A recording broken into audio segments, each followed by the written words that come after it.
I'm a female, and a couple of years back, I had a pretty scary experience from Facebook.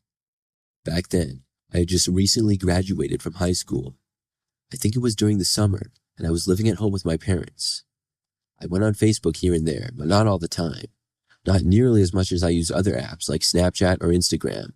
I also had my Facebook linked with my Instagram, so when I posted on Instagram, it would automatically post to Facebook. I remember that I didn't go on Facebook for several weeks in a row. The notifications were turned off because I found it annoying how I would get all these random notifications from Facebook that didn't really concern me, like it was so-and-so's birthday or stuff like that. When I went back on it for the first time in a while, I found that I had many missed notifications. For starters, I had about 5 friend requests. Then, I had posted a few pictures on Instagram which automatically went to Facebook. I had a lot of likes from friends and a few comments as well. I went on and replied to a few comments and accepted the friend requests. But as I was looking, I saw a comment from a guy that I didn't recognize. He commented something sort of creepy on one of my pictures. I think he said something like, "You're so beautiful, I wish you were mine." This creeped me out and made me cringe just reading it, but even more so because the guy in the picture looked to be much, much older than me. He had white hair and a ponytail, a slight beard, and glasses. I then saw that he had commented on my other pictures as well, and those comments were just as bad. He even went so far as to comment on some of my really old posts that were from years ago. I clicked on his profile, and he wasn't even my friend. I don't think I remembered receiving a friend request from him either. I deleted all of his comments, and then I blocked the guy. After that, I changed the settings on my profile so that only friends could see most of my information and posts. This made me feel a lot better, and I thought that would be the end of things with him. But sadly, it wasn't. It was like 2 days later, and I was home by myself while my parents were at work. There was suddenly a knock at the front door. I casually walked into the living room and looked out our front window. I was expecting to see a delivery driver like UPS or Amazon, but instead saw some guy. I quickly recognized him as the same man that had commented on my Facebook. This shocked me. I had no idea that he would have even lived in the area. I had figured this guy was probably halfway across the country. As I stood there staring at him in my living room, he turned his head and then saw me. We made eye contact for a brief moment, and then I ran away out of the room. I went to my bedroom and called my mom, telling her what was happening. As I was on the phone with her, I heard the guy knocking again on the front door. My mom told me that if the guy wasn't gone by now, to call the police on him. I stuck my head out of my bedroom and listened. I didn't hear anything more, so I went into the hallway. I then made my way towards the living room, but was very careful. However, as soon as I was in the living room, I saw the guy standing right outside the front living room window, looking in. He saw me again and gave me an extremely creepy smile and wave. I then ran back out of the room and called the police. I told them that there was a creepy guy stalking me and he wouldn't leave our yard. They assured me that somebody would be at our house within probably 5 to 10 minutes. I got off the call with the police and I started to feel better. I wasn't hearing any sounds and I knew that the police would be there shortly. Maybe 2 minutes went by and I was considering leaving my bedroom to check if the guy was still there again. But that's when I heard a knock at my bedroom window, just a few feet behind me. I wasn't facing it, and I turned around to see the guy right there staring at me. I screamed and ran out of the room. I went into the bathroom and locked the door. I didn't leave until I heard more knocking coming from the front door and the sound of somebody saying police. Then I left and carefully went back into the living room. Thankfully, the police were there and I let them inside. They had found the guy trying to get inside the back door of our house and he was arrested. I was relieved to hear that, and I was never bothered by him again.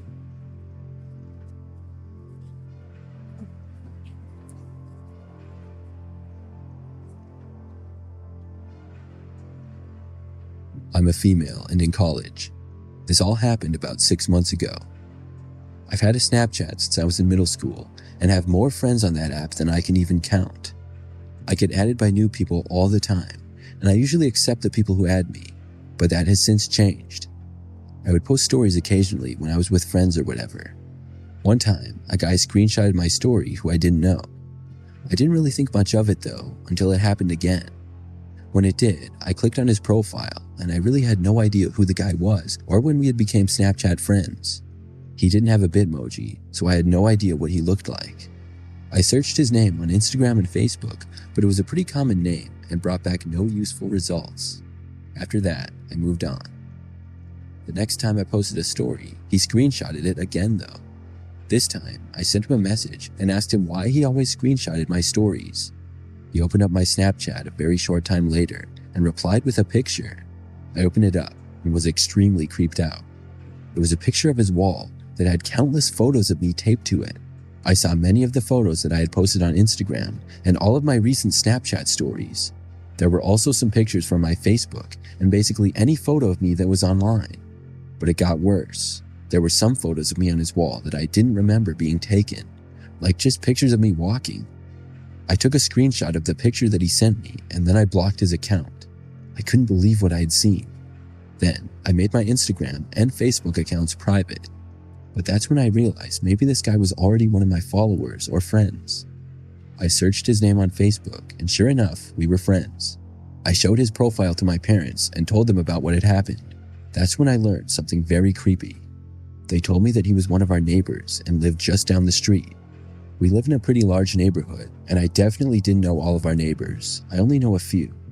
I guess my dad had helped him snowblow his driveway a few years back. I couldn't believe it.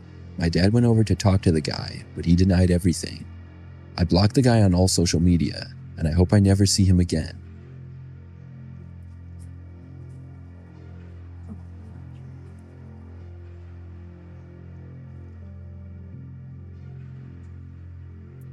This is something pretty strange that happened not too long ago.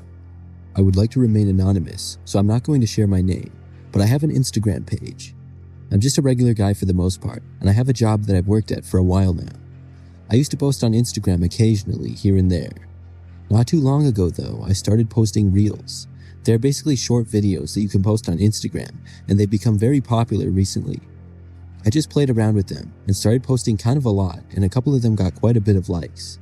I started gaining more followers than I ever thought I would, and so I kept posting the reels. Over time, I had over 10,000 Instagram followers, and I really enjoyed posting the reel videos. I would post them on pretty much a daily basis, both at work, at home, or wherever I was really. It was when I had been posting reels for maybe 3 months when this story takes place. One day, I opened up Instagram and saw that I had a direct message. I would get direct messages here and there, sometimes from people who watched my videos, other times from friends wanting to show me stuff. This message was from a company which I won't mention. I had never heard of them, but I saw that they were verified and had a decent number of followers.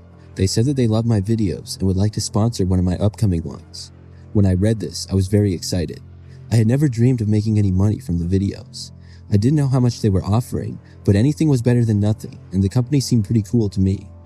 I responded to them, saying I was interested, and they said they would send me an email with more details.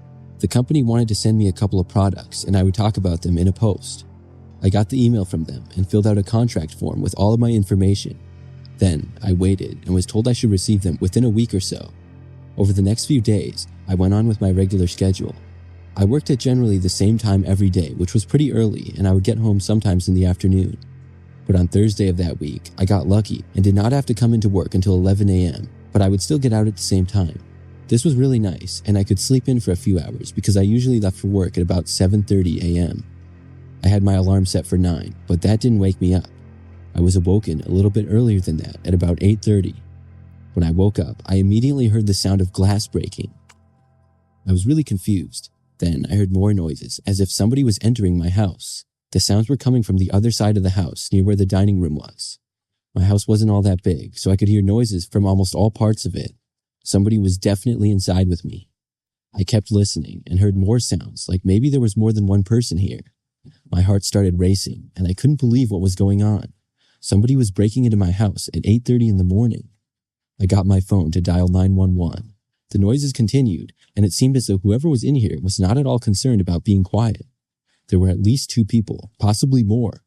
I spoke on the phone, telling everything that was going on, and I spoke as quietly as I could. Luckily for me, it didn't sound like they were coming any closer to my bedroom. I got off the phone with 911 and was hoping that they would get there as soon as possible. I was told that they should arrive within a few minutes. Meanwhile, I still heard the people moving throughout my house. I was really nervous that whoever was in my house would move to my bedroom. As of that moment, they hadn't moved from the other end of the house, but I knew it was still possible. I didn't have a lock on my bedroom door and didn't want to take any chances either. I decided that I would try to move into my bathroom. It was right next door to my bedroom in the hallway, but I would have to open my bedroom door and then close the bathroom door, and I didn't want to make any noise. I decided to try and do it anyways before the people in my house thought about coming towards my bedroom. I moved to my door and opened it slowly and as quietly as possible. Once it was open, I carefully walked to the bathroom door. As I was walking there, though, I suddenly heard footsteps coming near. I rushed inside and shut the door, making a little more noise than I intended. The door shut and I locked it. I was just happy to be safely inside. I heard the footsteps then moving back and walking away.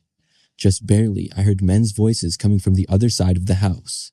There was more movement, and soon I stopped hearing any noises at all. It was as if they had left. I stayed inside the bathroom with the door locked for about 5 more minutes until the police arrived. I heard them knocking on the door, and I carefully left the bathroom and walked over to the front door of my house. I let the police in and spoke with them while they searched the entire place. The men who had broken in were gone. My back window that looked out to the backyard from the dining room was smashed. Several things inside were also stolen. I was glad to be okay, but really frustrated about it. I just hoped that they would be able to find who had done it. So what does this have to do with Instagram? At first, I didn't think anything at all, but only after a few days went by and I didn't receive anything in the mail, I went to check Instagram. I was going to send a direct message to the company asking when it would arrive, but they were just gone. It was as if their account had been deleted. When I looked up the company, I found a different page for them which was also verified. I realized that the contract that they had me sign, I'd given my address in it. Plus, if they had seen my posts, they very possibly would have known my work schedule and even seen details of my house. As for the page being verified, I found out that people can pay a little bit of money to have any page verified now. I think it was all a setup. Why, I don't know, and maybe it was just a crazy coincidence, but I'm convinced otherwise.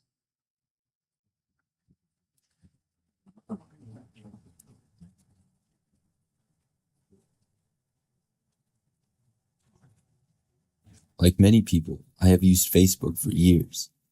I have had an account since I was in high school. This is something that happened maybe 5 years ago, though. Over the years, I've accumulated about 1,000 friends on Facebook. No, I don't know all of them in real life. Sometimes I just get random requests and end up accepting them. So one night, I remember going on Facebook after seeing several notifications. I would post on Facebook here and there, sometimes with pictures and things like that. Well, some guy commented on about 10 of my posts. Many of the comments he left were somewhat creepy.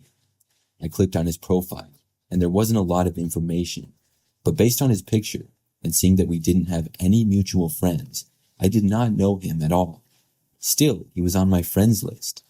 I honestly couldn't remember ever accepting his friend request, but I guessed that at one point I must have. After seeing his comments, I deleted him as one of my friends, and then deleted his comments as well. But the very next day, I saw on Facebook that I had a message request from somebody. After looking, I noticed that it was the same guy. He was saying hi to me, and without even responding, I blocked him.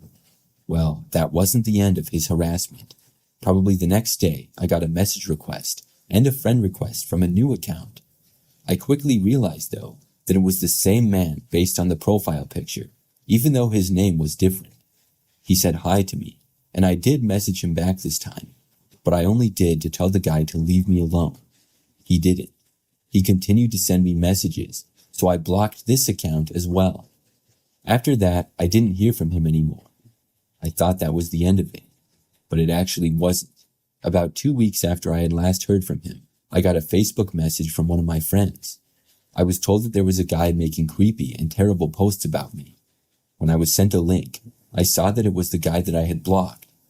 I looked at his page, and he had made several posts talking badly of me. He called me several names, as well as posting my picture. The guy had to have been insane or something. I really didn't even know who he was. I reported him for this, as did several of my friends. Luckily, within a few days, the account had been taken down. I'm not sure if the guy took it down or if Facebook did. I'm sure that he violated some of their terms or something. Anyways, I'm just glad that he didn't know where I lived.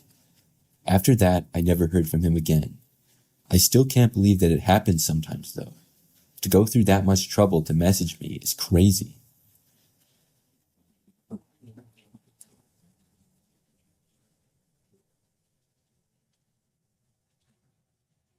I use Snapchat a lot to talk to friends.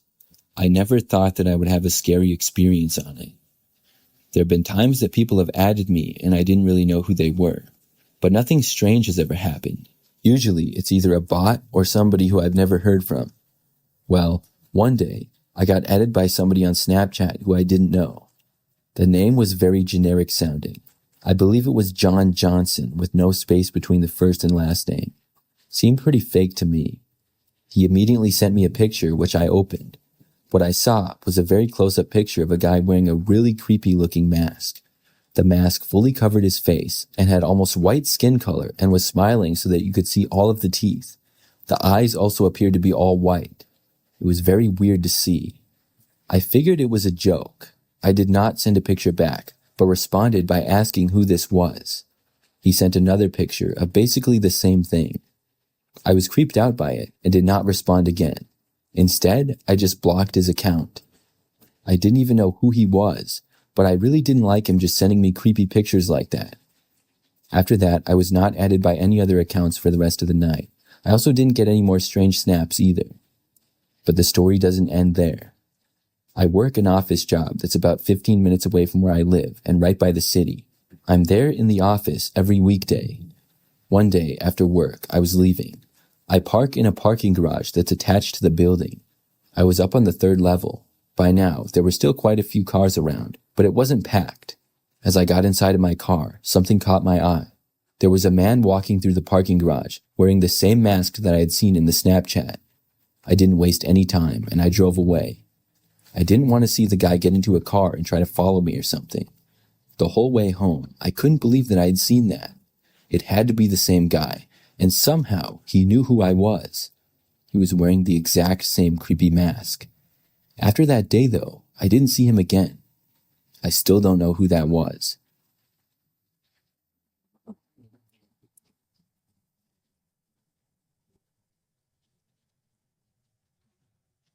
I'm a 24-year-old female. A few months ago, I was scrolling through my Instagram Explore page. When I did, I stumbled across a photo of a building that looked exactly like my apartment complex. I clicked on the photo and I realized that it was in fact my apartment complex. I looked at the caption, but there wasn't one. The picture only had 10 likes, and the username didn't really make any sense. I clicked on the account out of curiosity. When I did, I saw that the account had a total of 3 photos posted to it. The first was a picture of the apartment complex. The second was a photo of a car, and when I looked closer, I saw that it was my car. It was parked in a parking lot. And the third photo was a picture of my place of work, which was a nearby restaurant where I was a server. Immediately, I was a little weirded out by this. The page only had a handful of followers, and they all seemed to be those people who mass follow one another, or were bots. I thought that it had to be one of my friends playing some sort of joke on me. So I took a screenshot and sent it in a group chat which had some of my friends in it. When I did, they all denied it. This surprised me, and I sent it to literally every friend I could imagine would do something like this, but they all denied it and said no. Still, I was a little skeptical of them. I went back onto Instagram and messaged the page asking who this was and if it was a joke. I saw almost immediately that the message had been seen by the user. For a while, it said they were typing, but then it went away and they never responded to me. A few days went by, and I remembered to check on the page again. This time I saw that there had been 2 new photos posted. One of them was me at work as I was working, and the other was of my apartment building again. But this time it was zoomed in onto my apartment specifically, and not just the whole building. I knew it wasn't a joke anymore, and it wasn't one of my friends pulling a prank on me. I sent it to my friends again, and they all seemed genuinely concerned for me this time. I tried for a long time to think of who it could possibly be that was running the page, but I really didn't have a guess at all. Another day went by, and at night, as I was getting into bed, I heard the doorknob to my apartment being jiggled, as if someone was trying to unlock it. I immediately thought of the page, and my mind started racing. Just then, I heard the door unlock. I don't know how it happened, but whoever it was must have picked the lock. My apartment building was old, so I'm honestly not that surprised. I wanted to call the police, but my room was visible from the front door, and my phone was charging on the other side of the room. I realized I would be seen if I got up, so I lay there and pretended to be asleep. I was terrified, but I felt like it was the only thing I could do. I heard footsteps slowly walk into my apartment and over towards my room. The closer they got, the more scared I became. I heard them walk all the way over to me until it felt like they were standing right over me. It was the scaredest I had ever been. I didn't know if I could take it anymore, and I was extremely close to just getting up, but I tried my best to remain natural. Then I heard the footsteps slowly walk away and out my door. Then my door shut. I couldn't believe it. I was very relieved and slowly got up. I guess that my instincts had paid off. However, I still had no idea who this person was and why they just walked in and then left. I also didn't see their face at all, so I couldn't identify anyone. I waited a few minutes and then got up and grabbed my phone to call the police. They showed up about 20 minutes later. When they did, I showed them everything, and they searched the building. They weren't able to find anything, however, and the next day, there was a new post on the Instagram page. It was of me sleeping in my bed. Now I knew why they had broken into my place. The police came back shortly after that to talk to me once again, and not too long after that, all the photos and the Instagram page were deleted. I thought that with all that had happened, whoever it was would have been found, but I don't believe they ever were. I moved out of my apartment shortly after that, and I now live in a different city, but the whole thing still creeps me out.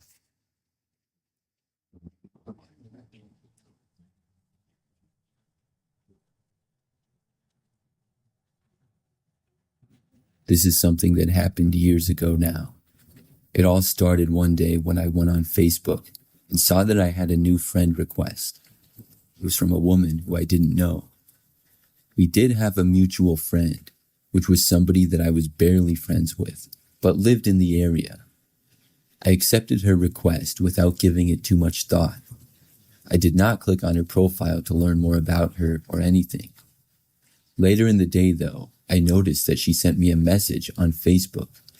I logged back on and saw that she said hi to me. I responded saying hi back to her, and after that we had a brief conversation.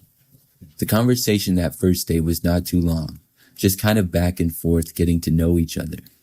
But the only thing that this woman really told me about herself was that she was my same age and that she worked in a nearby city. She seemed pretty nice for the most part though. That night, I thought that I saw her at my house. This was probably like 3 hours after our conversation on Facebook. I noticed this car parked across the street from my house on the side of the road. It was an unusual thing to see, and I just randomly noticed it.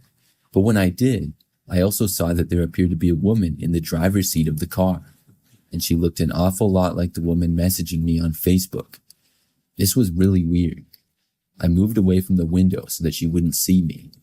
Then I wondered to myself if this woman was possibly one of my neighbors, or if she was at my house for some reason. A short time later, I checked the window again, but she was still there in her car. I thought about messaging her on Facebook, but decided not to. A while later, when I checked the window again, the car was gone. For the rest of that night, I was left wondering what exactly that was about. I was creeped out by this, and decided to stop messaging her. But the next day, she messaged me again. We had kind of ended our conversation the previous night. When I had told her that I had to go because I was cooking dinner, she said okay. Then I had not said anything back to her. But now, on this day, she said, "Hey, what's up?" to me. I didn't respond. But just a couple of hours later, she said, "You there?" I finally responded. I asked her what was up, and she asked me how I was doing. After I said good, I asked her what city she lived in. She named a city that was close to mine, but not the same one. This ruled her out as being one of my neighbors. I didn't want to mention that I saw her parked on my street the previous night. I continued with the conversation for a short time, but then the woman asked to meet up with me. She said a time and day, but I told her that I was busy. She continued to message me and then started to become rude. The woman seemed to be upset that I declined her request to meet. I then confronted her, saying that I saw her at my house the previous night, but she completely denied it. At that point, I blocked her. This was just too weird, and I wanted to put it behind me. When I blocked her, I did feel better, but I also knew that she seemed to know where I lived. I had a feeling that she might show up again, and unfortunately, I was right. That very same night, she was back. This time, though, she knocked on my front door. I was in the kitchen when I heard it, and I think it was about 8 p.m. I walked over to the front door, and after looking out and seeing the woman, I moved back. However, after she knocked again, I heard the woman then shouting at me that she knew I was home. She demanded that I let her in. I went to the door, and without opening it, I shouted that I was calling the police if she didn't leave. But this didn't stop her. She stayed at my front door, occasionally knocking on it. When I realized that she wasn't leaving, I did call the police. I stayed in my living room near the front door. The woman remained there the entire time. About 15 minutes later, the police got there. I heard the woman arguing with them for a while. Eventually, though, they got her to leave me alone. She was told that if she came back to my property again, she would be arrested. I was afraid that she would, but luckily, after that, I didn't see her again. I really don't know what her problem with me was. I also don't know how she even found me in the first place. After this happened, I contacted the one mutual friend that I had with the woman to find out more. Like I said, the mutual friend that we had was a guy that I barely knew. We had gone to high school together but never really talked much. We knew who each other were, though. When I asked him, he told me that he honestly had no clue when he became friends with the woman or who she was, so I didn't really get much clarification there. I'm just happy that the woman actually left me alone after that.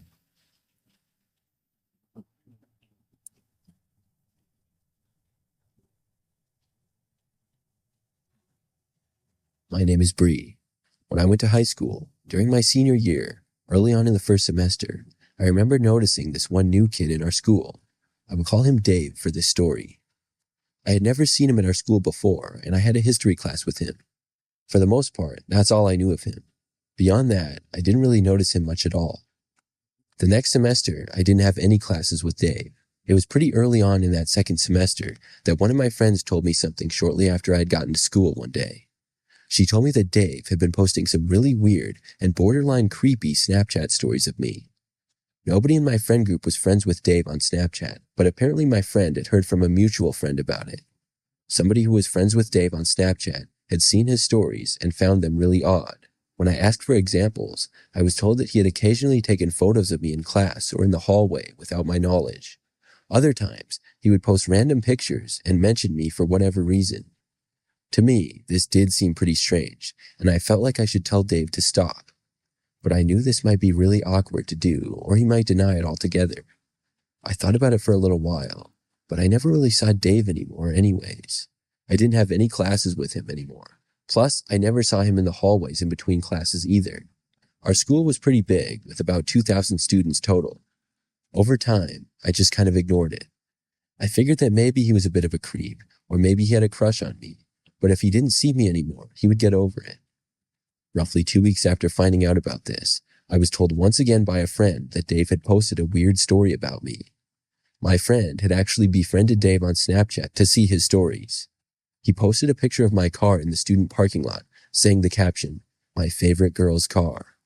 Obviously, I found this really weird, and I knew that I needed to ask Dave to stop. Unfortunately, I could never seem to find Dave in the hallways, and I didn't want to go out looking for him.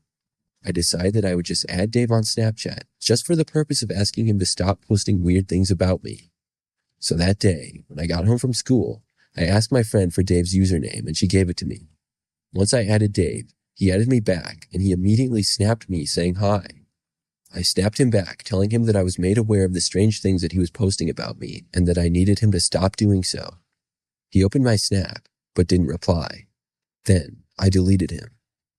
A couple of hours later, when I was in my bedroom, I suddenly heard a loud noise against my window. I had been at my desk finishing homework, which was about 5 feet from the window. I looked over to it, and there was another loud bang. This time, the window broke, and glass shattered everywhere. I jumped back and saw Dave standing right outside the window. He then started cursing at me. I was terrified. I already knew he did some creepy things, but this was really crossing the line. Then he came closer and started to crawl through the broken window. I jumped up and ran out of the room. My parents were home, but on the other side of the house in the living room. I ran over to them and was frantically screaming that somebody had broken in. Dave did not leave my bedroom, and after we called the police, he must have left because when they got there, he was gone. Thankfully, I knew exactly who he was, and he was found that same night. It was a bad idea for me to add him on Snapchat because my location was on, and I guess Dave could see exactly where I lived then. Since then, I've turned my location off, and I'm much more careful of who I add on Snapchat. Nothing else crazy like this has happened to me, though.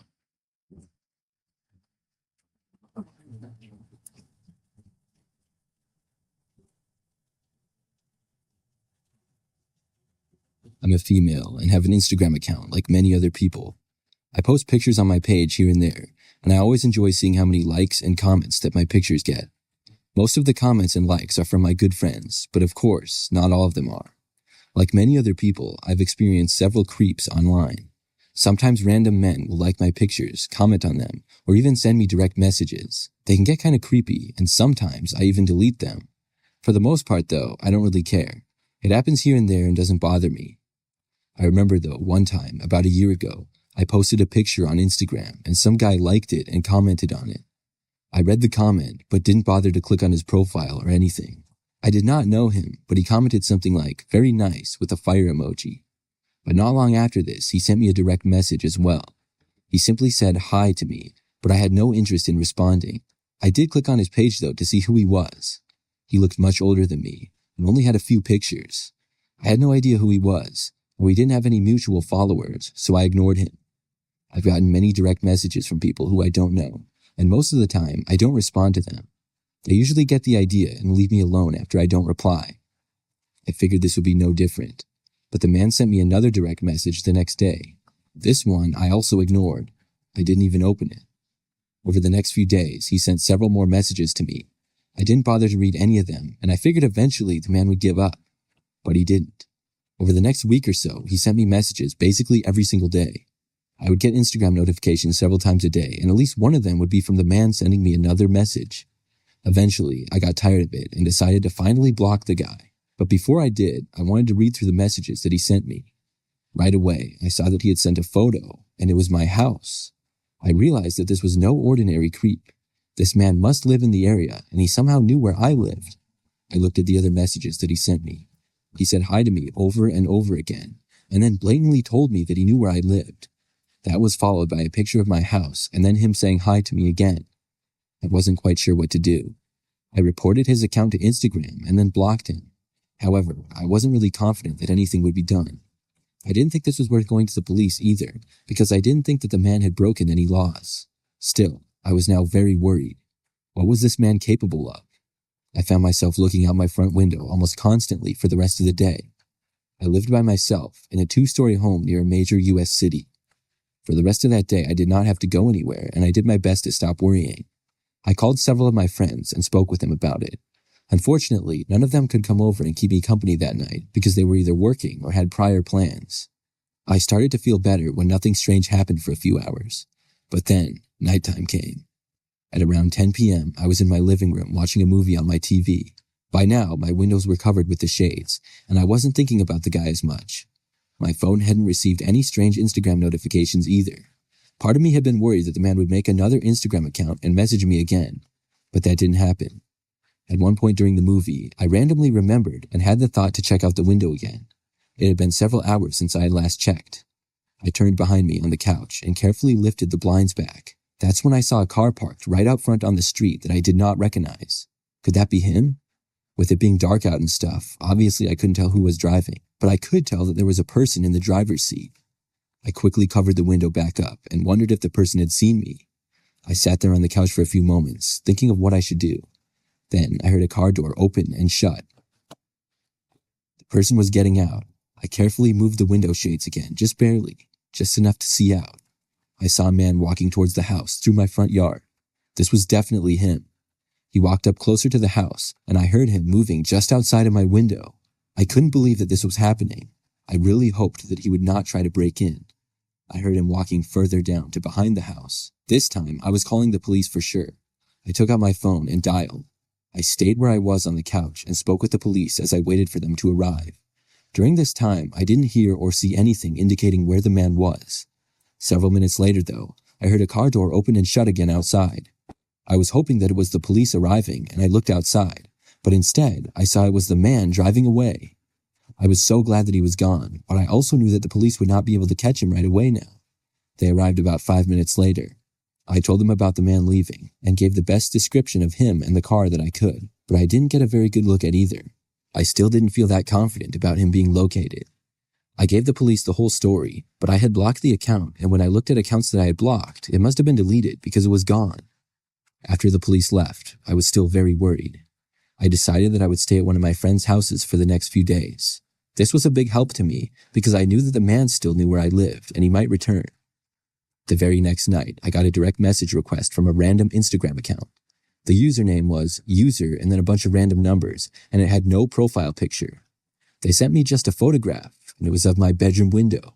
It was taken from my yard. That must have been what he was doing. I showed the picture to my friend, and we went to the police with it, but I don't know that there was much they could do. The account had no pictures or any information on it. They did say that they would investigate, though. Several days went by without anything happening. I decided that I would return to my house. I drove back there in the morning, but when I got there, I noticed that it had been broken into. The window to the back door had been smashed. I called the police immediately and ran back outside to my car in fear that the man was still inside my house. They arrived very quickly and entered my house.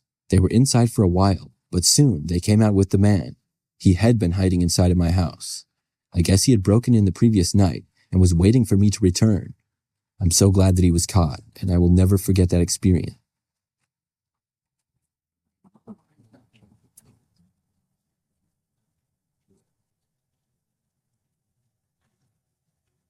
I'm a senior in college at the moment.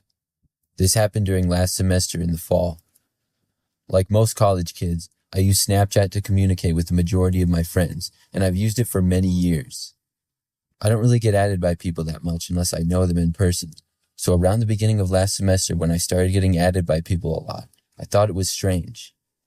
It didn't take me long at all to figure out that the people adding me were bots. I would get added by a bot roughly once a week, sometimes multiple times in a week. They would always be a female, and oftentimes would send me some sort of spam chat message or something like that. When this happened, I would always just ignore it and would never add them back or anything like that. One day, I got added by another account with a female name. I looked at the account to see that it was more than likely another spam account. I didn't recognize the name, and the user didn't have a snap score when I looked. After that, I deleted them and moved on. But a short time later, I received a Snapchat from them. It was a text message, and I expected it to be another spam message, but when I clicked on the chat, it was pretty threatening. They said something like I better watch my back, and I was in trouble. They also said they were going to get me. This actually got me to respond. I asked who this was and why they said that. They only responded to say basically the same thing, but in all caps. I was kind of creeped out by this. I was a pretty quiet guy and didn't really have that many friends at college, but the friends that I did have were very close, and I knew they wouldn't do something like that to me. But still, I decided to ask any of them if they knew anything about it. They all told me no, and didn't seem to know why I was getting these messages. The next day, I got another threatening and cryptic message. It was just saying basically that I was a bad person and that I was in trouble. I asked who the person was who was sending me this. They didn't respond to me at all, and at that point, I decided to block them.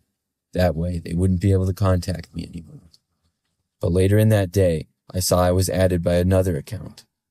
This account was another female name. I decided to look up the name, but it came back with no results on all social media sites that I looked it up on. They sent me the same message again, and I immediately blocked the account this time also. After that, I started getting paranoid. Everywhere that I went around campus, I would wonder if I was being watched or who wanted to get me. When I was in classes, I would wonder if it was another student, or when I was in the cafeteria, I would look around to see if anyone was watching me. I never seemed to get any clues as to why someone was threatening me like this. I didn't get added again for 2 days, but then I was added by another person. This person's name I also didn't recognize, and I got another message from them. At this point, I looked in my settings and was able to change them so that nobody could send me snaps unless I had added them back. This made me feel a little bit better. I did get added by another person the next day, but I never bothered to look after I didn't recognize their name. After this, I figured whoever it was would give up. I didn't get added by anyone else for a while. I was starting to feel better about things, until one day I was added by another user again. When I looked, it was actually a girl who I had in a class with me, and she occasionally talked to me.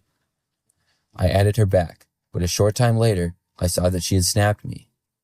When I opened up the message, I could clearly see that it was someone else pretending to be her. Her snap score was very low, and I got another threatening message. I immediately blocked the account.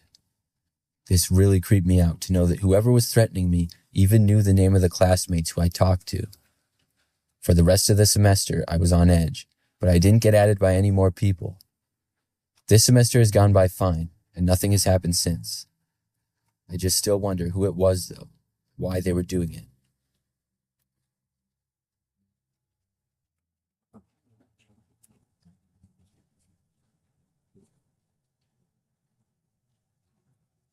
This story happened back when I was in college. Like many college guys, I used Snapchat quite a bit. I had probably over 1,000 Snapchat friends and would communicate with most of my friends through the app. I got to know a lot of my classmates better through snapping them or having snap streaks. Anyways, to get to the story, it all started one night when I was studying in my bedroom.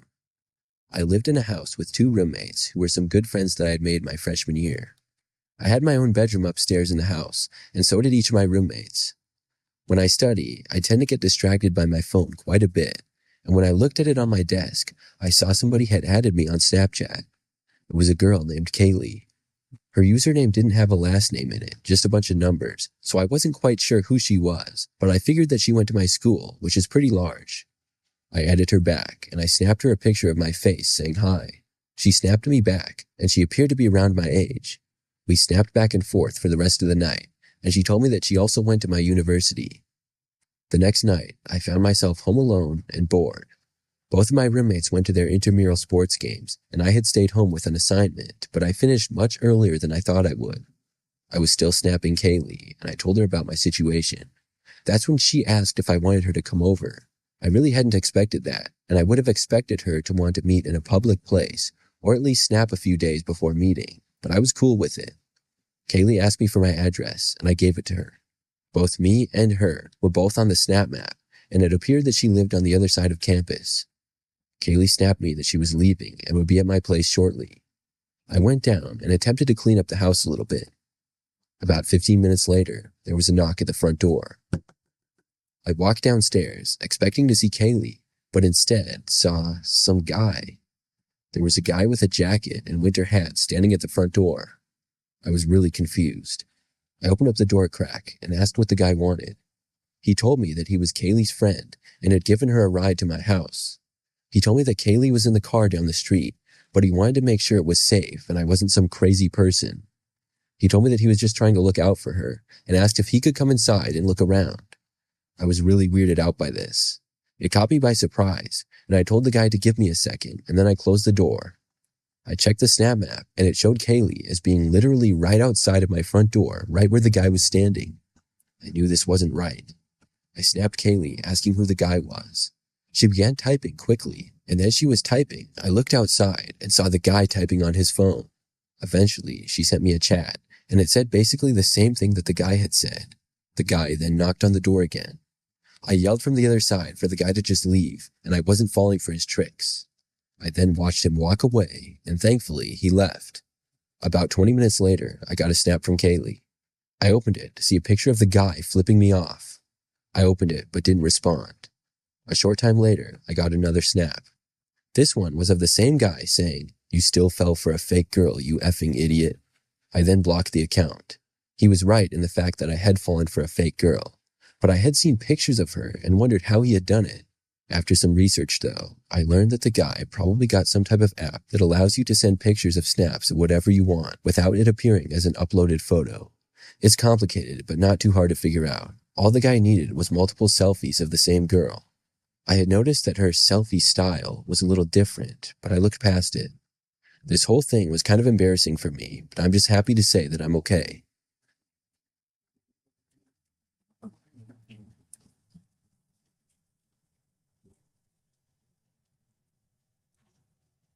I'm a typical guy, and I have the Instagram app. I go on it basically every day to check out what my friends are doing and follow my favorite sports teams and things like that.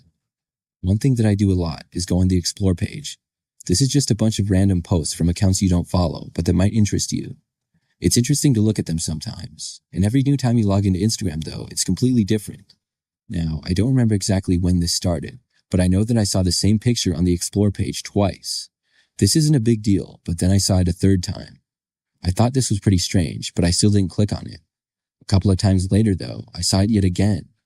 I truly don't know how many times I saw the picture, but it just kept showing up. Eventually, I caved and I clicked on it, wondering why I kept seeing it. This photo was a picture of a car. It was seemingly random. The car was not particularly new or old, it just looked average. It was a gray four-door sedan. The picture did not have the number of likes listed and didn't have any comments either.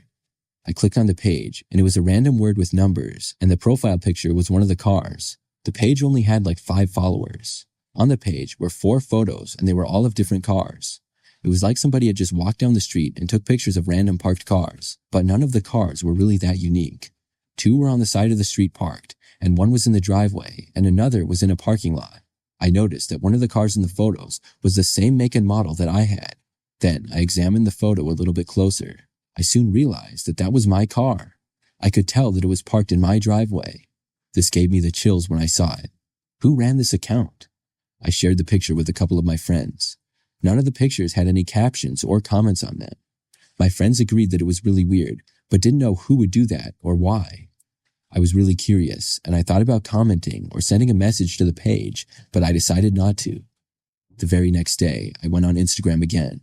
This time, I saw the same picture of my car on the Explore page. I clicked on it wondering if it was new, but it was in fact the same one.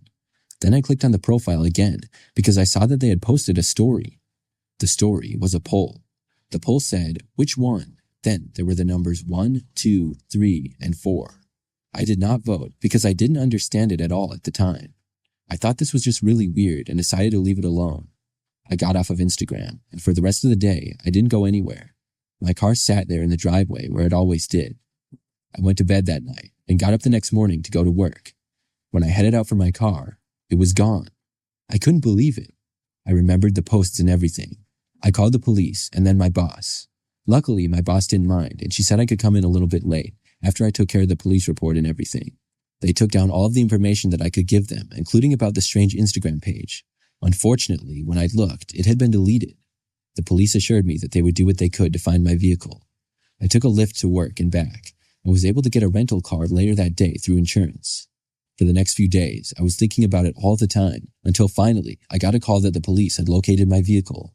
It was found abandoned, parked on the side of the road about 20 miles away. Luckily, it had no damage. I was able to get it back, but I don't think the police ever found out who did it. That Instagram page was really bizarre, though. Was the poll a way of deciding which car the person was going to steal? And why would they post these things on Instagram anyways? Either way, I hope nothing like this happens again.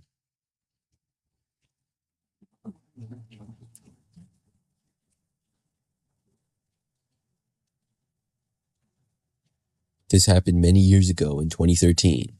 I used Facebook quite a bit back then, but I don't really use it at all anymore.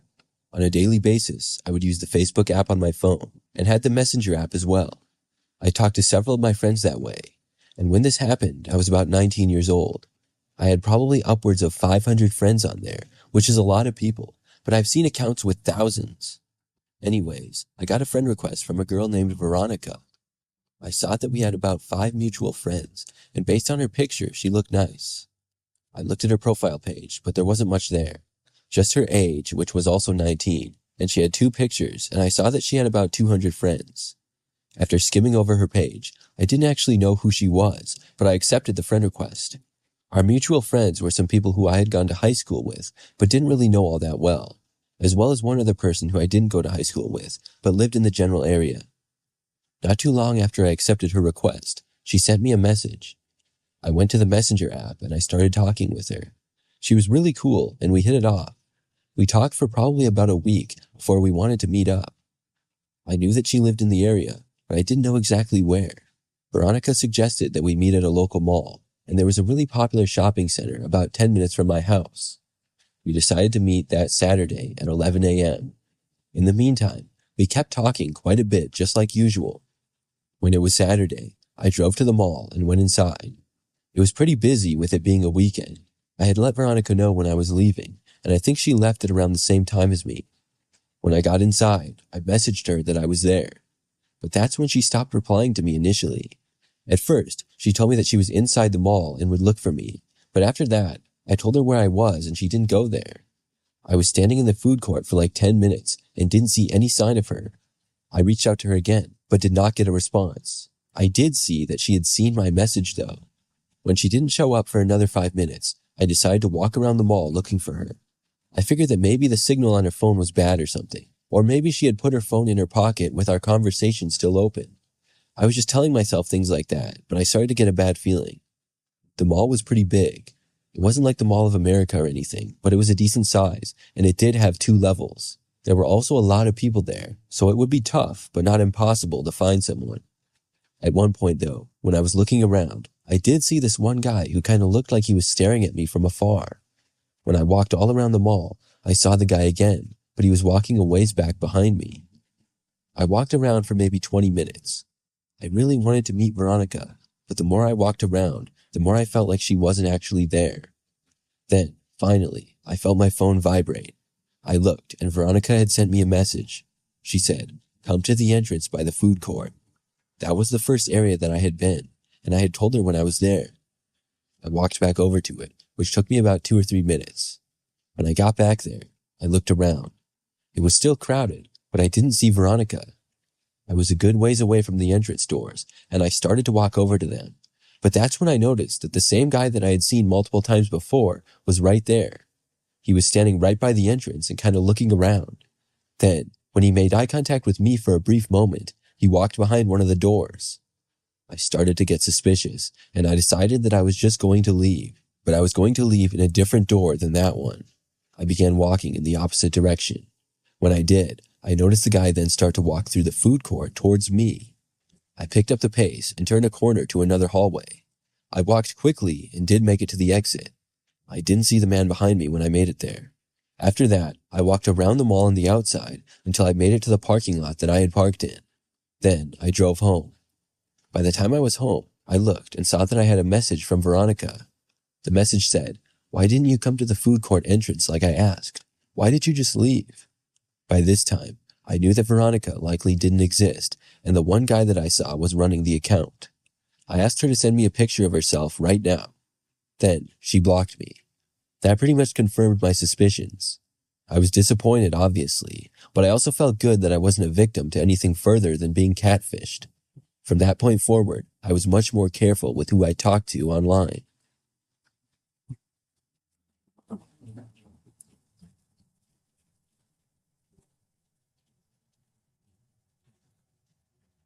This happened back when I was a college student. During that time, I shared a house with a roommate named Stephanie, and we each had our own bedroom. When I was in college, I used the Snapchat app on a daily basis. Quite a few of my friends are on Snapchat, not just from college, but from high school and other places as well. I snap with quite a few of them regularly. One night, I got added by someone new on Snapchat. When I looked at the username, I didn't know who it was. It was a guy, and I thought that possibly he had went to my school or something. Maybe I had met him at one point. At that time, I had been in college for a couple of years and had met lots of people in my time there. I added the user back, seeing that his Bitmoji was a pretty typical looking guy. Not long after this, I received a snap from him. I opened it, curious as to who he was and what he was sending me. It was just a blank picture of nothing really. It seemed to be all black. I wondered why he sent me this, but I just opened it and did not respond. A couple of hours went by. Now it was a little bit later at night. My roommate Stephanie was gone, and I was at home by myself and in my bedroom. I was doing some homework, but was planning to go to bed soon. I received another Snapchat from the same guy though. Like before, it was a picture. This time, though, I opened it, and the picture looked like it was of my house, and the picture was taken from my street. When I saw this, I wondered how this person could be there. Did they know this was my house?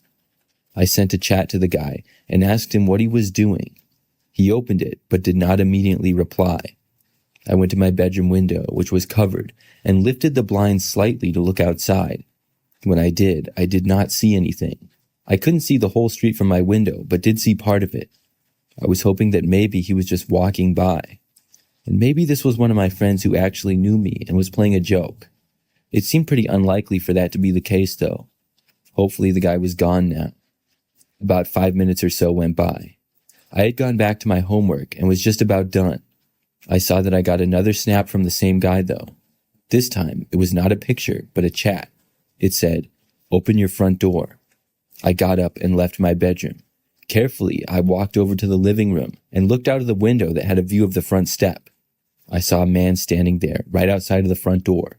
From where I was, I couldn't see the guy's face, but about up to his shoulders, so I really didn't know who he was, but he didn't appear to be anybody that I recognized. I had no plans to open the door for him. I responded, asking who he was. He did not reply. I threatened to call the police. I said, "If you don't leave or tell me who you are, I will call the cops." He opened that, but did not respond to it. I watched him continue to stand at the front step. Then, after about a minute, I saw him leave the step and go to the left. It was out of my sight, and I hoped and assumed that he was leaving. I went to another window and looked out of it in the direction that he went. I didn't see anything, though. This probably meant that he was gone now. For the next several minutes, I went around the house and looked out just about every side of it, but did not see the guy. This made me feel better, and I figured that he was gone. Then I went back into my bedroom. I should have gone to sleep right then, but I wasn't that tired anymore. It wasn't all that late either. I was done studying, though, and went into my room and turned on my TV. About an hour later, I felt my phone vibrate next to me on the bed. I picked it up and saw yet another snap from the same guy. At first, I didn't want to open it, but ultimately, I decided to. It was a picture, and after opening it, I saw that it was a close-up of my bedroom window. I looked over to the window, but couldn't see out of it at all because of the thick blinds that I had. Then I heard a knocking on the window. I took out my phone and dialed 911. I couldn't take it anymore. Then I ran out of my bedroom and into the bathroom down the hallway. I locked the door and waited for the police to arrive. In the meantime, I blocked his account on Snapchat and did not want any more snaps from him. When I was inside the bathroom, I didn't hear anything after blocking the guy. He wouldn't be able to contact me, and I didn't hear any noises from the window or anything. I really had no idea what was going on. I just hoped that he wouldn't try to break into the house or anything. Eventually, the cops got there. It was only then that I finally left the bathroom. They told me that they found a man hiding in my backyard. He was a man that I did not recognize at all, and I'm not sure how he knew me or got my Snapchat. I did have my location on through Snap Maps, though, which is how he knew where I lived. Since this incident, I only accept friends on Snapchat if I actually know them and who they are.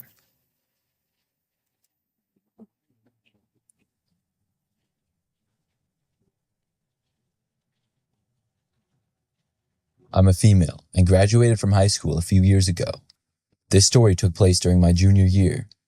At the time, like most people, I used Snapchat to talk to most of my friends and would be on the app all the time. One day, I was back home from school and happened to be home alone. Both my parents were out shopping, and my younger sister was at her friend's house. I was just doing homework in my room that I really needed to get done, and playing music from my phone, which I had at my desk with me. I would occasionally go on my phone to snap my friends or change the song. As I was on Snapchat, I accidentally swiped over too far and went to the Snap Map. I was about to go back, but then noticed that according to my Snap Map, my friend Abby was right outside of my house. I hadn't heard a knock on the door or anything like that, and it seemed really strange, because Abby went to school with me and was in my grade, but it wasn't like we were good friends or anything. In fact, I don't think I had ever hung out with Abby outside of school. I knew she lived in my same city, but didn't live in my exact neighborhood. I decided to send her a snap and ask her what she was doing at my house. After I sent it, before I could even put my phone down, I saw that she had opened the snap, but as I waited for her to respond, she never did. It was really strange that my snap map was showing her currently outside of my house. I looked out my bedroom window, but didn't see her or anybody. Then, I decided to leave my bedroom and look outside the front door where I would have a better view. When I got to the living room, I wasn't hearing or seeing anything. I walked towards the front door, and it was then that I thought I heard some movement coming from the back end of the house outside. I looked back over to the back door where I heard the noise. There wasn't a good view from outside where I was, so I couldn't immediately see anything. I walked over to the back door and looked outside a bit. When I did, I didn't see anything at all. I went out the back door and looked around. I even called out for Abby, but I got no response. I then walked all around the yard looking before going back inside. I looked at my phone once again and now saw that Abby showed as being a few blocks away. I guessed that she had left. I decided to call her because it seemed so strange to me, but when I did, she didn't answer me. The next day, when I got to school, I decided to find Abby and ask her what she was doing at my house. I knew sort of where her locker was, so before class, I approached her and asked. When I did, she looked confused. She told me that she hadn't been there, and after telling her I saw her on my snap map, she was even more confused. She said that she had lost her phone the previous day and thought that somebody had stolen it from her. Suddenly, it became much more creepy to me. That hadn't been Abby in my house, but somebody else. I went right back on my phone to look at her location on Snapchat, but the location of her account was now off. When I got home from school that day, I told my parents about what had happened. We all kept a close eye outside for the next few days, but luckily never saw anybody.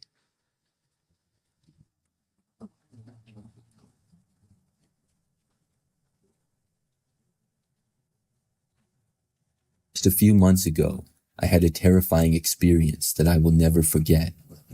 It all started one night when I went on Facebook. As I was browsing the homepage, looking at posts from my friends and stuff, I got a notification of a new message. I clicked on it and saw that it was from a guy named James. I had worked with James a while back briefly. I didn't really know him that well, and had only spoken to him a few times at the job that we shared. I hadn't worked there in over a year though, and I didn't even know if he still worked there. James said hi to me, and I found it a little bit strange for him to randomly message me, but I said hi back to him. We got to talking a little bit, just catching up, or so I thought. But not long into this conversation at all, the messages from James started getting inappropriate.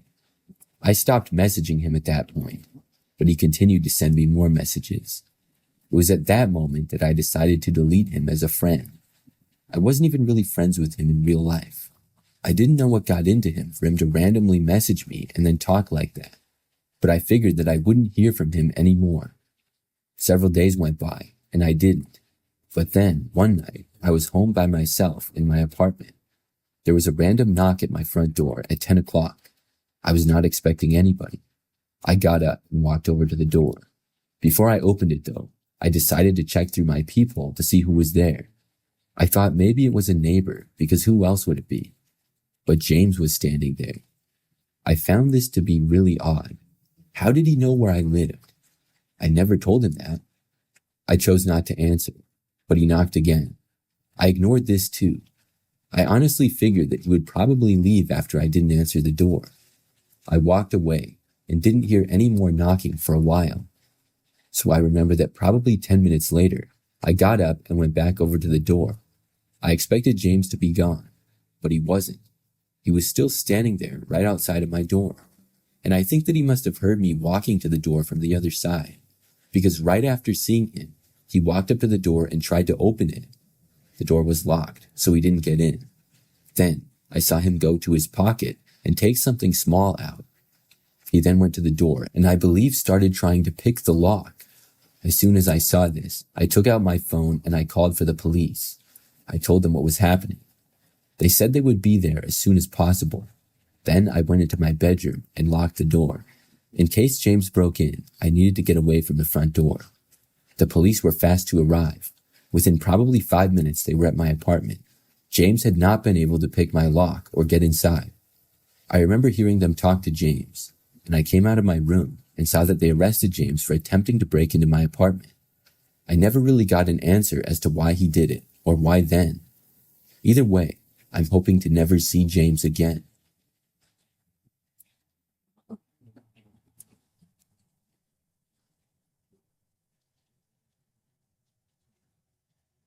I'm a female and have an Instagram account like many other people.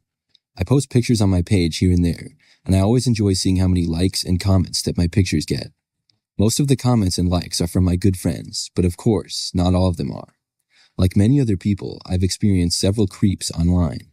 Sometimes random men will like my pictures, comment on them, or even send me direct messages. They can get kind of creepy, and sometimes I even delete them. For the most part, though, I don't really care. It happens here and there and doesn't bother me. I remember, though, one time, about a year ago, I posted a picture on Instagram, and some guy liked it and commented on it. I read the comment, but didn't bother to click on his profile or anything. I did not know him, but he commented something like, "very nice," with a fire emoji. But not long after this, he sent me a direct message as well. He simply said hi to me, but I had no interest in responding. I did click on his page, though, to see who he was. He looked much older than me, and only had a few pictures. I had no idea who he was, and we didn't have any mutual followers, so I ignored him. I've gotten many direct messages from people who I don't know, and most of the time, I don't respond to them. They usually get the idea and leave me alone after I don't reply. I figured this would be no different, but the man sent me another direct message the next day. This one I also ignored. I didn't even open it. Over the next few days, he sent several more messages to me. I didn't bother to read any of them, and I figured eventually the man would give up. But he didn't. Over the next week or so, he sent me messages basically every single day. I would get Instagram notifications several times a day, and at least one of them would be from the man sending me another message. Eventually, I got tired of it and decided to finally block the guy. But before I did, I wanted to read through the messages that he sent me. Right away, I saw that he had sent a photo, and it was my house. I realized that this was no ordinary creep. This man must live in the area, and he somehow knew where I lived. I looked at the other messages that he sent me. He said hi to me over and over again, and then blatantly told me that he knew where I lived. That was followed by a picture of my house, and then him saying hi to me again. I wasn't quite sure what to do. I reported his account to Instagram and then blocked him. However, I wasn't really confident that anything would be done. I didn't think this was worth going to the police either, because I didn't think that the man had broken any laws. Still, I was now very worried. What was this man capable of? I found myself looking out my front window almost constantly for the rest of the day. I lived by myself in a 2-story home near a major U.S. city. For the rest of that day, I did not have to go anywhere, and I did my best to stop worrying. I called several of my friends and spoke with them about it. Unfortunately, none of them could come over and keep me company that night because they were either working or had prior plans. I started to feel better when nothing strange happened for a few hours. But then, nighttime came. At around 10 p.m., I was in my living room watching a movie on my TV. By now, my windows were covered with the shades, and I wasn't thinking about the guy as much. My phone hadn't received any strange Instagram notifications either. Part of me had been worried that the man would make another Instagram account and message me again, but that didn't happen. At one point during the movie, I randomly remembered and had the thought to check out the window again. It had been several hours since I had last checked. I turned behind me on the couch and carefully lifted the blinds back. That's when I saw a car parked right out front on the street that I did not recognize. Could that be him? With it being dark out and stuff, obviously I couldn't tell who was driving, but I could tell that there was a person in the driver's seat. I quickly covered the window back up and wondered if the person had seen me. I sat there on the couch for a few moments, thinking of what I should do. Then I heard a car door open and shut. The person was getting out. I carefully moved the window shades again, just barely, just enough to see out. I saw a man walking towards the house through my front yard. This was definitely him. He walked up closer to the house, and I heard him moving just outside of my window. I couldn't believe that this was happening. I really hoped that he would not try to break in. I heard him walking further down to behind the house. This time, I was calling the police for sure. I took out my phone and dialed. I stayed where I was on the couch and spoke with the police as I waited for them to arrive. During this time, I didn't hear or see anything indicating where the man was. Several minutes later, though, I heard a car door open and shut again outside. I was hoping that it was the police arriving, and I looked outside, but instead, I saw it was the man driving away. I was so glad that he was gone, but I also knew that the police would not be able to catch him right away now. They arrived about 5 minutes later. I told them about the man leaving, and gave the best description of him and the car that I could, but I didn't get a very good look at either. I still didn't feel that confident about him being located.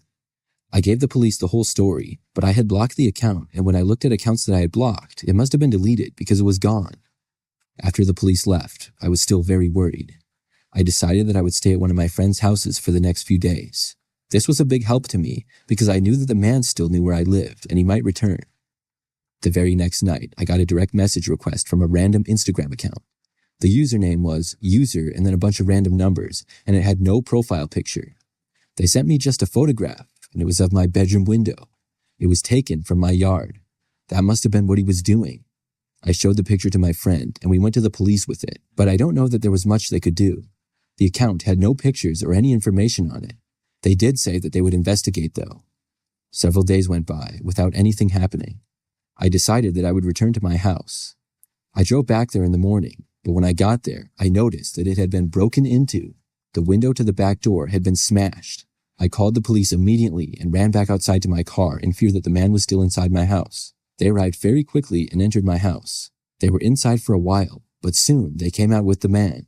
He had been hiding inside of my house. I guess he had broken in the previous night and was waiting for me to return.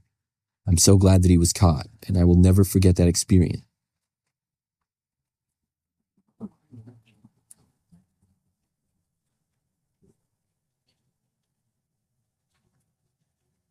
This story happened to me last summer. I'm a 20-year-old guy and in my junior year of college. I was just relaxing on my phone in bed one night, a little bit past 1 a.m. I was right about to go to sleep when I saw the Snapchat notification on the top of my screen that a girl named Caitlin Smith had added me. Her name sounded sort of familiar to me, but I couldn't say that I knew who she was, so I went to the app and added her back. Then I went to Instagram and looked up her name to see if I recognized her. Unfortunately, there was very many girls by the name of Caitlin Smith to come up, so I had no idea which one was her, if any. I went on Snapchat again and looked at her snap score. When I saw that it was only 5, I immediately realized that this was probably a fake account, and then I deleted her on Snapchat. After that, I went to bed. The next morning when I woke up, my phone had several Snapchats on it from Caitlin Smith. At that point, I realized that I had my Snapchat settings so that even people that weren't my friends could still send me snaps. The first 2 were text chats. First one read, "You deleted me." And the second one said, "Ha ha ha ha ha." The next 2 snaps were both pictures, and they were all black with text of her cursing at me in various ways. I was pretty alarmed to see this, and when I clicked on her account once again, I saw that I had been blocked by her. I really didn't know who this was or why they were messing with me. Then came the scariest part. When I opened up my blinds in my bedroom window that morning, it revealed a sticky note that was stuck to it from the outside. I had to go outside to retrieve it to see what was written on it, and when I read it, it said, "Watch yourself." I remembered after that my Snapchat location was always on, and even though I had deleted the Caitlin user, we had still been friends for a good 10 minutes, which was more than enough time for her to screenshot my place on the map. I ended up texting all of my friends asking them if this was a joke, but to this day they all seriously deny it, and I really don't think it was any of them. Nothing happened again, but I have since made sure that my location is always off.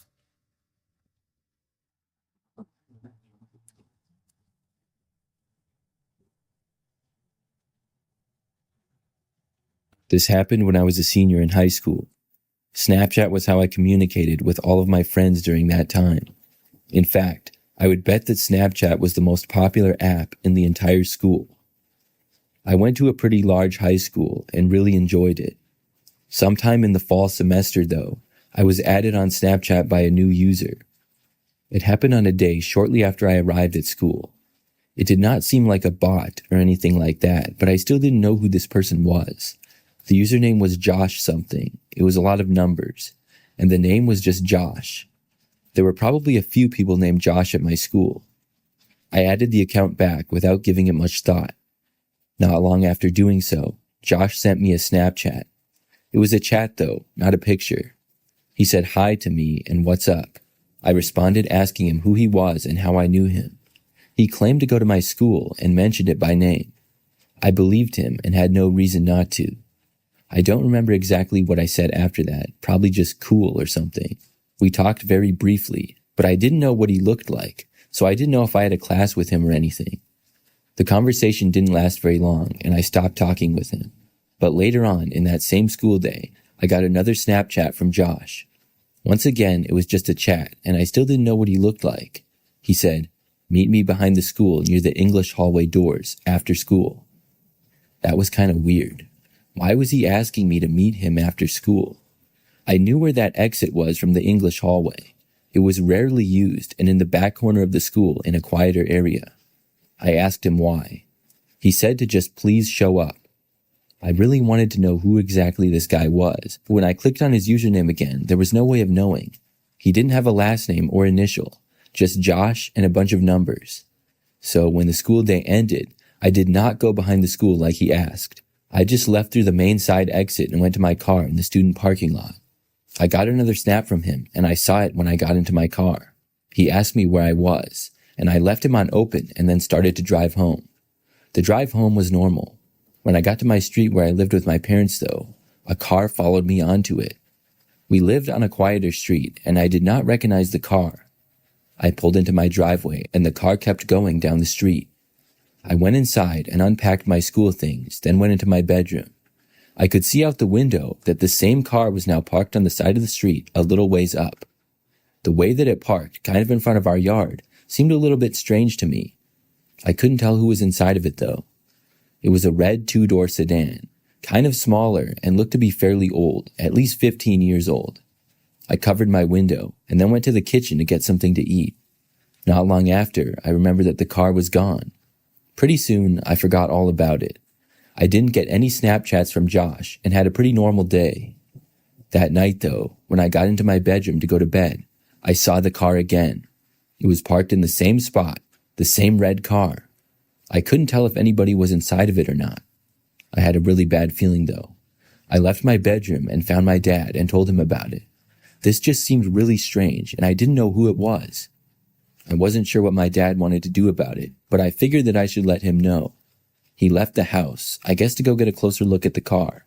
I watched him from the window. Now, I had no idea if anybody was inside of the car or not.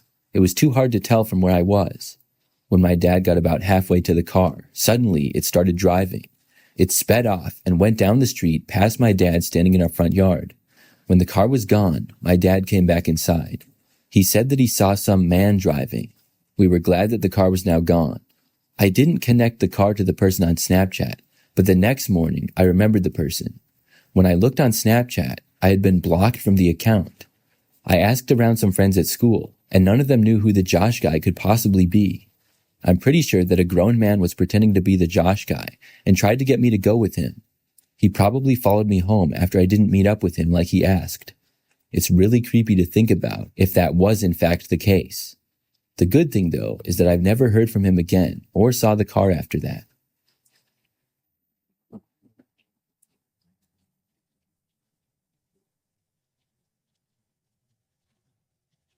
Lately on Snapchat, there seems to be a lot of bots. I used to be added by spam accounts every once in a while, but not very often. Within the last few months, though, it seems to be happening much more than before. I'm not sure if that's how it's been for everyone else or just me. But anyways, a couple of weeks ago, I was on my phone and on Instagram while bored in between classes. I'm in college and have a gap in between classes during Mondays and Wednesdays. As I was on Instagram, I saw a notification come on the top of my screen that somebody had added me on Snapchat. I didn't recognize the name, and it sounded fake to me, so I figured it was definitely a bot. I was so sure of this that I didn't even bother to go to Snapchat. I just stayed on Instagram. After my class was over, I then went home. I live off of campus in a sort of older college house with 2 other guys as my roommates. When I got back home, I was the only one there and went up to my room. I noticed that the bot account that had added me on Snapchat had sent me a snap. I then went on Snapchat to block and delete the account and was expecting to see the normal spam chat that the bots would send me. But when I got to Instagram, I saw that I hadn't been sent a chat, but instead a purple square as though it was a video. I debated even opening it, but out of curiosity, I decided to.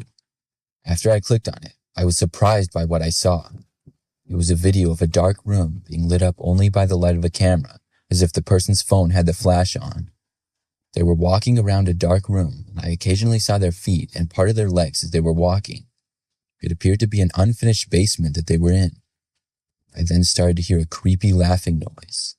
As the videos went on, the camera began to show more around the basement, and I realized that it looked an awful lot like our basement. I then noticed the TV box that we had down there, and that's when I knew for sure. The video then seemed 100 times more creepy to me than it already was, and my heart started pounding. The person in the video kept walking around and laughing, and then the camera turned to face the person. It was a man, smiling, with really long and messy hair. I had no idea who he was. The video then abruptly ended when it seemed like he was about to say something. I immediately left my bedroom and walked down the stairs to the basement door. I put my ear up to it and listened closely. I didn't hear anything at first, and I even thought about going down there, but then thought I heard a noise. I then didn't waste any time and left our house and got into my car. I decided to drive away because I didn't feel safe there anymore and went back to campus. I then told all my roommates about what had happened. Later that day, when we were all together, we felt much more brave and returned. We decided to all go down to the basement, but when we did, we found that it was empty and nobody was inside of it. We went around the house outside and saw that one of the windows leading down to the basement was broken and appeared to be open.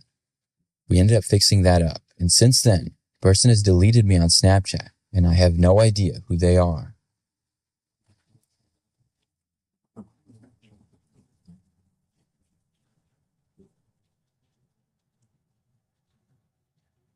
I've had a Facebook account for many years now. I think that I made one when I was about 13 or 14 years old. And this is something that happened back then. I'm not sure exactly when it was, but I know I was a teenager. So I would go on Facebook all the time, probably several times a day on average. Well, one time I ended up getting hacked. The way I found out was that I got a text from one of my friends from school. She told me that she thought my account had been hacked. I logged into Facebook and saw that my account had made several bizarre and random posts late the previous night. Some of them were as if somebody had just dragged their hand across the keyboard and hit send.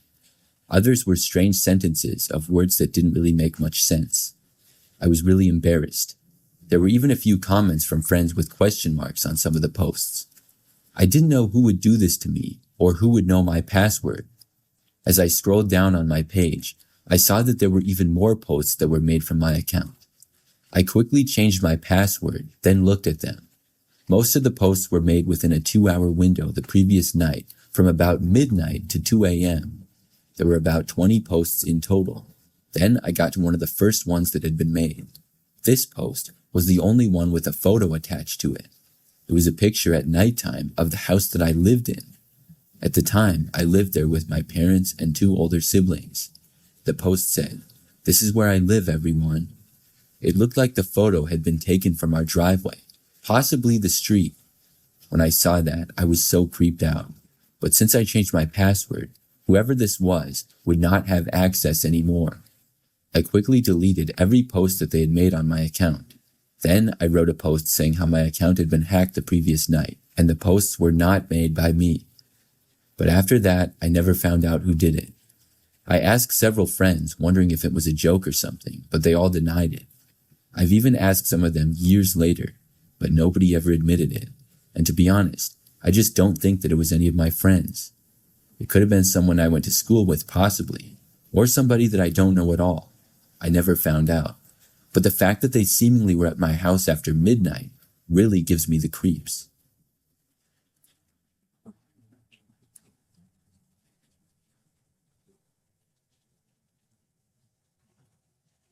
This story happened a few years back. I was a 19-year-old college girl traveling to New York City for the first time over summer break. I went with 3 of my friends and we stayed in a hotel right in Manhattan. The second day we were there, we went to Central Park. We walked around quite a bit and posed for several pictures in a few different locations. We went to some other fun places in the city and got back to our hotel later that night. The next morning, we posted our photos on Instagram. It took us a while to find the exact photos that we wanted to post, and when we all finally posted, we started to get lots of Instagram notifications from likes. I got some comments from my friends and lots of likes myself. I was also tagged in my friends' photos that they posted. I was getting lots of notifications, but later in the day, I noticed a new notification that I was tagged in another photo. This was different because my friends had already posted. I clicked on the photo and saw that it was a picture of me. It was the same pose that I was doing in one of my photos, but this was from a different angle. I could tell that it wasn't taken by one of my friends. There had to be a decent number of people out there when we were, so I had no memory of who could have taken the photo. The user that posted the photo didn't have a profile picture, and their name was just a bunch of scrambled letters. I clicked on their profile to see, and they had 0 followers and weren't following anybody either. This was their only post, and the photo had no caption at all. I showed it to my friends, and we all found it creepy. None of them remembered seeing anyone who could have taken the picture. I also didn't know how whoever posted this found my Instagram or knew my name. I got a little bit creeped out from it, but I tried not to let it bother me. But a short time later, I got a message from the user. I opened up Instagram and clicked on the direct messages. They said hello. I responded by asking who the person was. They simply responded by saying they knew who I was and where I was staying. Then they mentioned the name of the hotel I was at. Reading it really freaked me out. Thankfully, we were leaving the next day to go back home, but we still had a night to get through with some creepy person knowing where we were staying. We didn't get much sleep that night at all, if any, but nothing happened out of the ordinary. The next day we left to go back home, and the account didn't message me. Once we got back home, I felt much safer, and I actually forgot about the creepy incident. That is until about a week later, when the account messaged me again. They asked how my home city was and mentioned it by name. I once again got freaked out, but this time I blocked the account. I changed all my settings to private after that. I didn't have any more creepy things happen after, but I sometimes wondered who that person was and why they were messaging me.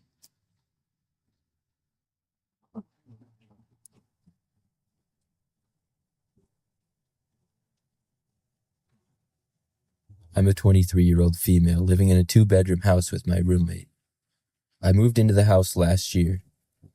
My roommate is one of my good friends from college who happened to take a job in the same city as me, which isn't very far from the college we attended together. I would use Snapchat every day and had a pretty large number of friends on there and people who I snapped. I would get added by guys that I didn't know quite a bit. Sometimes I wouldn't know them at all, and other times they would be guys that I went to school with or actually did know in some way. One night last summer, I was in my bedroom just chilling on my laptop when I casually looked at my phone to see a few Snapchat notifications. I saw that somebody had added me named Josh M.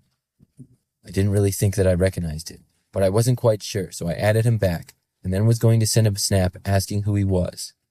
But before I could, he beat me to it. He sent me a snap, and I opened it up. It was a picture of about half of his face, and he said, "Hey." He appeared to be in a dark area, and I couldn't tell much detail at all about him other than he was white with darkish hair. I sent him a snap back saying, "Do I know you?" He snapped me back almost immediately saying, "Yes, don't you remember me?" I asked him where I knew him from because I really didn't remember him. He just responded with a snap of his face and no words. I wasn't believing that he knew me at all, because after seeing more snaps of his face, he wasn't looking any more familiar. I didn't respond to him, but he sent me another snap a minute later asking me what I was doing. I told him nothing and asked him once again how he knew me. He didn't answer me this time either, and once again sent a blank snap of his face. It wasn't really making any sense, and when I left him unread again, he sent me another snap asking where I was. In that moment, I was happy to remember that I never had my location turned on in Snapchat, so nobody could ever tell where I was. I wanted to know more about this guy, so I clicked on his profile on Snapchat to see his username. But when I did, I noticed that he had his Snapchat location turned on. I then clicked on the map to see where he was and maybe get a better idea of where he was from. But when I did, I couldn't believe my eyes. He appeared to be right outside my house on the street. My heart suddenly started racing. My blinds were covering the windows of my bedroom, so I couldn't see out. I decided to slowly walk over to them and carefully look out. I noticed a car parked on the side of the street. It was a little ways away, and I figured this had to be the guy. I then went back on my phone to see that he had snapped me again. I opened it. I could now see that he was in a car. He asked me to stop leaving him on red, and at this point, I sent him a snap asking him where he was right now. I saw he opened the snap right away, but he didn't respond right away like he usually did. I waited several minutes, but he never did reply. I then looked back at the snap map, but he was now gone. He had turned his location off. I was afraid he had realized I was onto him and was now hiding. I slowly went back to the window, but when I looked out, the car was now gone. I was terrified. I now had no idea where he was and thought maybe he just parked down the street and was going to try to break into my house or something. I called my roommate to tell her what was going on, but I knew that she was at work and the chances of her picking up were slim. Sure enough, she didn't answer. I quickly went around the house making sure that all of the doors and windows were closed and locked. Thankfully, they all were. I went back into my bedroom and locked the door. I was just hoping that whoever this Josh guy was had actually left and wouldn't come back. About 20 minutes later, I heard a noise coming from my front door area. My heart started to pound even harder than it already was. I knew the door was locked though, so I was just hoping whoever was in there wouldn't try to break in. I got out my phone ready to call the police. Then, I heard the sound of the door opening. I couldn't believe it and I started to freak out. Till finally, I heard the voice of my roommate. It was her coming home from work early and not the Josh guy. I was so relieved and went over and told her everything. We were both a little creeped out for the rest of the night, but the Josh guy never came back. The next day, the Josh user had been deleted from Snapchat. I never did find out who he was or why he was seemingly stalking me.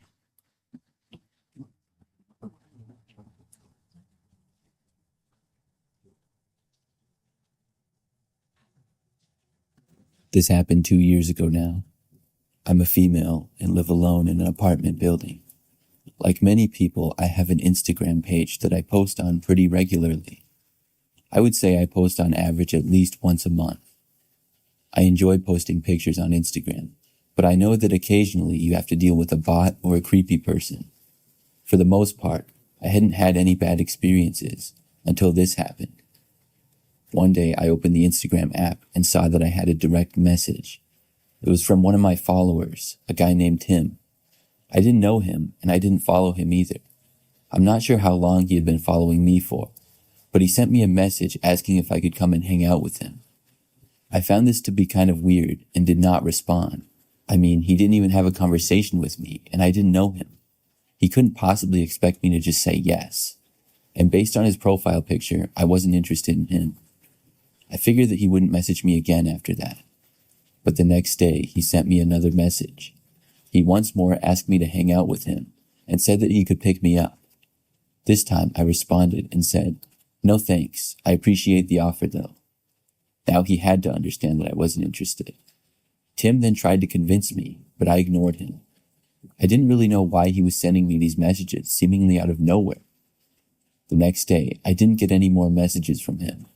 I figured that he would stop communicating with me at that point. The following night, I went grocery shopping after work. I would go shopping occasionally here and there whenever I needed to. I didn't have a particular routine or anything. I was inside of the store shopping for about 20 minutes. The time was probably about 8 p.m. or so. After I was done shopping, I headed out to my car in the parking lot. By now, it was mostly quiet, but there were a few people here and there. I got all the way to my vehicle, only to see that there was a car parked next to me. I started to take my groceries out of the cart and put them in my car. That's when the door opened to the car next to me and a guy got out. I did not recognize him. He just seemed like another guy going shopping, but he didn't walk to the store and instead headed straight for me. At first, I was confused, but he then said my name and asked me why I thought I could ignore him. I realized that it was Tim from Instagram, and I did recognize him from his picture at that point. I was too confused to say anything though. He said that he was here now, and we were together, so we may as well hang out. I finally spoke and asked him what he was doing and how he knew I would be here. He claimed that it was a coincidence. I finished putting my groceries in my car and said that I had to get home. I closed my trunk and then tried to walk around him to my driver's door, but he stopped me by grabbing my arm. He told me to come on and go with him. I asked him to let me go and said that he was hurting my arm. but he started to pull me away towards his car. He was a lot stronger than I was, and we started moving towards his vehicle. Then I started yelling as loud as I could. I was yelling help and telling him to let me go. There were luckily a few people that were walking to their cars in the parking lot a ways away. They took notice of what was going on though, and when Tim saw this, he let me go and told me to shut up. I instantly ran around my car for the driver's door and got inside. Tim followed me, but I locked the door before he could get in. I didn't waste any time, and I drove out of there. Tim had to run back to his car, and I left the parking lot extremely fast. By the time he started his car, I had already left. I went around another nearby store that was out of his sight. Then I took some random residential roads until I was sure he wasn't following me. After that, I drove home. I was so focused on not letting him follow me that I forgot to call the police for a while, but eventually I did. I told him everything that happened, but when I got to my Instagram page, his account was gone. I think he deleted it. Still, after that night, I never saw Tim or heard from him again.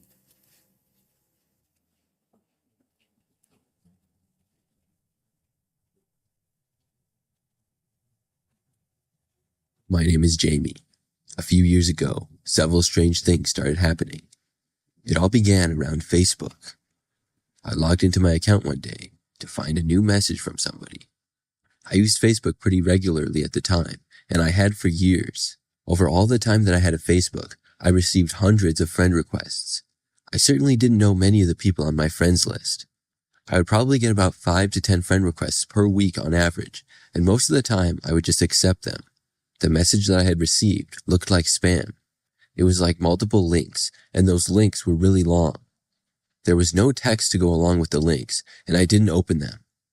It was sent from some guy with no profile picture. I figured that he was some spam account, and I accidentally accepted a friend request from him or something in the past. I deleted the conversation and unfriended the guy.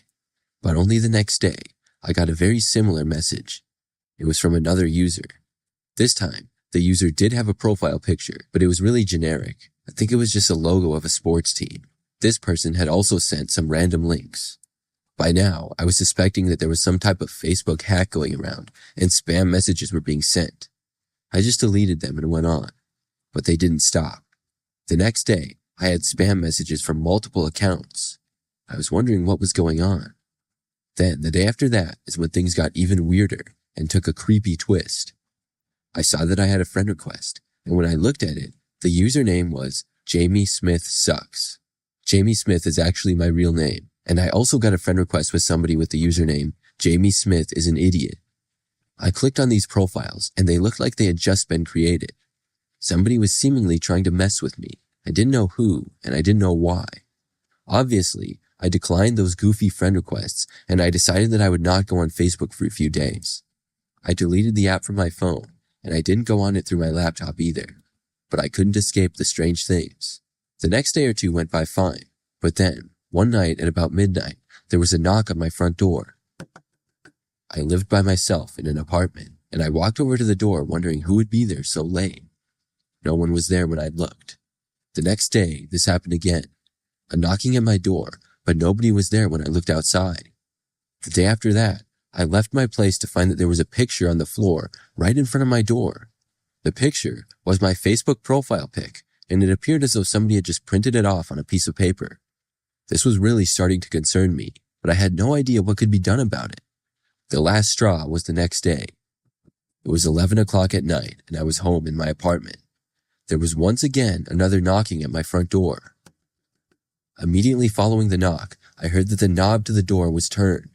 Luckily, the door was in fact locked. I walked over and looked out. No one was there again. I opened up the door, and on the ground was at least 100 pieces of paper with my profile picture printed on them. They were all stacked in a pile. I took them all and went to the police the next day. I told them everything and made a report. Beyond that, there wasn't much that I could do. But surprisingly, after I went to the police, everything just stopped. There was no more knocks at my door, no more things left outside, and no more weird Facebook messages or friend requests. I still don't know who did that to me, though.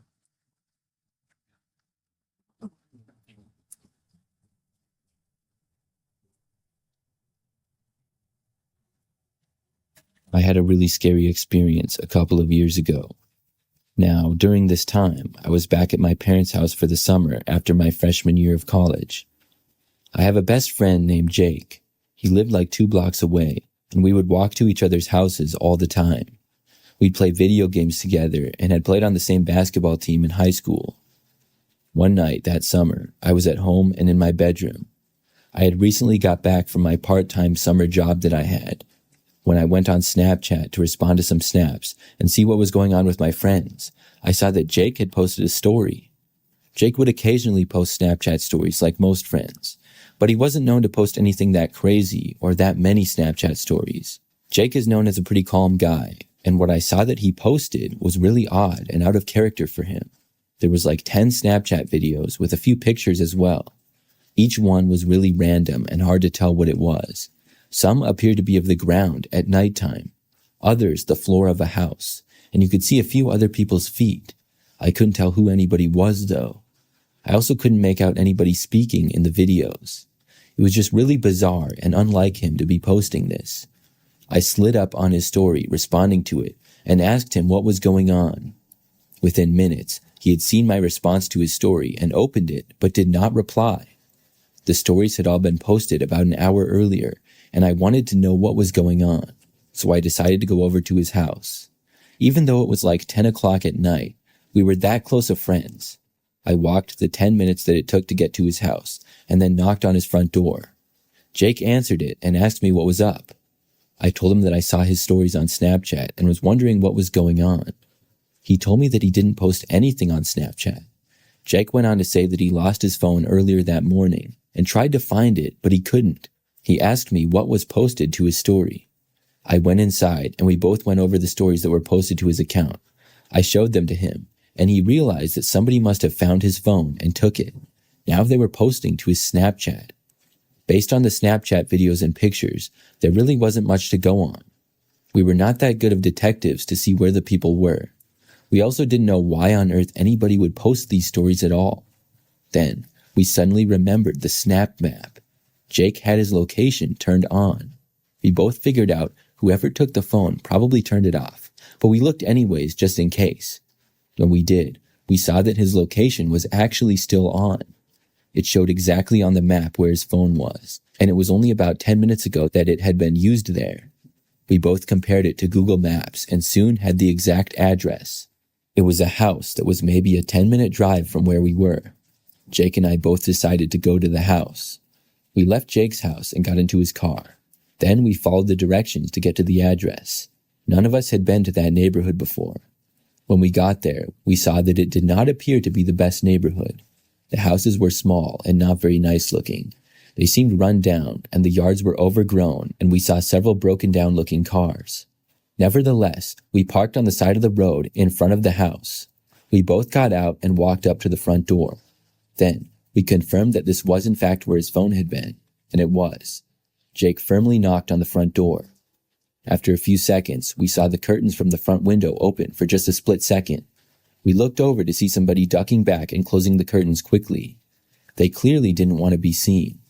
Jake then shouted from the other side of the door. He said that he lost his phone earlier in the day, and the location was showing it to be here. He said that the only thing he wanted was his phone back, and they could just throw it out the door to him, and we would leave. We got nothing in response. But about a minute later, we heard a noise from behind the house. Somebody was back there and outside. Now, this was a really bad idea, but we decided to go around back. We left the front step and walked around the side of the house. We hadn't even made it around to the backyard yet when Jake spoke again. He said basically the same thing that he had said before. He really wanted his phone returned to him and was mad that somebody had took it, so I can't really blame him. All of a sudden, though, we heard some yelling and the sound of people running. There were man's voices, and they were telling us to get the F out of here. I saw for a brief second at least 3 men running full speed at us. Jake and I just took off. The guys were a ways back, but approaching quickly. We ran into the front yard and then into the street. The guys were going so fast behind us that we wouldn't be able to make it to Jake's car and get inside of it on time. Instead, we were forced to run past his car and down the street. We were both decently fast guys, but the people behind us seemed to be almost as fast. We made it to the end of that street and then ran to the next one over. The guys behind us seemed to stop chasing us at that point. There was a little park, and we ran in there and hid behind some trees. We stopped and caught our breath, and we tried to figure out what to do. We stayed there for maybe 5 minutes and then carefully headed back to Jake's car. When we got to his car, we didn't see anybody outside or near the house. After that, we just left. We went back to Jake's, and he said that he would just have to buy a new phone. At least we tried to get it back. Looking back at that night, we probably should not have gone to the house. It could have been really dangerous, but we didn't think about it going into the situation. The location from Jake's phone was turned off after, so I don't know what happened to it. I do know that Jake ended up getting a new phone though.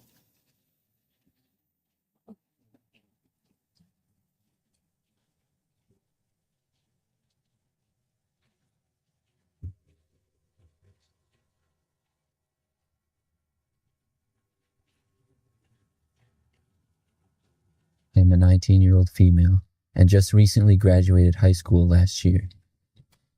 This was by far the scariest thing to ever happen to me in my life. It all started midway through my senior year. I was relatively popular in high school, and I would get added on Snapchat by new people almost every day. I had so many friends on Snapchat that I didn't even know a good number of them. I was home alone, relaxing in bed and watching Netflix while my parents were out shopping.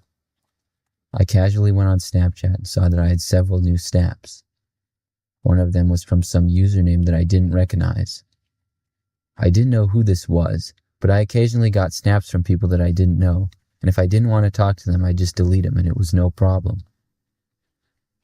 After responding to a few of my friends, I opened up the snap from the user that I didn't know to see who this was. Their username was pretty strange. It was like a bunch of random letters and then numbers that didn't spell any words or anything. When I opened up the snap, it was a video of a house. The video started by showing the house from the street and then zooming in towards a window. When I looked at the video for the second time, I saw that the house was mine. It was nighttime in the snap, just as it was outside, so it seemed to have just been taken. This immediately creeped me out, and I went from being relaxed to outright scared. The snap had been sent from the user 22 minutes ago, so I was hoping they had left. But just to be safe, I slowly looked out my window towards the street. When I did, I couldn't see anyone or anything. It all seemed quiet like a normal night. That made me feel a little bit better. But then I got another Snapchat from the user. With my hands shaking, I went to Snapchat and opened it up to see. It was another video. This time, it showed the inside of a basement, which I immediately recognized to be mine. We had an unfinished basement that had dim lighting, and I recognized the light fixture to be ours. I quickly ran to my door and locked it. Then I quietly listened next to my door for any noises as I dialed 911 on my phone. I whispered into the phone as the operator answered, and I explained to them what was going on. I then went into my closet and hid. I was told the police would arrive in 10 to 15 minutes. That was not what I wanted to hear at all, because it seemed like such a long time. The first 5 minutes went by, and they felt like an hour, but I didn't hear any noises or anything. Then I got another Snapchat from the user. I didn't care, and I wasn't going to open it because I knew it would only make me scared. But then I started to get more and more snaps from the person, and they were blowing up my phone. After that, they tried calling me. I stuffed my phone into some of my clothes and just waited for the police to arrive. A couple of minutes went by until I heard the terrifying sound of my bedroom doorknob being turned. I was glad I had locked the door, but I didn't know if whoever this was would be able to break it down or not. Just as I was thinking this, I heard one extremely loud bang from the door, and at the same time I heard this, I heard the sound of sirens off in the distance. There was not another bang, and instead, I heard the noise of someone running away. I stayed hiding in the closet until the police arrived, and when they did, the man had run away. I was just grateful to be alive and well.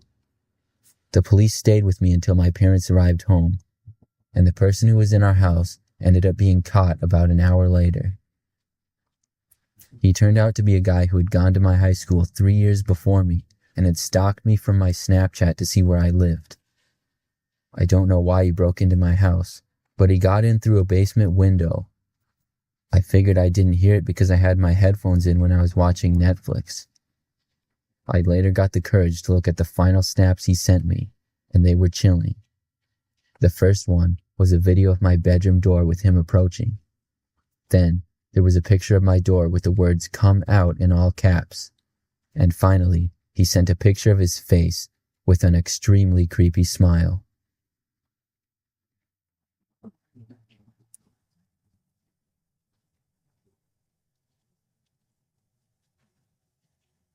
I just finished my freshman year of college. I'm a female, and Snapchat is my main way of communicating with my friends. One day, I got a Snapchat notification that a boy named Ryan had added me. I opened Snapchat and added him back. I checked his Snap score and saw that it was 52,000, so he seemed to be a real guy. His username was Ryan and then a bunch of numbers that I can't remember. I sent him a snap of the top of my head and asked, "Who is this?" About a minute later, he responded. I opened his snap, which was all black, and said, "I saw you on Quick Add and thought I should add you." I left him on red after that, but I didn't delete him. Within a couple hours, I had forgotten all about him. That night, I was laying in bed and watching some TV before I went to sleep. I started to hear a light tapping on my window. I shut off the TV so that I could hear it better. After a couple seconds, I heard it again. There was 2 large bushes in front of my window, and when I looked out, all I could see was leaves and darkness. Then, I saw it. A hand came up from below the window and tapped a few times. I ran out of my room and got my dad, who was in the living room watching TV. He went outside and returned several minutes later, saying he didn't see anyone. I went back into my bedroom and tried to sleep. It took me a long time, but there was no more tapping on my window, and eventually I got some sleep. The next morning, I woke up and checked my phone. There was a snap from Ryan. It was a picture of my house that said, "Why didn't you open your window for me last night?" I went to respond, but he had deleted me. I thought about going to the police, but all I had was his username, and I figured there was nothing that could be done. That night, I was once again laying in bed and relaxing before I got tired enough to sleep. Once again, I heard tapping. This time, instead of running to find my dad, I texted him on my phone and said that the tapping was going on again.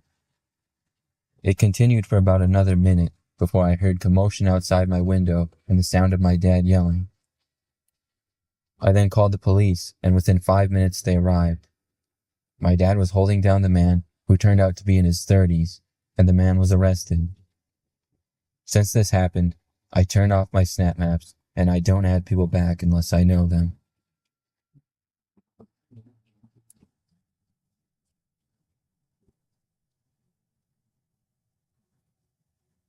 I'm one of those people that's always getting a new phone. I get one almost every year. For me, it's just a personal preference. A lot of times, I trade in my old phone for a new one, but that's not always the case. I happened to just buy a new iPhone a while back, but I still had my old one, so I decided to sell it on Facebook Marketplace. The phone was still pretty new, and I figured that somebody would want it. I listed it for a reasonable price, and within a day, someone had made me an offer. I sold it to them, and after receiving payment, I shipped it to the buyer, which was a man named Elliot. Now, everything seems normal, and it was. He got the phone, and I thought that was the end of that. But maybe like a week later, I got a friend request on Facebook from Elliot, the buyer of the phone. I didn't know him at all, other than that he bought my phone. I clicked on his profile, and I knew that he lived in the same state, in a city that was like an hour or 2 away. When I clicked on his profile, though, there wasn't all that much information because we weren't friends. I thought that it was kind of weird, though, so I declined his request. The next day, he sent me a message. He asked me why I declined his request and said that he really wanted to be friends with me. I told him, "I just sold you the phone. I don't know you at all other than that. Please don't take it personally. I just don't know you." He kept sending me messages though. He called me some things that I will not repeat here, and he seemed pretty angry. At that point, I blocked him. It was really strange to say the least, but I thought that was the end of it. Now, Elliot did not contact me through Facebook or any other social media for that matter after that. What he did was much worse. The next night, a few hours after I had gotten home from work, there was a knock on the front door. I walked over to the front of my house and looked out the window to see what looked like Elliot standing there. I couldn't believe that he was actually at my house. I never would have guessed that he would have done that.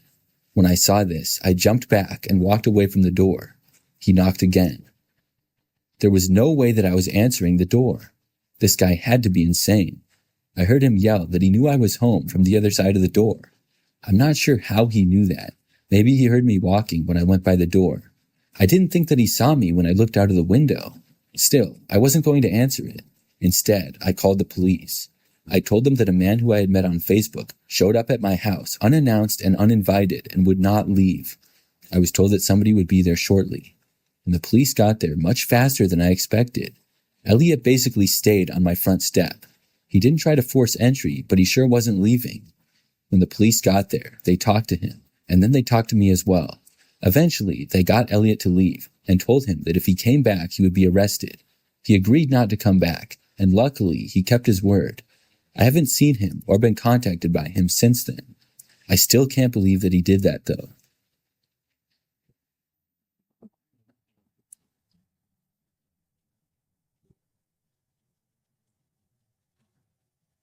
A few months ago, my best friend Joe and I got invited to one of our other friends' birthday parties.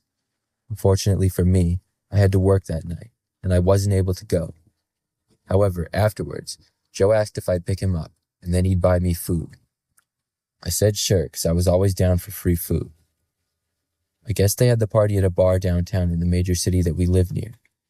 I was kind of bummed that I had to work, because as I was at work, I saw a few Snapchat stories of some of my friends, and it looked like a pretty good time. When I finally got off of work at about 10:30 p.m., I got a Snapchat from Joe saying he was ready for me to come pick him up. We mainly communicated through the text chat on Snapchat. I told him that I was on the way and asked him where to pick him up from. He then sent me his location on the Snap map, and I could tell the general area where it was. I asked him for a specific address, but he just said to follow his Snapchat location. This made it a little bit harder with no address, but I could still do it. I drove to the area, which was about 15 minutes from where I was. I got to where Joe was on the Snap map, but it was in what appeared to be a back alley behind several businesses. It didn't really look like bars though, just more like warehouse or apartments or something like that. I told Joe I was there, and he said he would be out in a minute. Then he sent me a snap saying he couldn't find me and asked me to get out of my car. I was wondering what Joe's problem was because I thought he was acting really strange. I parked my car and got out. I wasn't intending on being out of my car for long, just enough to call out for Joe to see if I could see where he was. But what happened instead was I saw 3 men start to run out from the building that I was next to. They were running straight for me. I quickly got back inside of my car and locked the door before the men reached me. Thankfully, I hadn't gone more than 2 steps from my car, or I wouldn't have made it back. I had no idea who these men were, but they were now trying to open my doors and all shouting at me. I sped away as fast as I could and drove all the way home. I contacted a few of my other friends who had been with Joe that night, and it was told to me that Joe had lost his phone at the bar earlier. I realized someone must have took it, and was now pretending to be Joe and communicating with his contacts. I went to the police and told them everything. Joe's phone was found cracked and in a dumpster a week later. Joe was able to get a new phone, but I don't think they ever found out who the men were who took it and chased after me.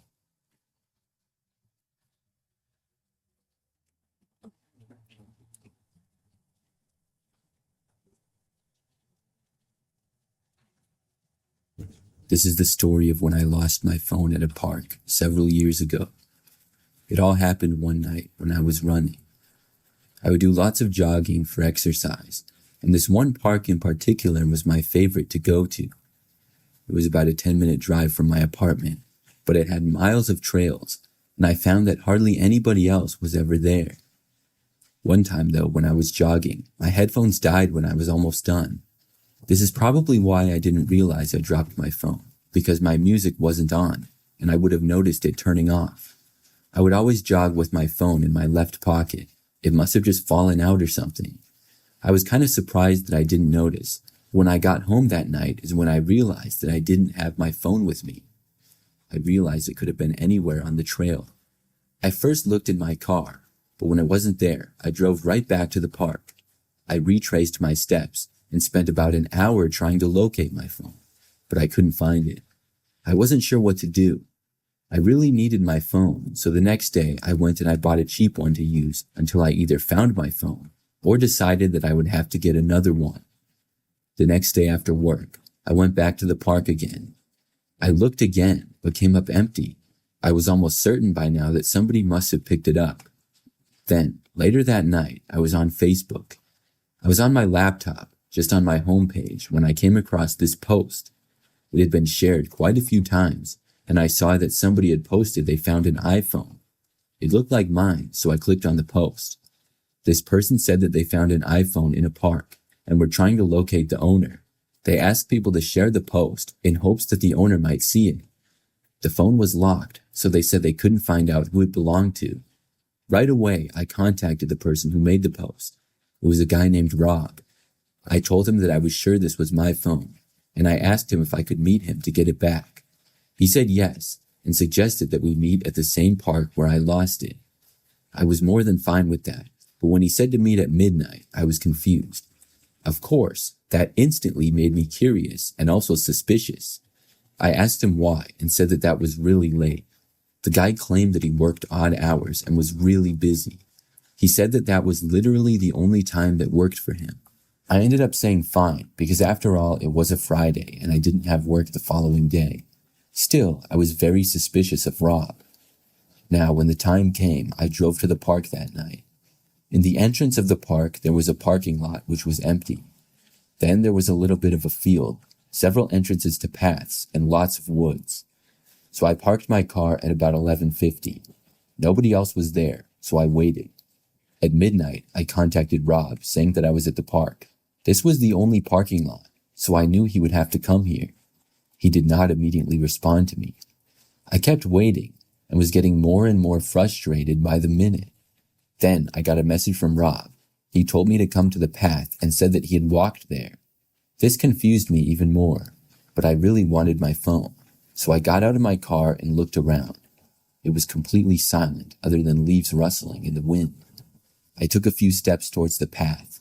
It was in that moment that I saw what appeared to be two large men coming out of the woods. They were walking in my direction, but a long ways away. By now, I was probably like 50 feet away from my car. As soon as I saw these two guys, I started sprinting back for my vehicle. When I got there, I did not bother to look back to see where the men were. I instantly left, driving away and out of the park. I went all the way back home. When I got back, I went onto Facebook and was going to message Rob. I saw that his previous message had been deleted. I sent him an angry message, accusing him of setting me up, trying to rob me, and I said that I was going to the police. He responded denying it, claiming that he was just running late and would be at the park soon. I called the police. I told them the entire story and showed them the messages on my phone. Then I asked Rob to send me my phone in the mail. He was hesitant and claimed that he couldn't do it. However, the police contacted him after that. After they got involved, he finally gave me my phone back. Unfortunately, there was no proof that Rob got those guys to come towards me in the woods. I believe 100% that he was setting me up to get robbed or something. I blocked him not long after. Hopefully, I'd never see him again.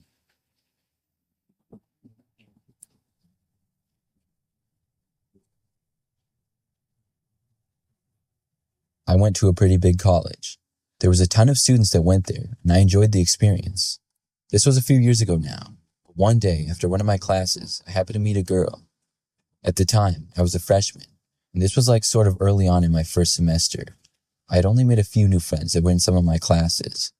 When I was leaving one of my pretty large classes, a girl was walking next to me, who I assumed was in my class. She complimented me on my shoes. It took me by surprise. When I saw her, I thought she was good looking, and I complimented her back.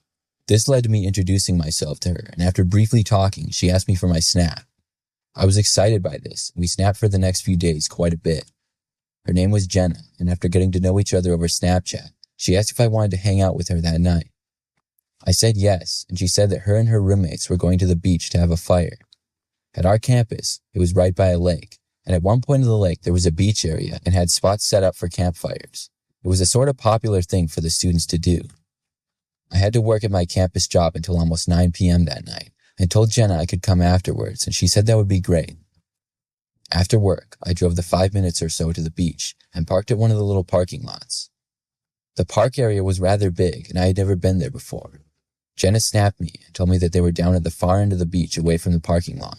She said she would turn on her Snapchat location for me to follow, and when she did, I saw that she was much farther down from where I had parked, but there were no other parking lots. I got out of my car and started to walk into the sand. It was really dark out there, and I had to use the flashlight on my phone to really see. At the end of the beach, there was a wooded area connecting the park to the beach. I walked along the water for a good 2 or 3 minutes looking out for anyone, but I wasn't seeing them. I saw on the snap map that I was getting closer to Jenna, but I wasn't there yet. I kept on walking, when suddenly, out of nowhere, I heard the sound of somebody walking towards me rather quickly. They were coming at me from the side near the woods, and I looked over and shined my light. For a split second, I saw the figure of a man, and he was walking right towards me, but as I shined the light on him, he darted to the side and away. I then looked over to him again, and saw that he was coming towards me aggressively now. I kept walking down the beach and tried to dodge away from him, until I felt the man start to grab me. I jumped away and ran quickly up towards the woods. I put my phone in my pocket so the man would be able to see where I was, and when I had separated myself from the man by a few feet, I turned to the direction that I had come from. I heard the guy running behind me on the beach. He was only a few feet behind me, but eventually I began to outrun him. I kept sprinting as fast as I possibly could, and somehow I made it back to where I had parked the car. I desperately got back inside of my car and drove off as fast as I could without looking back. When I had made it far enough away, I got back on Snapchat to call Jenna and tell her that there was a crazy guy on the beach who had chased me. When I went to call her, though, I was shocked. Jenna had blocked me. It was then that I realized Jenna likely wasn't who she said she was, and instead, she had set me up.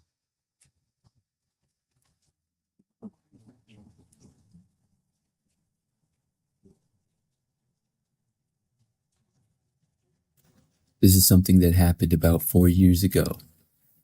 It all started when I got added by this random guy on Snapchat. I think his name was John something. I don't remember exactly, but I didn't immediately recognize his name or anything. Still, I added him back and didn't think too much of it.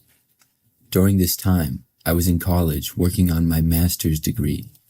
With the 5+ years that I had spent in college and the various jobs that I worked, I figured he maybe knew me from somewhere. I also had quite a few friends on the Snapchat app. So anyways, a few days went by after this. One day I was at home in my apartment, and for some reason I looked onto the Snap map. This map shows you and all of your friends' locations if they have it turned on. Well, I noticed that there was a guy on the Snap map, seemingly in my apartment complex. It was the guy who had recently added me. I figured that maybe he lived there as well. He did not have his last name on his Snapchat, so I didn't know who he was or how to find out. After that, the next day, I happened to be on the other side of town with a couple of friends. We were at a park working out, and it was kind of a popular area. There were quite a few other people there, and shortly before leaving, I looked on my phone and I looked at the Snap map again. I remember that my friends and I were seeing where another one of our friends was. Well, I noticed that the same guy was at the park. He did not appear to be right next to me, but was pretty close. I looked around, and I didn't know what he even looked like, but I also didn't notice anything strange. Within my sight, there were probably at least 20 different people. Maybe this was just a coincidence, but it seemed kind of odd to me. Things got even stranger though. I started to get curious, and when I got home, I looked on my Snap map again. Once more, the guy was seemingly right outside of my apartment a short time after I got home. The next day, I went to the grocery store, which was just a couple of miles away from my place. When I was there, I randomly had the thought to look on the map. I thought, there's no way this guy's going to be here as well. But when I looked, he was there, and according to the map, was in the parking lot. Now, the locations on Snapchat only update when you're on the app, and they're also not always 100% accurate with location, but they're usually pretty close. I looked around the store for the rest of the time that I was there. I honestly couldn't tell where the guy was though. I didn't even know what he looked like. But this was very suspicious, and I started to wonder if he even lived in my apartment complex, or was he possibly stalking me? When I got home that night, I looked on the map almost immediately. The guy appeared on the map seemingly right outside of my place again. Now I decided to ask him some questions. I sent him a chat on Snapchat asking who he was and how he knows me. After sending the chat, I went into my settings and then turned my location off. Then I saw that the guy had opened my message, but had seemingly left me on red. I was very confused, so I just blocked the guy. Several minutes went by. I lived on the first floor of my apartment building. I was in my living room, and then there was suddenly a knock at my window. It was coming from my bedroom. I went inside, and as soon as I did, saw this man standing there looking into my window. I had never seen him before in my life. This was the guy who added me on Snapchat?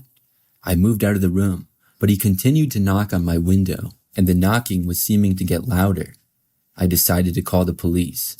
This guy was appearing to stalk me or something, so I told the police what was going on, and they said that they would be there shortly. Meanwhile, the man at the window had mostly stopped knocking by then. I went into my bedroom to look, and I no longer saw him there. After looking out of the window, it seemed as though he had left.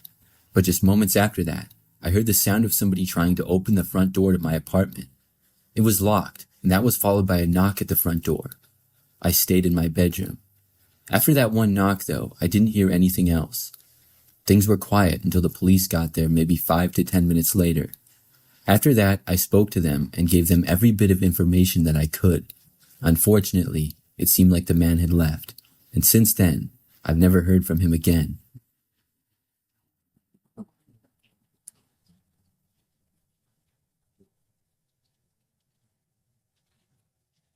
I'm a typical guy, and I have the Instagram app. I go on it basically every day to check out what my friends are doing, and follow my favorite sports teams and things like that. One thing that I do a lot is go on the Explore page.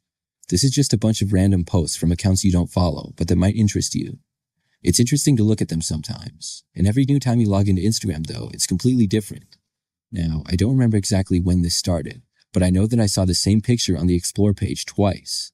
This isn't a big deal, but then I saw it a third time. I thought this was pretty strange, but I still didn't click on it. A couple of times later though, I saw it yet again. I truly don't know how many times I saw the picture, but it just kept showing up. Eventually, I caved and I clicked on it, wondering why I kept seeing it. This photo was a picture of a car. It was seemingly random. The car was not particularly new or old, it just looked average. It was a gray 4-door sedan. The picture did not have the number of likes listed and didn't have any comments either. I clicked on the page and it was a random word with numbers, and the profile picture was one of the cars. The page only had like 5 followers. On the page were 4 photos and they were all of different cars.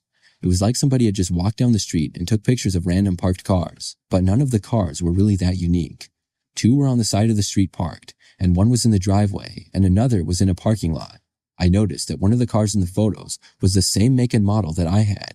Then I examined the photo a little bit closer. I soon realized that that was my car. I could tell that it was parked in my driveway. This gave me the chills when I saw it. Who ran this account? I shared the picture with a couple of my friends. None of the pictures had any captions or comments on them. My friends agreed that it was really weird, but didn't know who would do that or why. I was really curious, and I thought about commenting or sending a message to the page, but I decided not to. The very next day, I went on Instagram again. This time, I saw the same picture of my car on the Explore page. I clicked on it wondering if it was new, but it was in fact the same one. Then I clicked on the profile again because I saw that they had posted a story. The story was a poll. The poll said, "Which one?" Then there were the numbers 1, 2, 3, and 4. I did not vote because I didn't understand it at all at the time.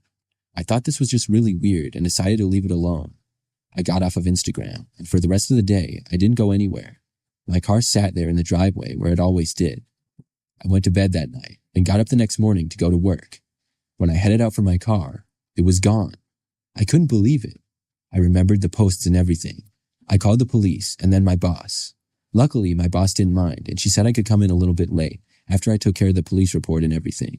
They took down all of the information that I could give them, including about the strange Instagram page. Unfortunately, when I looked, it had been deleted. The police assured me that they would do what they could to find my vehicle. I took a lift to work and back, and was able to get a rental car later that day through insurance. For the next few days, I was thinking about it all the time, until finally, I got a call that the police had located my vehicle. It was found abandoned, parked on the side of the road about 20 miles away. Luckily, it had no damage. I was able to get it back, but I don't think the police ever found out who did it. That Instagram page was really bizarre though. Was the poll a way of deciding which car the person was going to steal? And why would they post these things on Instagram anyways? Either way, I hope nothing like this happens again.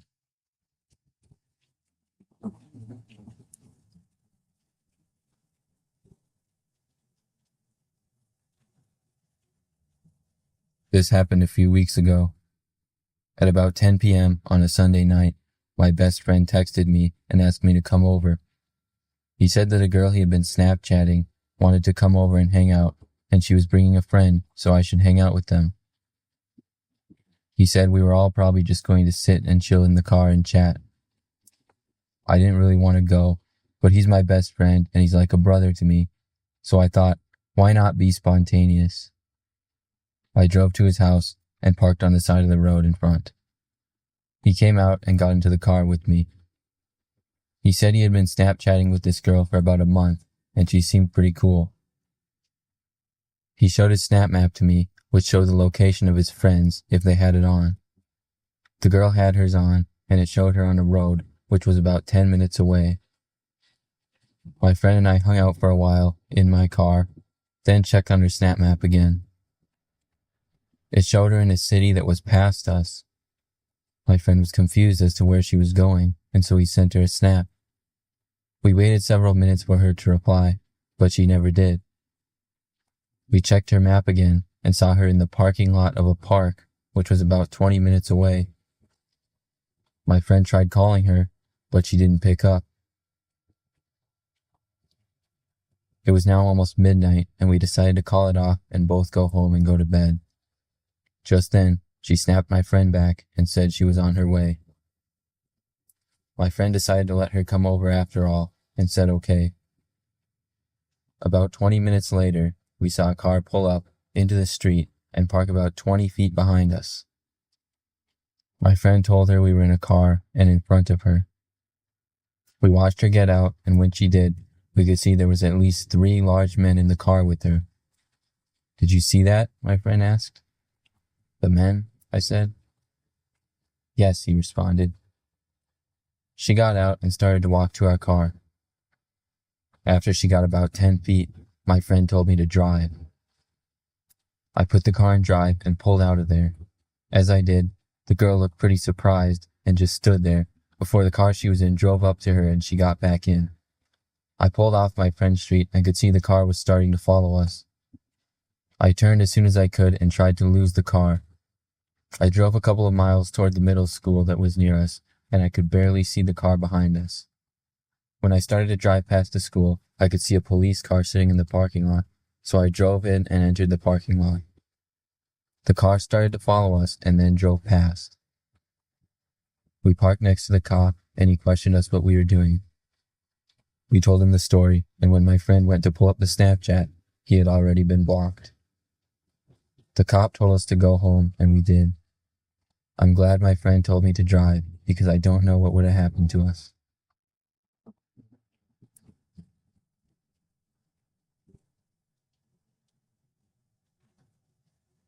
I have a horror story from Snapchat that happened just last year. I use Snapchat quite a bit and communicate with friends on there a lot. I post stories pretty frequently as well. I've had Snapchat for almost 10 years and over time have accumulated lots of friends on the app. When I post a story, sometimes friends will reply to them and say whatever. Now, starting last year, every time I posted a story, this one guy would seem to reply to it. I didn't really know who he was, but his name on Snapchat was Dave. I don't have any idea when exactly he added me or anything, but he would say things that were sort of creepy. Like one, for example, that stood out was when I posted a picture of my new apartment. The picture was just of like the living room and kitchen. He responded saying, "I wish I knew where you lived." It was almost like he was trying to be weird. I never bothered to delete him or anything because I didn't think it was too much of a problem. He never snapped me outside of responding to my stories, but eventually I got tired of it and deleted him. I didn't really think anything of it after doing so. But the next day, a new account added me on Snapchat. I didn't know that it was him making another account. I added him back out of curiosity because I had no idea who it was. Then, he sent me a snap asking why I deleted him. I then realized who it was and then deleted that account. Not too long after that, he tried to add me again with another one, but I did not add him back. He was using different usernames, but I knew that it was still him. The very next day, I got a text on my phone from a number that I did not recognize. It just said, "Hi," and I asked who it was. It took until like the third text for me to realize that it was the same guy. He started cursing me out, calling me terrible things, and was clearly very angry how I kept ignoring him. I blocked the number after he sent me about 20 texts in the span of 2 minutes. However, this couldn't stop him either. As most of you know, there are apps and websites where you can get new phone numbers for free. I've really never used one, but I know that they exist. I'm guessing that's what this guy was doing, because I got another text a while later. It was very clearly still him. I blocked this number too. Then, a while later, there was another new number. This time, though, he left a voicemail. I listened to it, and the man sounded much older than me. He basically called me every name in the book and then threatened me. I blocked his number. This continued for several days. I tried to ignore it as best as I could and just kept blocking his numbers. Soon, though, I decided to get a new phone. I sort of needed one anyways and decided to get a new number as well. I also changed my Snapchat username. After that, I never heard from the guy again. Hopefully it stays that way.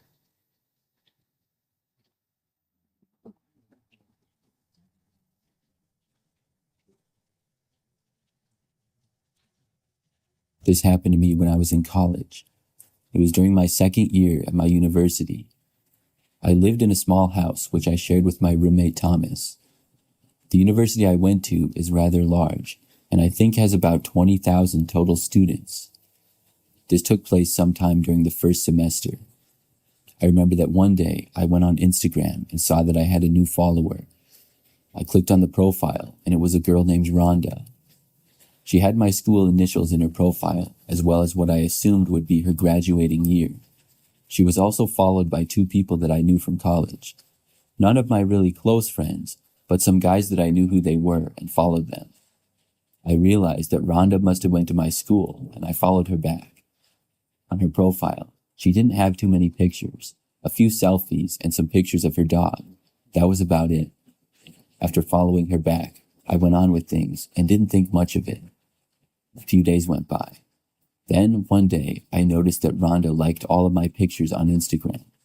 Now, I had about 40 posts or so, dating all the way back to my early years of high school. She liked every single photo, and I found that nice, but also a little bit random and odd. I thought that maybe she liked me or something.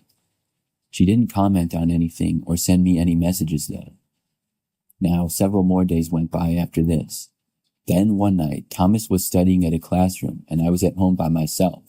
There was then a knock on the door. It was probably about 9 o'clock at night, and I wasn't expecting anybody and had no clue as to who it was. I had been in my room, so I didn't hear the knock very well. I got up and went out into the hallway, and then I heard another knock. But I realized then that the knocking was coming from the back door of the house, not even the front door. Now this was really strange. I walked over to the back door and looked out the window. When I did, I saw a girl standing there. It was Rhonda, but at first I didn't recognize her because I had only seen some selfies of her on Instagram. I don't think that I had ever seen her in person before. As I was standing by the door, she tried opening it up. Then I opened up the back door and said hi to her. I then asked her what she was doing here. She asked me if she could come inside. I had a bad feeling about it. Something about her was sort of creeping me out. Maybe it was the fact that she showed up unannounced to my back door at 9 o'clock at night. And by the way, she had no way of knowing where I lived. I asked her how she knew where my house was. She just asked to come inside again. I really didn't want her to. So instead, I told her that I was really busy with homework and I had to get back to it. She just stood there for a moment looking disappointed. Then she said that she was just going to go and walked off sort of angrily. I was glad that she was going, but more confused than anything. After she left, I went back inside and went into my room. Then I blocked Rhonda on Instagram. I felt that she had crossed the line by showing up unannounced like that. When Thomas got back home, I asked him if he knew Rhonda at all. He said no. I showed him her picture and he still didn't recognize her. I told him what happened and he was just as confused as I was. I was hoping that maybe he had known Rhonda and she asked him for the address or something. But the fact that he didn't made it that much more creepy and weird. The very next night, I was pulling a late night session of homework. I had some stuff due at 11:59 p.m. I was trying to get it done at the last moment. It was probably like 11:30 and I was almost done when I heard Thomas call me from the living room. He was in there watching TV and I asked him what he wanted. Then he told me that there was a girl standing at the front door. I knew who it was. I got up and walked out into the living room. I looked out the front door to see Rhonda just standing there, but she didn't knock on the door or anything. She appeared to look over and notice me. Then she turned and ran off. It was the creepiest thing ever. I went back and finished my homework and then joined Thomas watching TV in the living room. We kept glancing out the windows to see if she would come back, but luckily she didn't. After that, I never saw her again. I remember I asked Thomas to look her up on Instagram months later in the school year. She had a few more pictures then and appeared to still attend our university. I still don't know what she was doing. It was really creepy behavior though.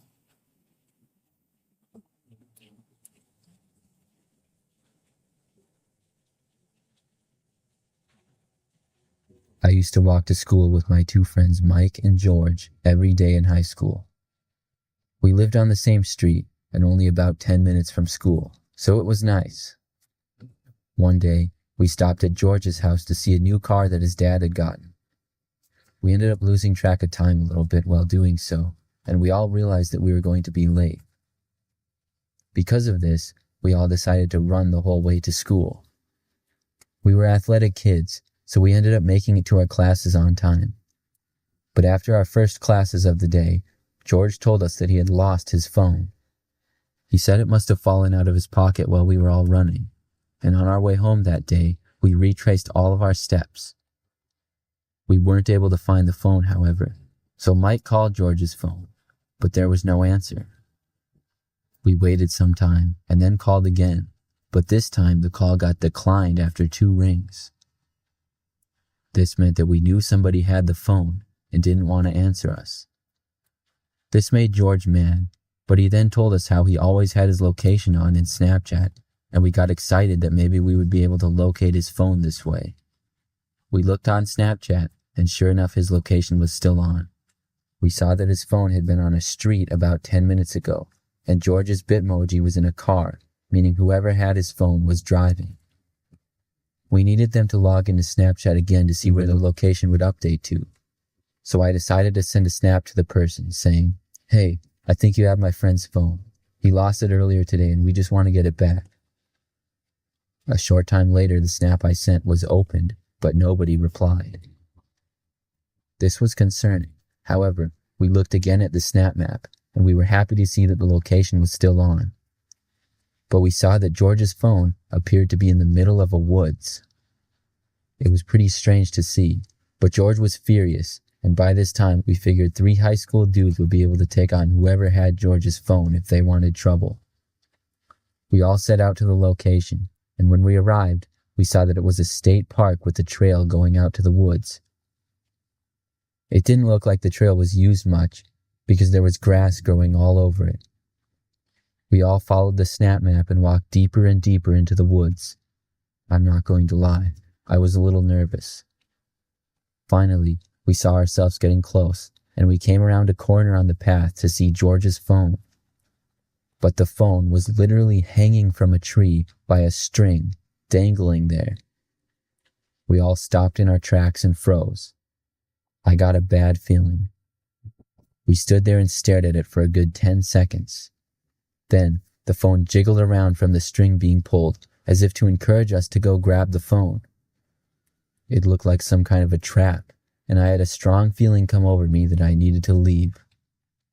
The three of us turned and ran as fast as we could out of there and didn't look back.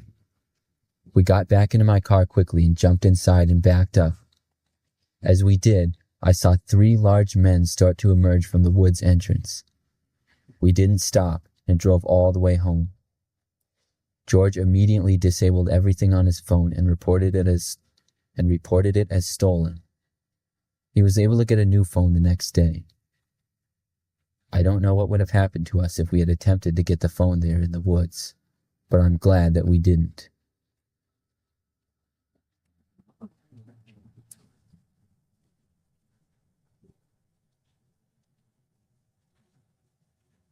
I'm a female, and I'm in college. Over the past few years, I've been pretty active on Instagram, and from time to time, there's a weird or creepy person who comments on one of my pictures or sends me a direct message. I usually just ignore it when it happens.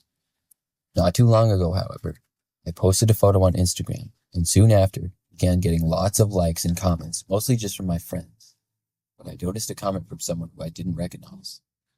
The guy's name was Brian, and his username was Brian something and then a bunch of numbers. The profile picture wasn't very good quality, but the guy looked like he was much older than me. He commented a bunch of heart emojis, which obviously I found creepy. I didn't really care though, as this is something that happens from time to time.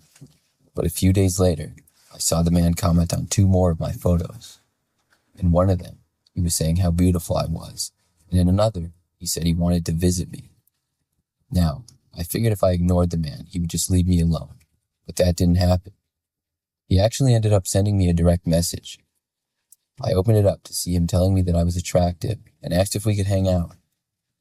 I left the guy in red, thought that he would get the hint to leave me alone, but the next day, he sent me about 5 messages in the span of 10 minutes, to all of which I ignored. Figured it was time to block him, and I did. My profile was public, and only a few hours later, I saw that the man had made another account and followed me again. He started sending me more messages now, but this time, he wasn't complimenting me. He seemed angry that I blocked him, and said he was going to find me. I immediately blocked him again after this. Sure, it was creepy, but I wasn't too concerned, knowing that he was probably far away and wouldn't actually do anything about it. The next day, the man made another account and messaged me again. He said now that he was in the same state as I was, and named the city in which I lived. He said he had seen me before, too. Now I read this, and I actually got concerned. I realized this man probably didn't find me on Instagram, but already knew of me in person. I wasn't sure where he had seen me. It could have been a number of places. I went to a large school for college, which was near a pretty big city. I also worked at a popular restaurant, so there's no way of knowing who this guy was or where he found me. I decided to report his account to Instagram, and I sent a message to them of what he had done. I didn't know if this would do anything, but I also didn't know if this was a situation where I should go to the police or not. A day or so went by, and I didn't hear from the man. Just when I was starting to feel better about things, I suddenly got another direct message from the guy. He had made yet another account. This time, he said he was on his way to my house. I didn't know if he was actually serious, until I noticed a car pull up outside my apartment. I lived alone in a small 1-bedroom apartment, which opened up right to the parking lot. It was a small parking lot, so when a car parked right in front of my place, of course I was concerned. I watched an older-looking guy get out, who seemed to match with the profile picture. He then started to walk towards my building. There was no doubt he was going to my unit, and I then scrambled to cover my window with my shades and ran to my bedroom. Quickly ran into my closet and closed the door. Then I called the police. I explained the whole situation to them as I heard a knocking coming from my front door. I looked at my phone screen and saw notifications on Instagram that the man was sending me more messages. I stayed hidden in the closet until the police arrived. When they did, they found the man attempting to break my front window and get inside. Thankfully, he was caught, and I don't have to deal with him again.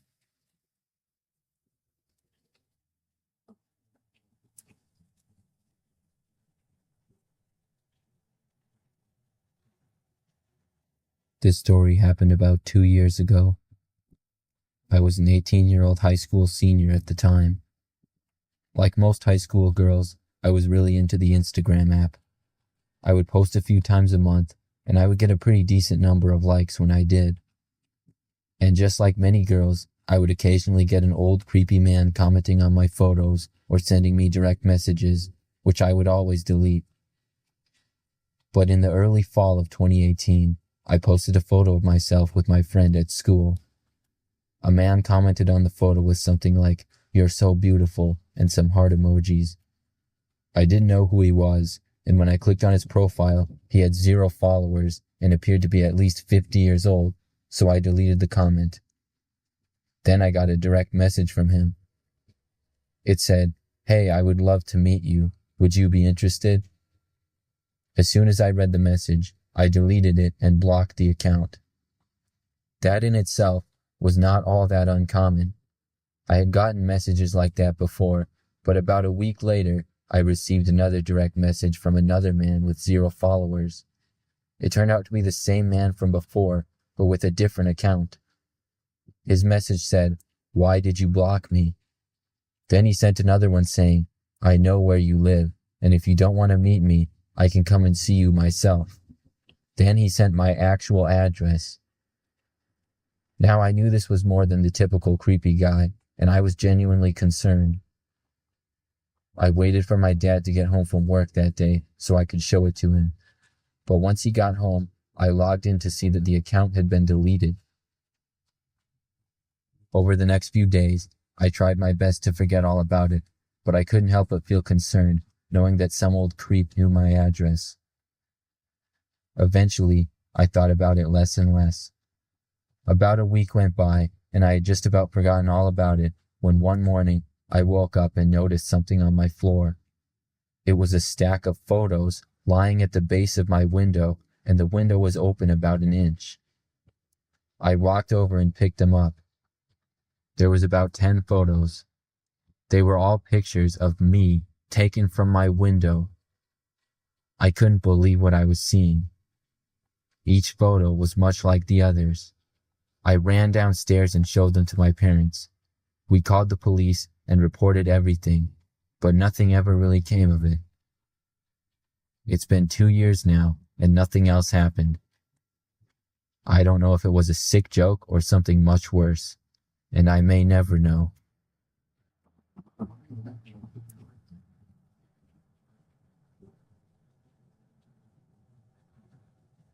This is something pretty strange that happened not too long ago. I would like to remain anonymous, so I'm not going to share my name, but I have an Instagram page. I'm just a regular guy for the most part, and I have a job that I've worked at for a while now.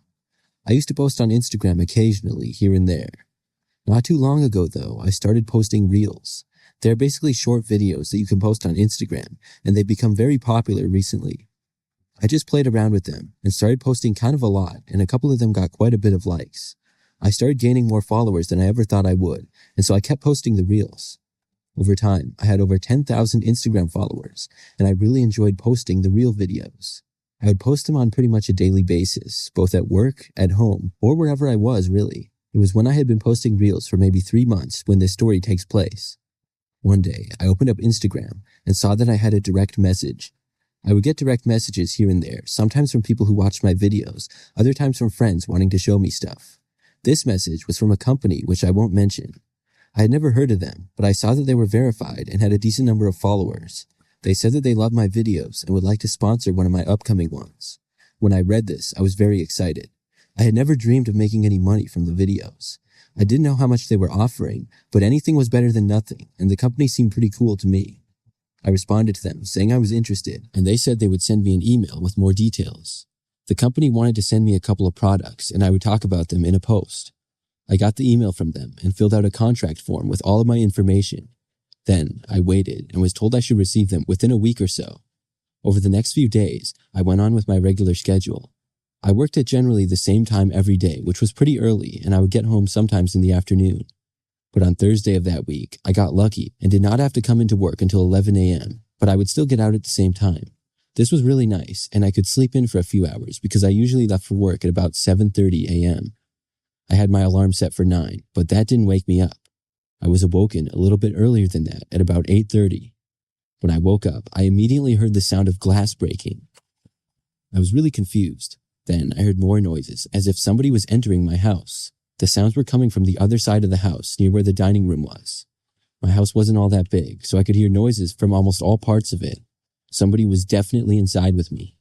I kept listening and heard more sounds, like maybe there was more than one person here. My heart started racing, and I couldn't believe what was going on. Somebody was breaking into my house at 8:30 in the morning. I got my phone to dial 911. The noises continued, and it seemed as though whoever was in here was not at all concerned about being quiet. There were at least 2 people, possibly more. I spoke on the phone, telling everything that was going on, and I spoke as quietly as I could. Luckily for me, it didn't sound like they were coming any closer to my bedroom. I got off the phone with 911 and was hoping that they would get there as soon as possible. I was told that they should arrive within a few minutes. Meanwhile, I still heard the people moving throughout my house. I was really nervous that whoever was in my house would move to my bedroom. As of that moment, they hadn't moved from the other end of the house, but I knew it was still possible. I didn't have a lock on my bedroom door and didn't want to take any chances either. I decided that I would try to move into my bathroom. It was right next door to my bedroom in the hallway, but I would have to open my bedroom door and then close the bathroom door, and I didn't want to make any noise. I decided to try and do it anyways, before the people in my house thought about coming towards my bedroom. I moved to my door and opened it slowly and as quietly as possible. Once it was open, I carefully walked to the bathroom door. As I was walking there, though, I suddenly heard footsteps coming near. I rushed inside and shut the door, making a little more noise than I intended. The door shut and I locked it. I was just happy to be safely inside. I heard the footsteps then moving back and walking away. Just barely, I heard men's voices coming from the other side of the house. There was more movement, and soon I stopped hearing any noises at all. It was as if they had left. I stayed inside the bathroom with the door locked for about 5 more minutes until the police arrived. I heard them knocking on the door, and I carefully left the bathroom and walked over to the front door of my house. I let the police in and spoke with them while they searched the entire place. The men who had broken in were gone. My back window that looked out to the backyard from the dining room was smashed. Several things inside were also stolen. I was glad to be okay, but really frustrated about it. I just hoped that they would be able to find who had done it. So what does this have to do with Instagram? At first, I didn't think anything at all, but only after a few days went by and I didn't receive anything in the mail, I went to check Instagram. I was going to send a direct message to the company asking when it would arrive, but they were just gone. It was as if their account had been deleted. When I looked up the company, I found a different page for them which was also verified. I realized that the contract that they had me sign, I'd given my address in it. Plus, if they had seen my posts, they very possibly would have known my work schedule and even seen details of my house. As for the page being verified, I found out that people can pay a little bit of money to have any page verified now. I think it was all a setup. Why? I don't know, and maybe it was just a crazy coincidence, but I'm convinced otherwise.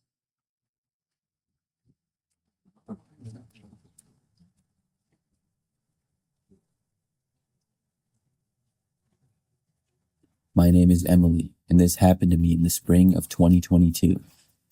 I was living by myself at the time in an apartment, and I worked in the city. I have an Instagram page that has a few thousand followers. I'm not famous by any means, and I'm certainly not an Instagram model, but I do post there pretty frequently. One night, I got a text message from one of my friends.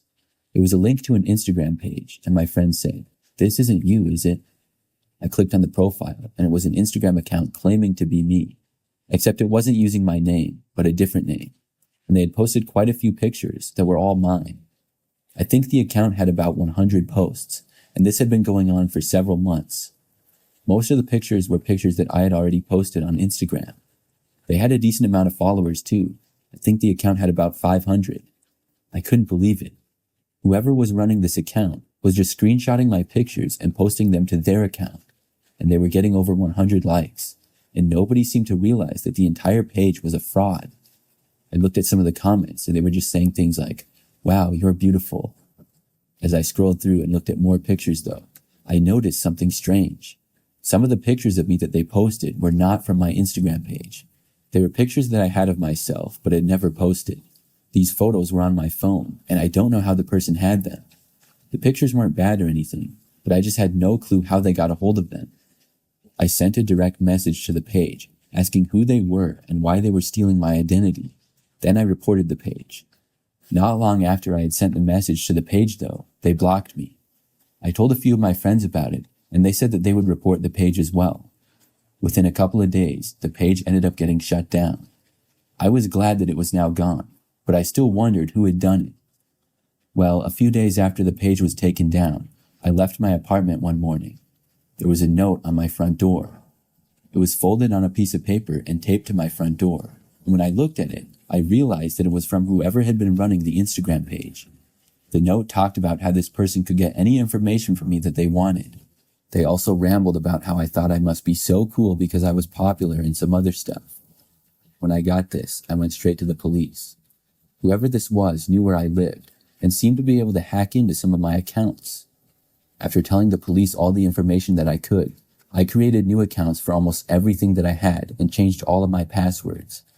Luckily for me, I moved out of that apartment just a few weeks later because my lease was up. Since that experience, nothing else strange has happened, but I still don't know who was doing that.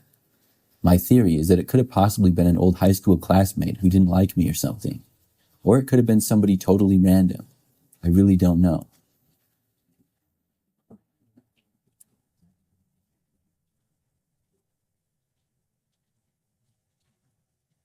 I go on Instagram all the time.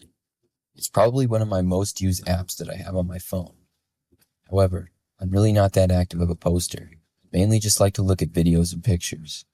But several months ago, something very strange happened, and I still don't have an explanation for.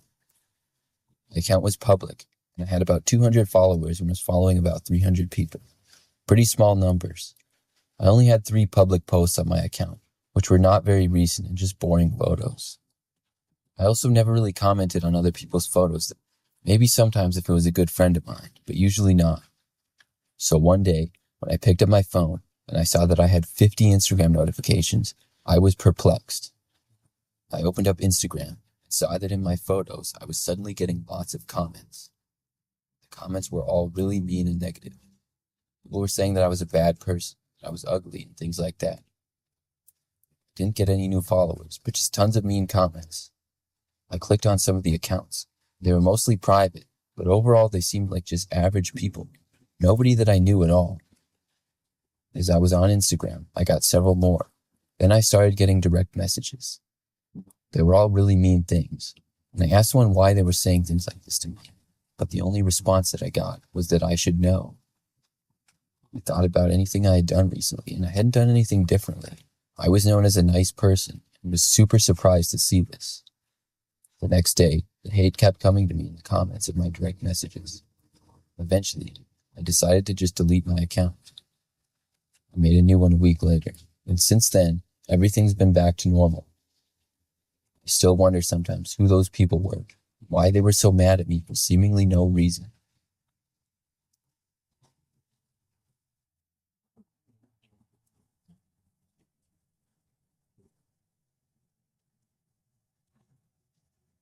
This story happened to me just a couple of months ago.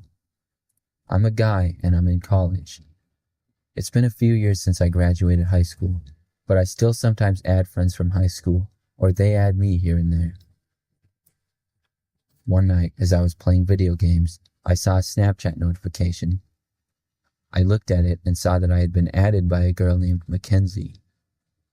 I added her back, not knowing who she was. I figured maybe she went to my college or something. After I added her back, she actually sent me a text through Snapchat, and I opened it. She said, "Hey." I responded back saying hi. She then responded almost immediately with, "Do you remember me? We went to high school together." I responded back asking her what grade she was, because I really didn't remember her, and I knew basically everybody that I went to high school with. She then said to me that she graduated the same year as me, 2017. Now this made me slightly skeptical, because I graduated in 2018, not 2017, and I told her that. She then told me that she meant to say 2018, but it was a typo. Overall, we talked a short time, but something just seemed fishy to me. Then, after just about 10 minutes of awkward chatting, she asked if I wanted to hang out, and that's when I knew this was probably not a real girl. I looked at her profile, and her Snap score was actually decently high, but there was no indication of any last name, so I couldn't look her up anywhere. I decided I just didn't want to take a chance with it, so I left her on read and went to sleep. The next day, I had forgotten all about it and went throughout my day, doing all the normal things I would do on a Saturday, such as mowing the lawn and playing more video games. Sometime in the afternoon, I got another snap from the girl. I opened it up and saw a picture of me mowing the lawn, taken from inside a car that was driving down my street. It had the words on the snap that said, "Consider this a warning." I immediately deleted the user and blocked them. I told my parents about it, and they seemed a little concerned, but we didn't go to the police or anything. Over the next few days, I was sort of scared, but nothing else happened at all.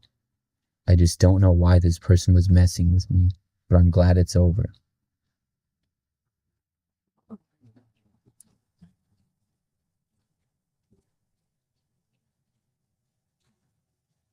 I've had the Instagram app for years now. I'm not a huge social media guy, and I really don't post often, but I do go on occasionally. About a year ago, I went on Instagram one day and saw that I had a direct message. When I clicked it, I saw that it was from an account that's username was only a bunch of numbers. It seemed a little strange, and their picture was also strange. The message was just a link. Now I know how stupid it sounds, and I don't know why I did, but I clicked on the link. I guess I was just curious. As soon as I clicked on it, my phone completely froze up. Then the screen went all black, but not the same shade of black as when the power's off, but another shade. I tried pushing the home button and even turning off my phone, but nothing happened at all. After a few minutes of nothing working, I finally pressed the reset button on my phone, and it finally turned off. I started it back up and immediately logged out of my Instagram and changed my password. I also blocked the account that had messaged me. I wasn't taking any chances with the message I had received, and I thought it was most likely someone trying to hack my phone or my Instagram account. Everything seemed normal after that, but later in that day, I got curious. I went back to the message I had received and clicked on the profile that sent it to me. I wanted to know who this was and possibly report the profile. When I did, I saw that the page only had one post. The post was an all-black photo with white letters on it. The letters spelled out my home address. I saw that the post had several comments. The usernames of all the people commenting were just numbers as well, and they all had the same profile picture. They commented things on the post like, "Nice," and "This is going to be fun." I was really confused as to what this thing was, and I reported the page to Instagram. I don't know if that did any good, but when I checked back later about an hour, the post was gone. That night, I was awakened by the sounds of violent bangs coming from both my front and back door. They sounded as if whoever was there was trying to break the door down. My heart started racing immediately. The banging continued for about 30 seconds, and then all at once it just stopped. I remained sitting up in my bed, looking around, sweating, and my heart beating extremely fast.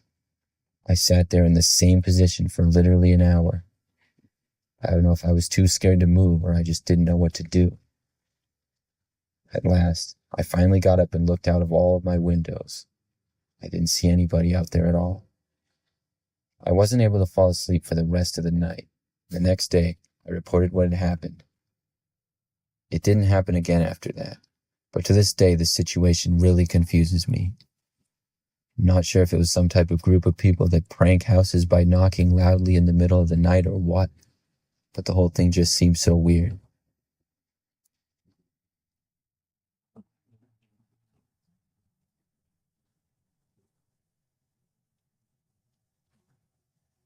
This story happened to my friend Emily and I about 5 years ago.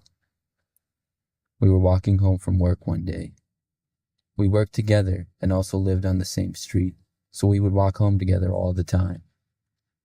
On this night, it was really nice out, so we stopped at a park.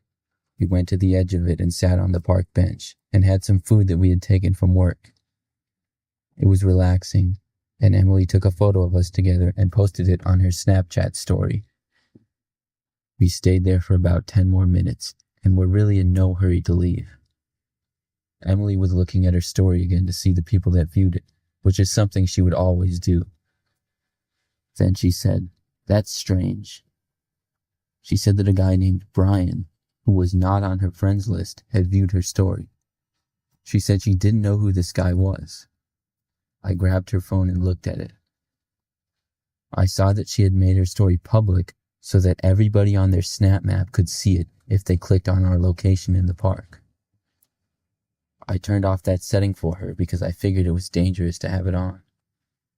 We got up and left after that to walk the rest of the way home. As we walked down the path through the rest of the park, we noticed a man start to walk behind us. He looked to be about 40 and wore sunglasses and a black sweater. I hadn't seen him at all when we had been in the park, but I figured this had to just be a coincidence. But the man kept following us as we walked. I got a little bit concerned because the area of our walk home was headed into a more secluded area where there wasn't as much people around. We decided to walk faster, but when we did, the man seemed to speed up as well. We had about 10 more minutes to make it home, and we thought we were just being paranoid, but we were seriously scared at this point. Then, out of nowhere, the man started full-on sprinting towards us. The both of us turned and ran off the path into a slightly wooded area, and the man did as well. It went up as a hill, and we ran all the way up the hill until it got to a quiet sidewalk, where we thankfully saw a guy walking his 2 dogs. We approached the man and his dogs, and the man who was chasing us stopped and ended up running in the other direction. We told the man with the dogs we thought we were being chased, and he watched out for us as we walked a couple of blocks away. Then we walked all the way back home. We made it back all right, but we're very careful. It was a very bizarre thing, and it had to be the guy that saw Emily's story. We're convinced of that.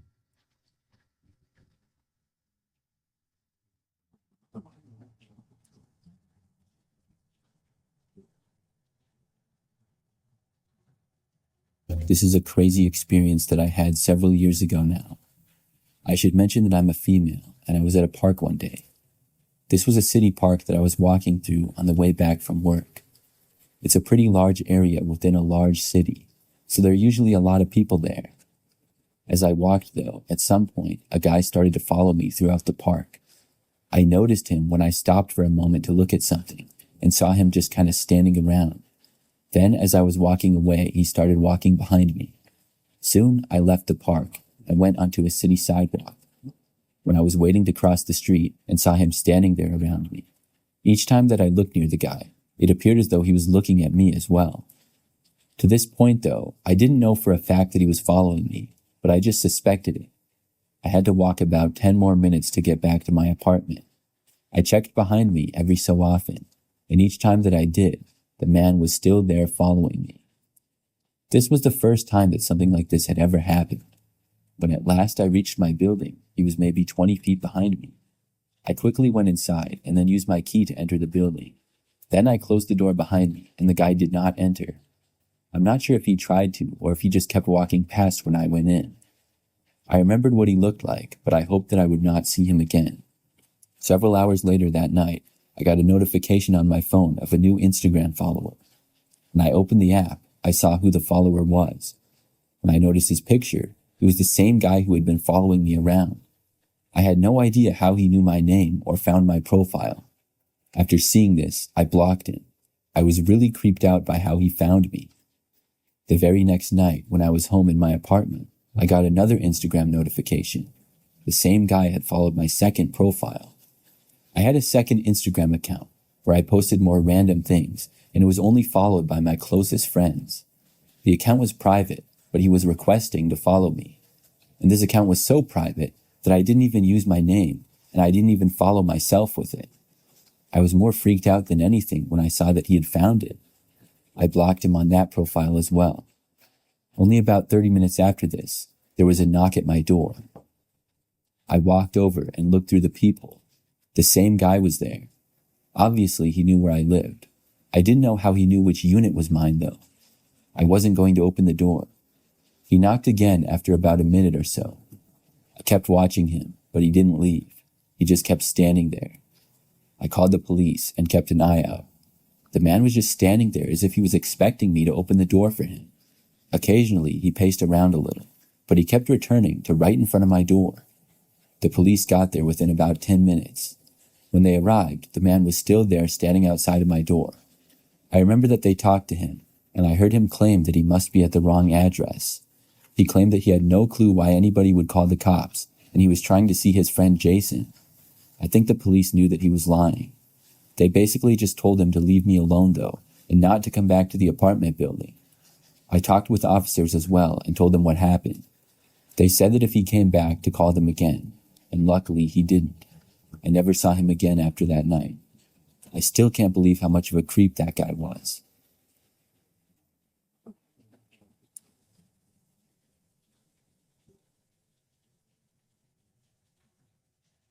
A couple of months ago, I had a scary experience on Snapchat.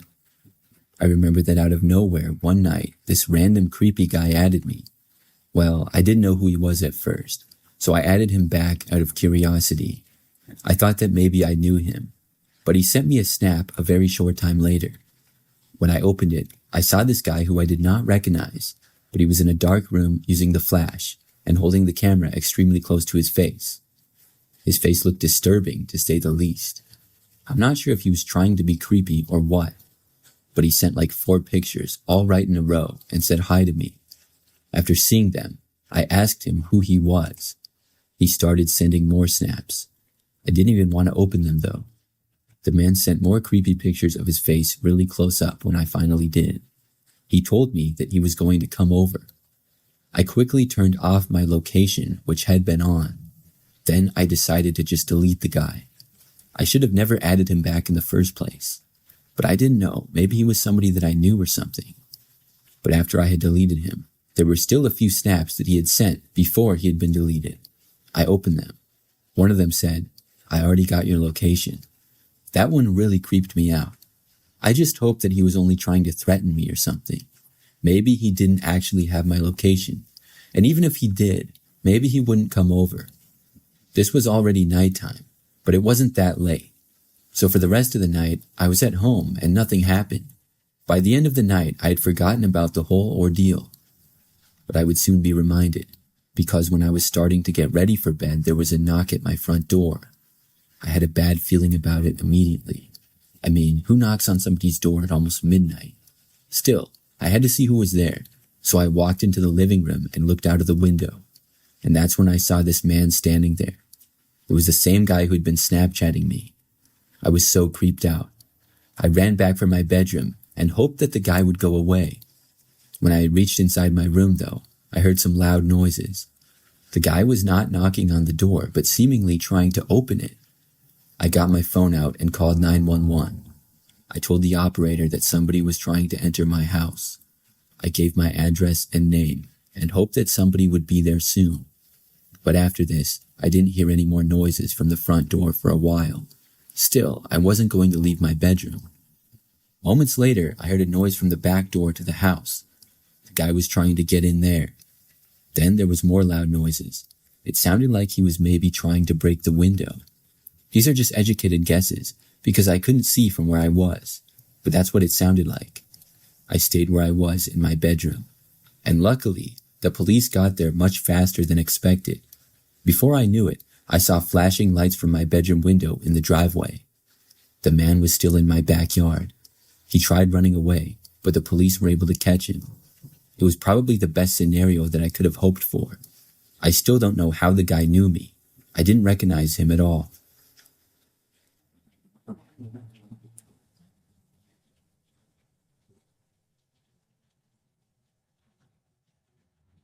This story happened to me about 3 years ago. Back then, I was really into Snapchat, and I used it more than any other form of communication. I had a lot of friends on Snapchat, and a good number of them I didn't even know. They just had mutual friends, or maybe they went to the same school as me. I remember a girl named Nadia posted on her story that she was selling her MacBook Pro computer for $1,000. This was a pretty good deal, and I was in the market for a new laptop, so I responded to her story saying I was interested. I offered her $800, and we settled on $900. We agreed to meet the next day in the parking lot of a garden center just off a highway. It was about a 20-minute drive for me, and I arrived to see the place was pretty quiet, with about 5 to 10 cars in the parking lot. I snapped her and told her I was there. She responded by asking what kind of car I was in. I told her, and she said she would be right there. I looked around, but I didn't see anybody in the parking lot, just some empty cars. I was parked next to some trees and a dumpster on one end of the parking lot. I started to go on my phone when suddenly out of nowhere, I heard something hit the back of my car. I turned around to see a man behind my car. Then I heard something come from the front end of my car, and when I looked, I saw another man out of my windshield. They both started hitting my car from the front and back. I scrambled to start my engine. The men tried to block me in by grabbing onto the front and end of my car, so that I couldn't get out without hitting them. I was able to turn and push one of the men back just enough so that I had some space to turn and then back out. They both came running to my car and hit it a couple times, but I floored it and was able to get out of there. I drove straight home. When I got home, my car sustained some damage, but nothing too serious. I never bothered to report the incident because when I got back, of course, I was blocked by Nadia.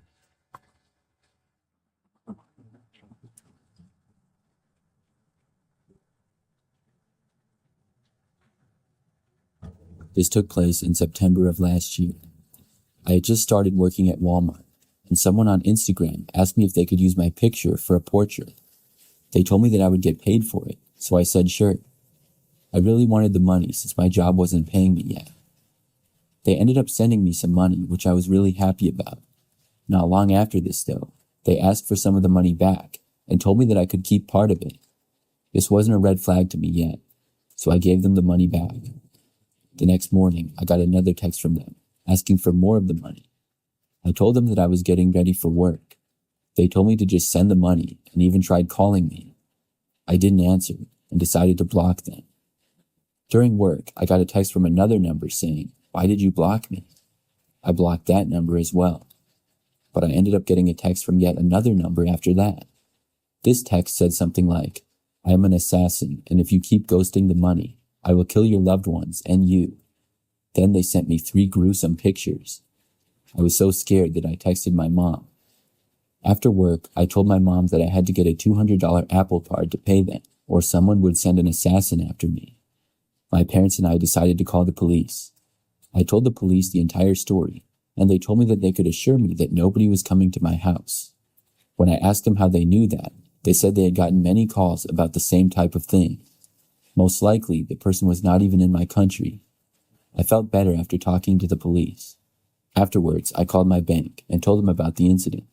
I asked for all of the money that wasn't approved to be sent out yet to be sent back to me. At least I was safe though, but I was still a little shaken up. That's the scariest story that I had.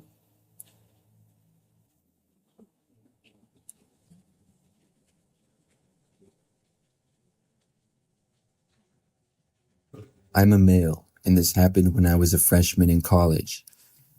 I went to a pretty average-sized university. As a freshman, I was required to live in the dorms. These were a few buildings that had maybe 5 floors each. The rooms were small, but they were decent, and I was lucky enough to have my own room. This meant that I would not have to have a roommate at all. So like many college students, I would use the Snapchat app all the time, and I communicated with most of my friends there. Not long into my first semester, this one girl added me. Her name was Lily. After she added me, I assumed that she probably went to the same school. I had 5 classes, and some of them had over 100 people in it. I didn't know Lily off the top of my head if she was in a class with me or something, but I figured that she probably was around campus. Not long after I added her back, she sent me a snap. When I opened it, I saw that she appeared to be around my same age. I snapped her back and we got to talking a little bit. She told me that she also went to my school.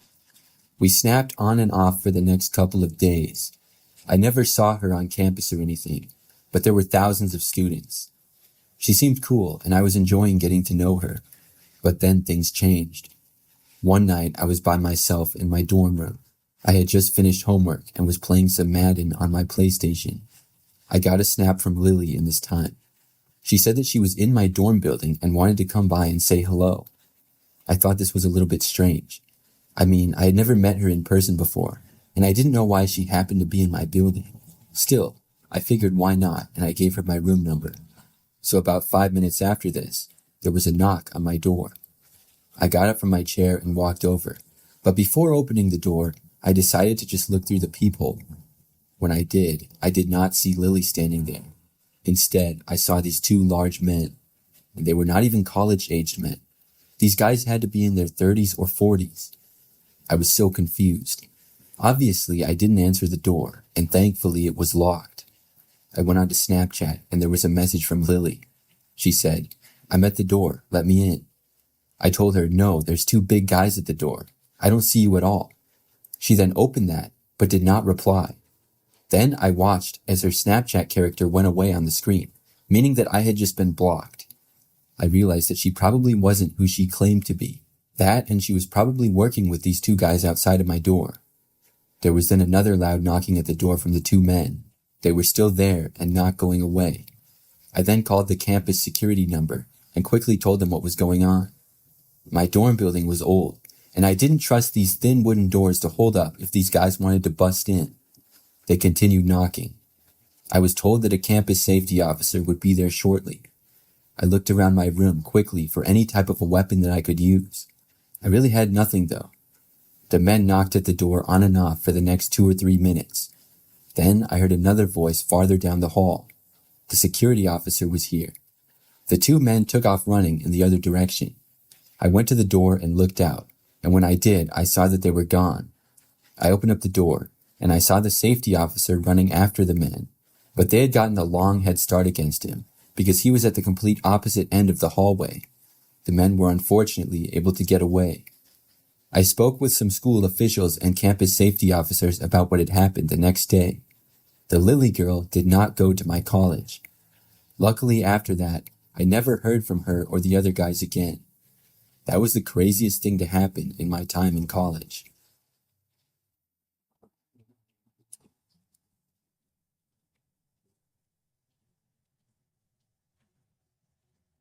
I'm a female, and this is something that happened a while back when I was in high school. It was almost 10 years ago, and this was pretty early on into the school year. So randomly one day, I saw that I got added by somebody new on Snapchat. I looked and it was a guy named Michael something, but I didn't recognize his last name at all, so I did not add him back and I deleted it. Just a few days later, I got added on Snapchat by him again, and once more I deleted him. However, probably just a few days after the second time that I deleted the guy, I realized that he was actually in one of my classes and went to my school. I had never talked to him before, and he sat in the back middle of one of my classes while I sat towards the front and one side. So I would never really notice him much, but I did recognize him. He was a new student in the school, and prior to that class, I had never seen him before. Well, he added me again for a third time. This time I decided to add him back, just because I knew that he went to my school now and that he was new. I still did not know anything about him other than that. I was surprised though that he kept adding me, even after I would not add him back. Well, finally adding him was something that I would quickly regret. I think it was the very next day, early on in the school day, and he sent me a picture of himself. It was just a basic selfie pretty much with no words. I responded sending one back, but he then sent me like 5 random pictures. We were both in different classes at the time. Some he took of other students, and others were just of the floor and whatever. I opened them up and did not reply because it seemed kind of weird. Later on in the day, we had the class that we were in together. This teacher did not like it when students would be on their phone during class, so I did not go on my phone at all during the class until the very end when we were done and all waiting for the bell to ring. When I did, I saw that there were tons of notifications on Snapchat from this Michael guy. I looked, and he literally sent me at least 20 pictures. I opened them all, quickly going from one to the next. They were all pictures of me that he took from where he was sitting. I found this pretty creepy. After opening them all and not responding, I decided to confront him in person. The bell rang at that point, but I caught up to him outside of the classroom in the hallway. I asked him why he had taken so many pictures of me in class. He just stood there not saying anything. I told him I thought it was really weird, and I was going to tell him not to do it again, but before I could, he just turned and ran away. It was very strange. Michael was now seeming like sort of a creep to me, and I decided to delete him on Snapchat. So I did. A few days went by, and I saw him in class, but didn't talk to him or anything. Then he added me on Snapchat again for a fourth time.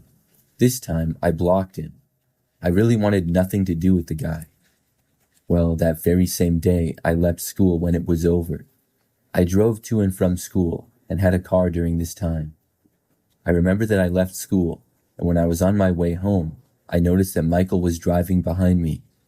I had never noticed this before and was immediately suspicious. When I made it about halfway home, he was still behind me. I didn't think that he lived near me, and I figured that based on his previous behavior, he was possibly following me. When I had made it almost all the way home, he was still there, and after making it less than a mile from my house, I did not want to go any further, so I pulled over to the side of the street. Michael slowed down in his car but did not pull over. He ultimately drove past me and kept going. Then I went home. I didn't really know what to do about this whole deal. Over the next few days, I noticed Michael in class and I completely ignored him.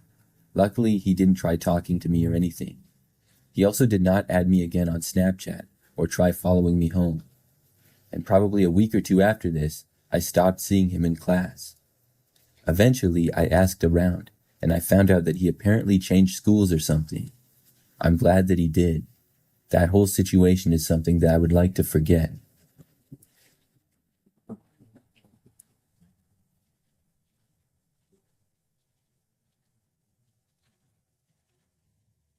For some background on this story, I am a 21-year-old female college student. I have an Instagram account and have been using it since high school. A little while back, when I opened my Instagram app one day, I saw the little follower notification on the lower right corner. I clicked on it and saw that I had a follow request from a girl named Amanda that I had a photography class with the previous semester.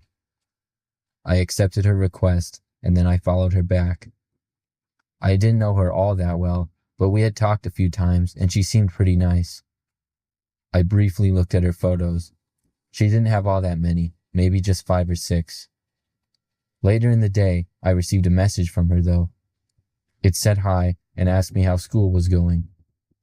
We talked briefly back and forth just about general things like school and work.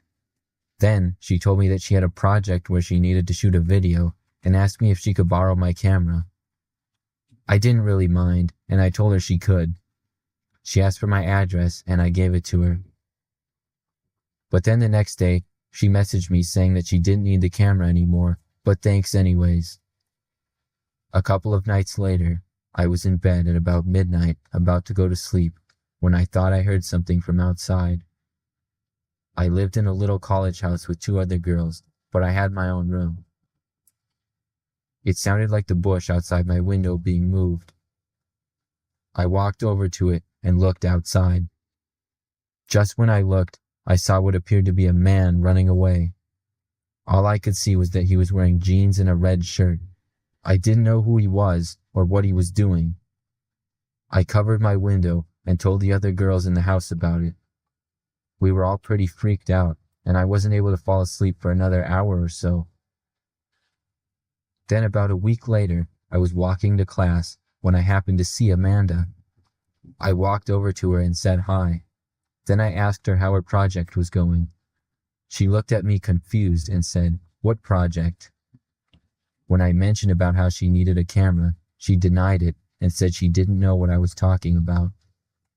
I took out my phone to show her our message. I took out my phone to show her our conversation, but all the messages from her were gone, and her account had been deleted. Then Amanda took out her phone and showed me her Instagram profile. It was way different from what I had seen, and she wasn't even following me. We then came to the realization that somebody must have created a fake account of her. But at this point, the account was gone, so we couldn't do anything. The whole thing was pretty creepy. The very next night, I was doing homework late at night, and once again, I heard the bush moving outside my window. Before I could get up, I heard a knock on my window.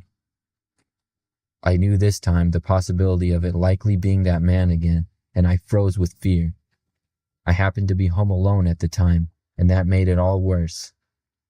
I looked to the window and almost had a heart attack when I realized I had left it open a crack. I saw a hand reach underneath and begin to raise it slowly. I quickly grabbed my phone and ran out of the room and into the bathroom. I locked the door and got on the phone with the police. I told them what was going on. They said they would have somebody at my house within 5 minutes.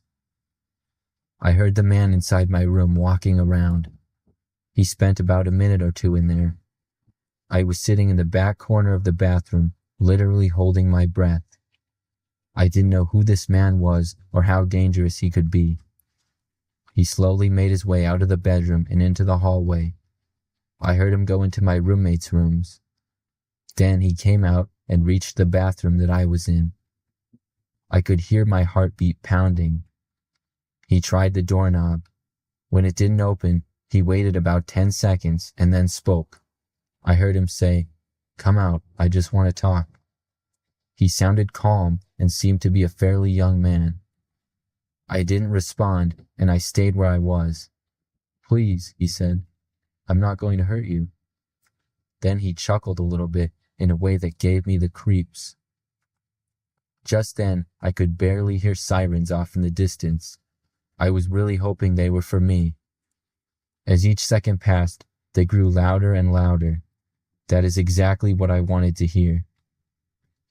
As they started to reach the house, the man said in a calm voice, "Now why did you have to do a thing like that to me?" And then I heard his footsteps walk away. I remained in the bathroom. I heard the front door open, and about 30 seconds later, heard voices yelling from outside. Finally, I heard police inside the house, and I made my way out of the bathroom. I met the police, who said they caught the man and that I was safe. It turns out he was a fellow student at my university who also was in the photography class I had taken last semester. He created the fake account to stalk me and get my address. His plan had almost worked, but I'm grateful things ended up being okay.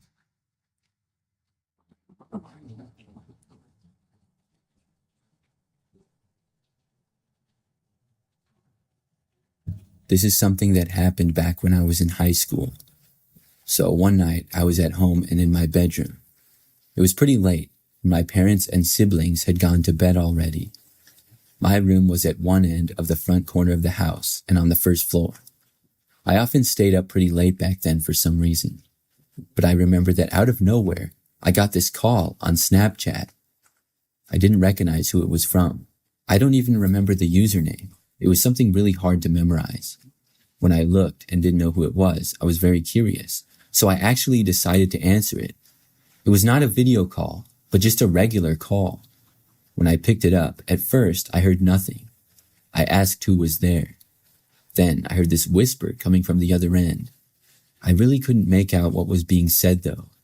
I was trying to understand and turning the volume up on my phone. Then I made out a few words, but not much. I asked again who was calling, but the person hung up. Now, I guess I had some type of setting on my Snapchat where just anybody could call me or send me pictures, because shortly after this person hung up on me, I received a snap from them. I was very curious, so I opened it up. What I saw was somebody wearing a full clown mask taking a selfie. It was very strange to say the least. I sent them a message, again asking who this was, but unfortunately I did not get a response to this. Well, I thought that was that.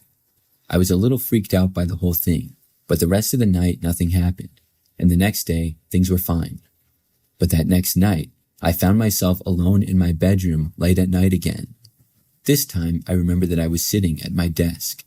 In front of it is a window that sort of looks out to the front yard. You can also see part of the street. I remember noticing somebody walking down the street. It was very dark, so I couldn't see that well, and at this late night hour, it seemed odd that somebody would be out walking. But then the person came closer, and I realized that it was some guy wearing a clown mask, the same type of one that the guy was wearing who had snapped me the night before.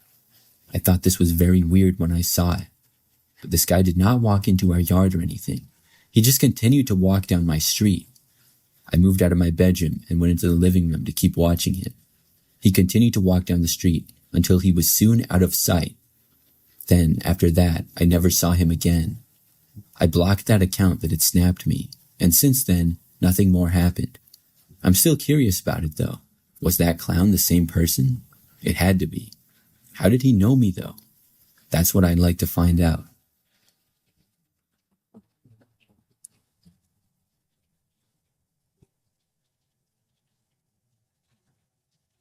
I'm sure all of you guys know what the Instagram app is and how it works. I will start by saying that I consider myself to be a decently attractive girl, but not one of the super popular girls getting 500 likes on every picture they post. I would occasionally get new followers, but it wasn't an everyday thing. But what happened last year was the strangest thing ever. It started when I went on Instagram one day and saw that I had 36 follow requests. This was insane for me because the most I had ever had in a day before was maybe 5 or 6. I looked and saw that they all appeared to be older men, and not just a few years older than me, but they seemed to be much older, like in their 40s and 50s. I looked through them all and deleted every single one of them. I was very confused as to what had happened. Then the next morning when I woke up, I went to Instagram to see that I had 57 follow requests this time, and once again, they were all old men. Over the next few days, every single time I would go on Instagram, I would get dozens of new follow requests from old men. Eventually, it started to happen to my other social media as well. My Facebook account started to get many friend requests every single day. I didn't know what else to do, so I decided to delete all of my social media accounts. I created new accounts again a few months later. Since then, they've been fine and nothing else has happened. It was just the strangest thing, and I still have no explanation for it.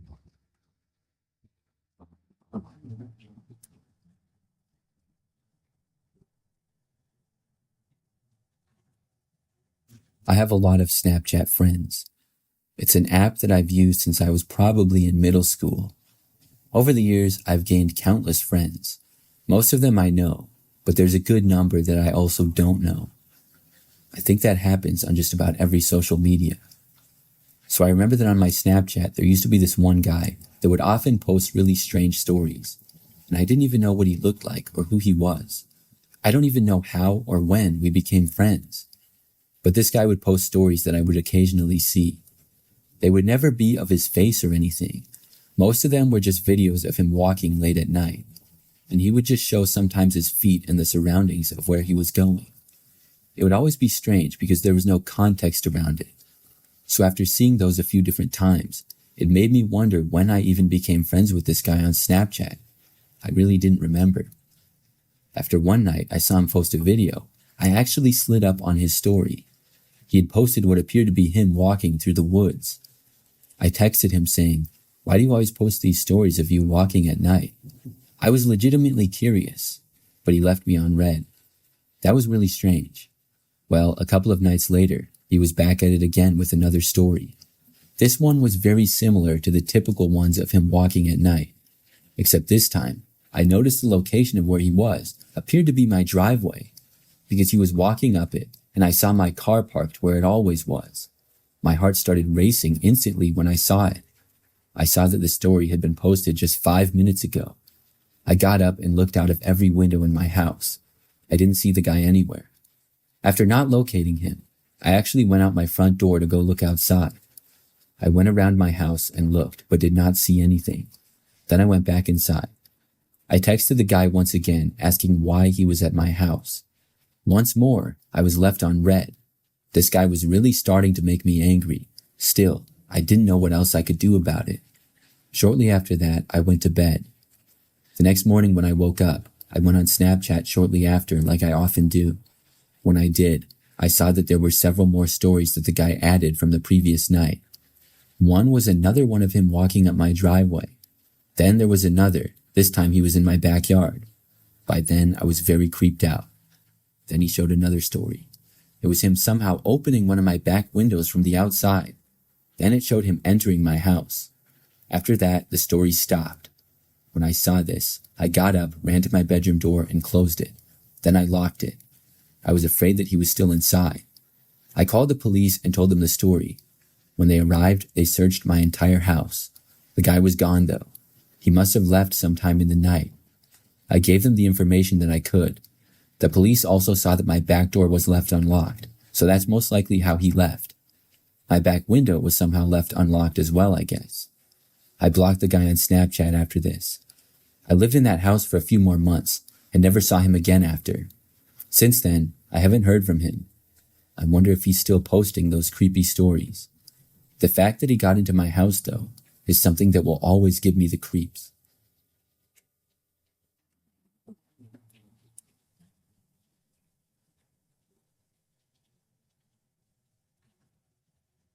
This happened just last year. I'm a pretty average guy for the most part. I work a job and I have my own little apartment near the city. One day I was added by a seemingly random girl on Snapchat. This is not something that happens very often. My first thought was actually that it was a bot account probably. Still, I was curious, so I decided to add the account back anyways. Well, within probably 20 minutes of adding it back, the account sent me a snap. It was a woman named Avery, and when I opened the snap, I saw a selfie from a good-looking blonde woman who appeared to be around my age. She said hi. I responded sending one back of myself and saying hi. She then typed in the chat instead of sending back another picture. Avery told me that she didn't know if I knew her or not, but she went to my gym and occasionally saw me there. I would work out every day at usually around the same time, which was right after I got off of work. There were lots of regulars that I would see at the gym, as well as other people who I did not know. A lot of people went there and it was a pretty large gym. However, I never really talked to anybody there before and wasn't friends with anyone. I thought about if I had seen her before, and I didn't necessarily remember her exactly, but I thought maybe she looked kind of familiar. She also told me that she wanted to talk to me at the gym, but didn't want to bother me. We got to talking, and it seemed like she liked me. She was very nice, and we had a few things in common. I tried to look her up on Instagram, but I couldn't find any results. There were a few accounts that possibly could have been her, but I didn't know her last name. I couldn't really find anything. After talking for 2 days on Snapchat, Avery asked me if I wanted to meet up sometime. I agreed and said yes. Avery said that she worked at a local bar which was downtown in our local city. She said that I should come and meet her after work that night, and said there was a park right across the street from the bar and we could go there. I agreed, and she said that she got off at 9 p.m. I didn't really think at the time that it was strange to hang out in a park at nighttime. Looking back, it was kind of weird, but I drove to the park and got there. When I did, I went into the parking lot and saw that there was just one other car. I didn't know if this was Avery or not because I was a couple of minutes early. I texted her, but did not immediately hear back. So then I just waited. But after 10 minutes, I was wondering what she was doing. Then she finally texted me back, saying that she was in the park and I should join her. It just seemed sketchy. I told her I was in my car, and I never saw her driving there, and now she was just in the park? The only thing that would make sense is if the other car belonged to her. I had a bad feeling though. For a moment, I didn't know what to do, and I thought about just leaving, but I decided to stay. However, about a minute later, I saw somebody get out of the other car that was there. It was a man wearing a hooded jacket. He began walking over in my direction. I did not know what he wanted or what was going on. So the guy walked all the way over to me, and when he was approaching my window, I just took off. I realized then that I had likely been catfished. After leaving, I blocked the account. I was frustrated by the whole thing, but at least I didn't get robbed or anything, or who knows what would have happened. Looking back, it was strange how she didn't give me any real clear information. I could not find a Facebook or Instagram for her, and she only sent me one picture of herself. It honestly seemed real, and I don't know how that was done, but I know for sure that I've been catfished. Hopefully nothing like this happens again.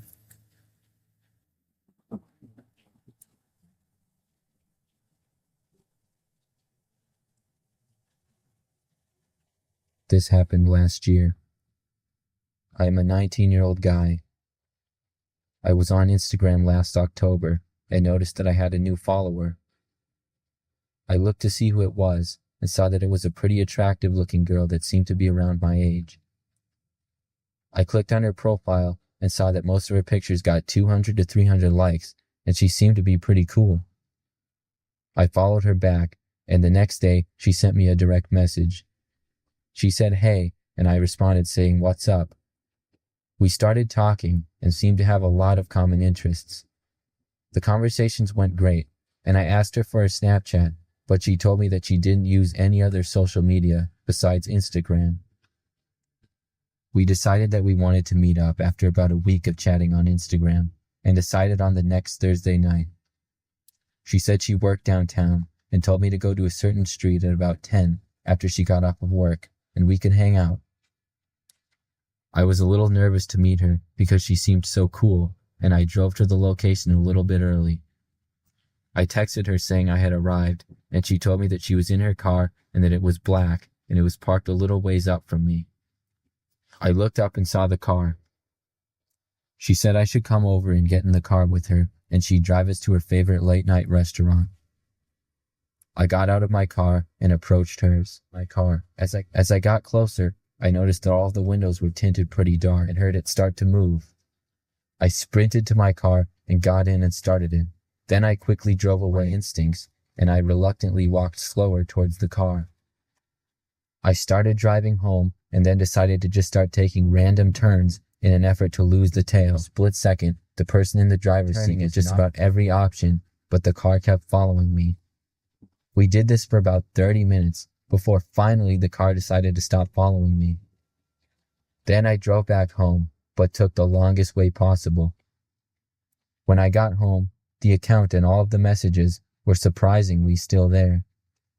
I reported everything to the police.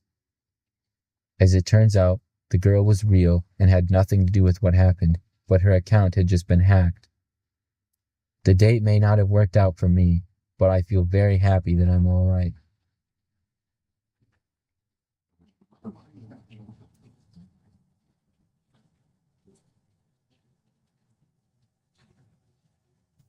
I am a 26-year-old female.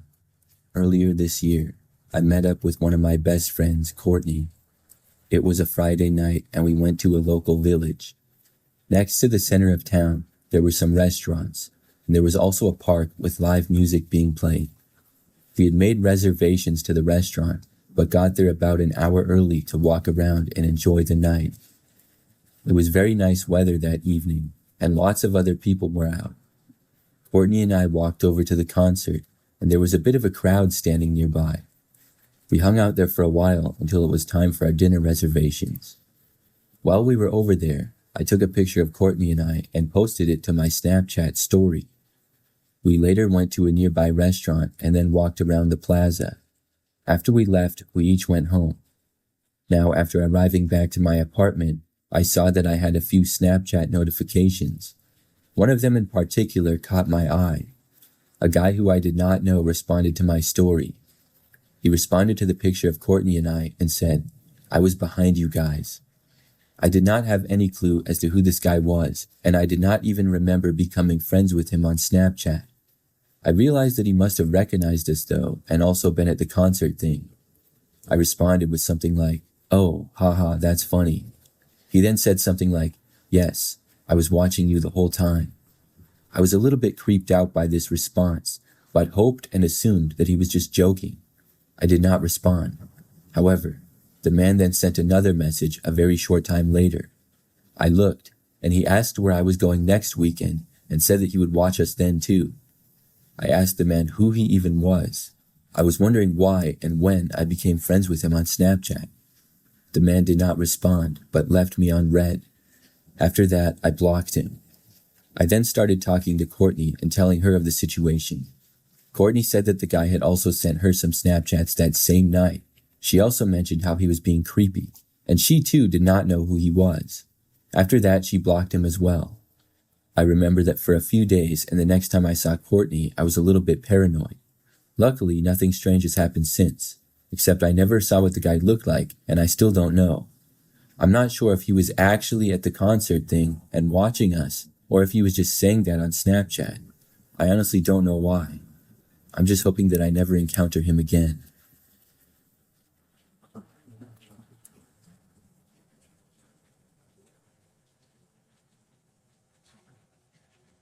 Last year, my laptop broke, and I really needed a new one.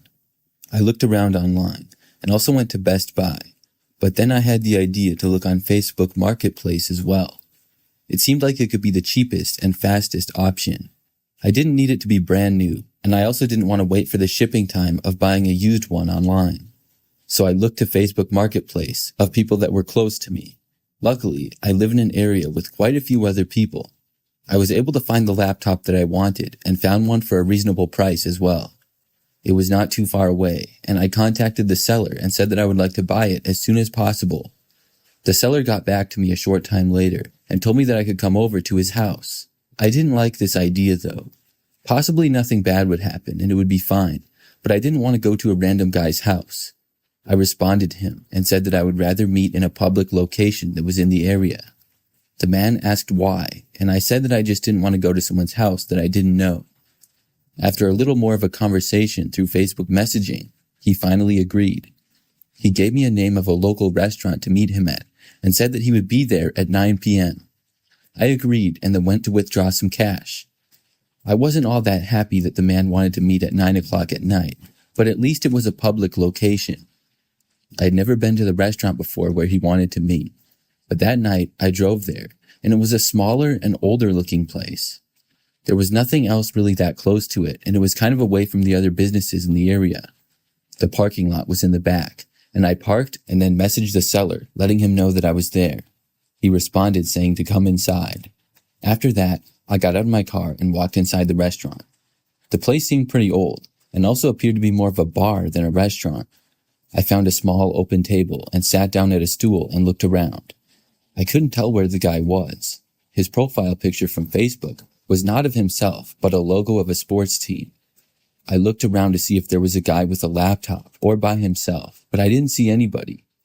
I messaged him, saying that I was there and inside, and asked him where he was. A couple of minutes went by, and I still didn't see him, and he didn't reply either. Finally, after about 5 minutes, I got a notification that he responded. When I read it, he said that he was sorry, but he couldn't make it. I was really confused. He had just texted me earlier telling me to come on inside as if he was there. Now he says he's not going to make it? I was frustrated and decided to just leave. I didn't even want to buy the laptop from him anymore. The guy was just too weird. I was sure that there were plenty of other good laptops for sale, and I wouldn't have a problem finding another one. So I got up and left the bar. I headed out to my car in the parking lot behind the bar and then got inside. Then I started to drive back home. The bar was maybe 15 minutes from my house, and when I got back onto the roads, they were very quiet. But after beginning to drive home, a car left the bar right behind me. I thought nothing of it at first, but the more I drove, it remained right on my tail. After making several turns, it didn't seem like a coincidence anymore. It seemed like whoever was driving that car was deliberately following me, especially because of the fact that they were following really close behind, and if I went faster or slower, they would maintain about the same speed as I was going. When I got within 5 minutes of my apartment, I started to really worry. But part of me was just telling myself, there's no way this car is actually following me. It's just me being paranoid. It was a pickup truck that was following me, and about average size. I really could just see the headlights though, and couldn't tell who was behind the wheel. Finally, I made it to the turnoff for my apartment. I lived in a pretty large complex that had multiple buildings and a huge parking lot. When I pulled in, so did the truck. That was my worst fear. I drove through the parking lot but did not stop. Instead, I drove all the way through and then left the parking lot on the other side. The truck also left with me. At that point, it was pretty much confirmed 100% to me that I was being followed. My adrenaline was rushing, and I was desperate to lose the car. But still, I knew better than to speed or drive recklessly. Instead, I started turning onto random streets and into random businesses and restaurant parking lots. Then I would exit out the other side and go back onto the road. It was probably very clear to whoever was behind me now that I knew they were following me and I was trying to lose them. This went on for quite some time though, probably 30 minutes. Soon though, my light came on signaling that I needed to get gas soon. I got really worried. I couldn't keep this up for much longer. The truck was still right on my tail. I kept doing what I was doing and would probably be able to go for about 40 more miles or so. Then, when I made a turn, the truck just went the other way. I couldn't believe it, but it was finally over. I guess he finally gave up. After the truck drove away, I went and got some gas and then went back to my apartment. I was very careful the entire time, and I did not see the truck for the rest of the drive. After getting back home, I realized that the driver of the truck was likely the seller of the laptop. I hadn't really thought about it when I was being followed, but it all made sense now. He told me that he was inside the bar to try to get me to go in. I went back to look at the listing, and it was now gone. The user had blocked me as well, whoever he was. I was a little bit worried because originally I did drive to my apartment complex, but I just hoped that he thought it was the first of all the random places that I turned in to lose him. He also wouldn't know which building I lived in or which unit was mine. Luckily, though, I never saw him again. I also haven't used Facebook Marketplace since that incident.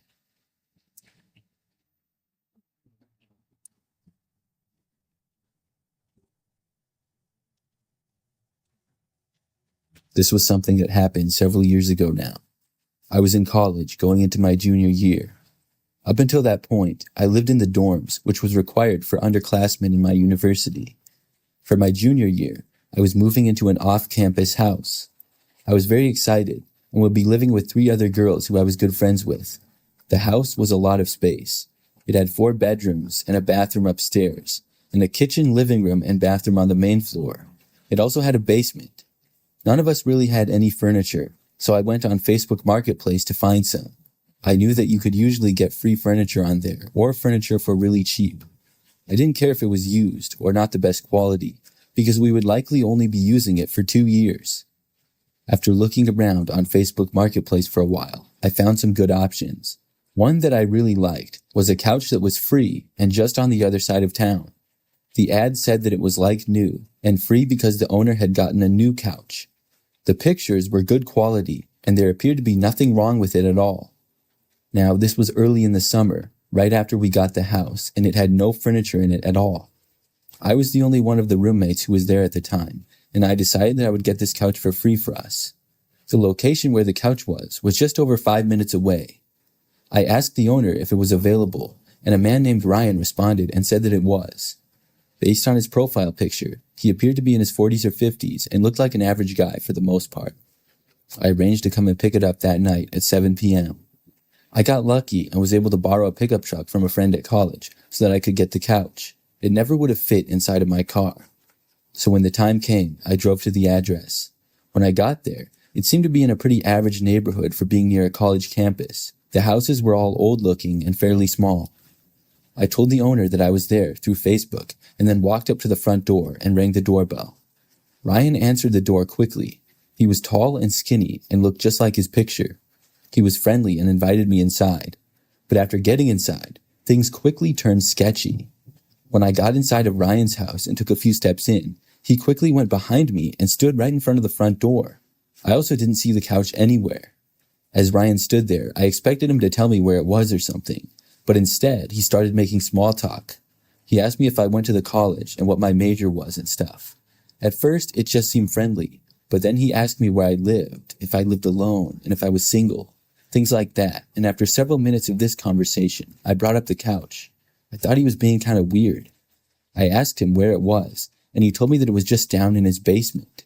This disappointed me. The pictures online did not appear as though they were taken in the basement. I specifically remembered seeing natural sunlight, and it looked like it was in the living room, not an underground basement. And if he knew he was getting rid of it, why wouldn't he bring it upstairs? Ryan then said that he would have brought the couch upstairs, but he couldn't lift it by himself. I guess that made sense, as he was a pretty skinny dude. But the couch was not one of those huge ones. It was sort of on the smaller side for couches. He stayed standing right in front of the front door, almost like he was blocking it. He then pointed to the basement door, which was maybe 10 feet from where he was standing. I walked over to it, and then he said, "You can lead the way." I opened up the basement door and looked down the stairs. Suddenly, my sketchy feeling from him that I had got a lot worse. From where I was standing at the top of the stairs, the basement looked really dark and unfinished. The stairs were very old-looking, and the floors were just concrete. I saw a light switch and turned it on, but nothing happened. Ryan now moved and was standing right behind me. He said, "Oh yeah, the light bulb's burnt out." I really didn't want to go down there. I quickly thought of a reason to get out of there and away from him. Ryan said, "Go ahead," after I had been just standing at the top of the stairs for a few seconds. I then said to him, "Actually, I really have to use the restroom." I turned around and said that I had better go. Ryan didn't move and told me that there was a bathroom I could use in the basement. I said that I would much rather use one upstairs. Then he told me that he had another one on that level that I could use. I wanted to just leave, but I panicked and said okay. He said that it was right down the hall and pointed in the direction of it. As he did this, he moved back to right in front of the front door like he had been before. I walked in the direction of the hallway as he stayed where he was. I found the bathroom and went inside of it. I was panicking and didn't know what to do. I started to call one of my friends who was on campus when I heard Ryan walking closer. It was very quiet, but I heard the floor creak a little ways away. I did not hear footsteps, but I could just tell that he was walking closer. Everything was completely silent in the house, other than the light sounds of creaking on the floor. I tried not to make any noise. It seemed as though Ryan was very slowly and quietly walking closer to me. I had locked the bathroom door, but I didn't know what he was doing. Soon, I could tell that Ryan was right outside of the bathroom door on the other side. I texted my friend as quietly as I could about what was going on. Then I very quietly ducked down and looked on the floor. Underneath the small gap at the bottom of the door, I saw Ryan's shoes. He was standing right there on the other side. I carefully walked towards the back of the bathroom without making a sound. Then I flushed the toilet. When I did, I heard Ryan walking away. He was moving back to the front end of the house. I pretended to run the sink. Then I turned it off and left the bathroom. Ryan was back standing by the front door, but from this hallway, I couldn't see him, and he couldn't see me. I looked to the other side of the hallway. There was what appeared to be a back door to the house that led outside. Instead of walking back to the living room where Ryan was, I went to the back door. Then I opened it and went outside. As soon as I made it out, I sprinted around the house and for the street where my car was parked. I didn't stop to look and made it inside the truck and then drove off. When I did, I looked to the house and didn't see Ryan at all. I made it back to my house safely and felt lucky to have gotten out of there. When I went back on Facebook, Ryan had blocked me and I couldn't find the listing. Looking back, I don't know what Ryan's intentions were, but he was really sketchy and creepy.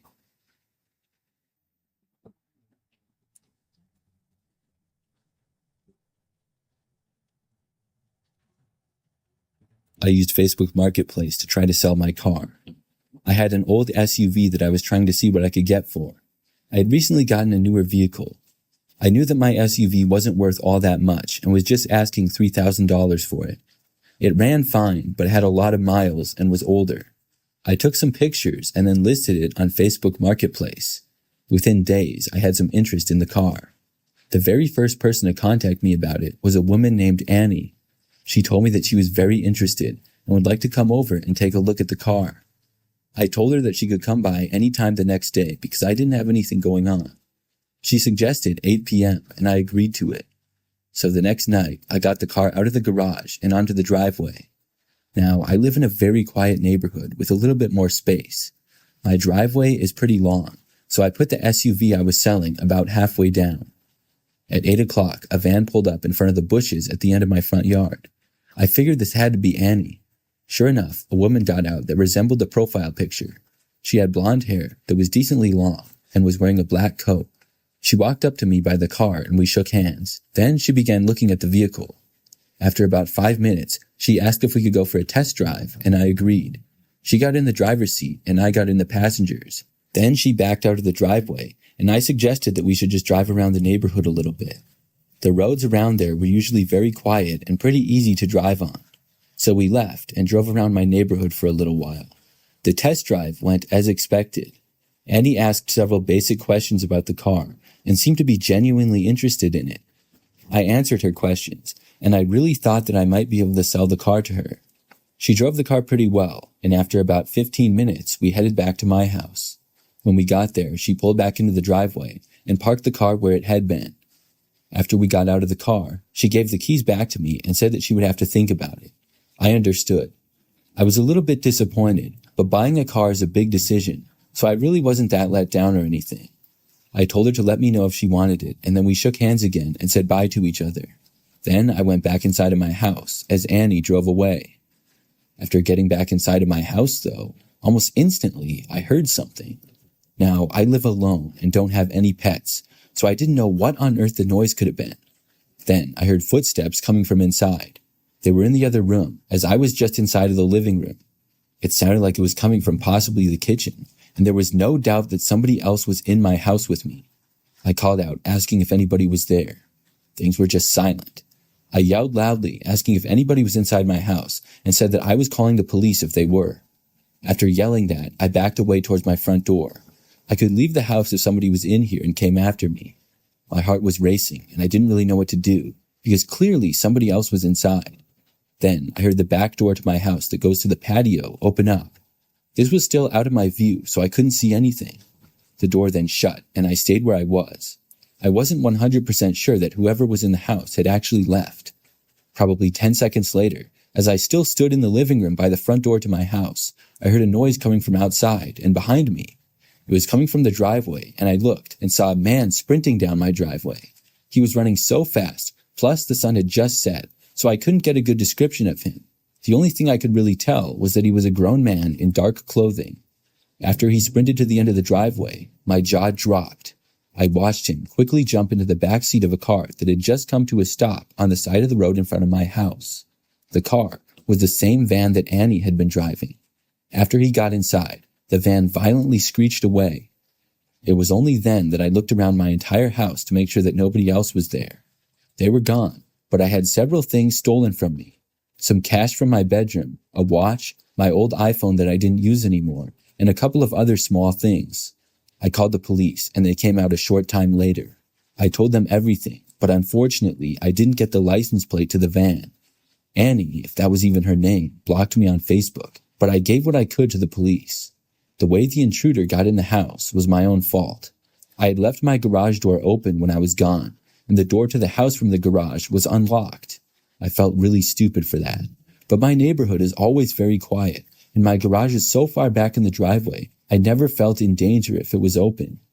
I guess the guy was in Annie's van, and when we left for the test drive, he got out and just walked right in. I learned not to invite anybody that I didn't know to my house after this. From that point forward, when I tried selling my car, I had them meet me at a local business or something. If you use any websites like Facebook Marketplace or Craigslist, I would advise you to learn from my mistake and meet in a public location if you have to meet at all.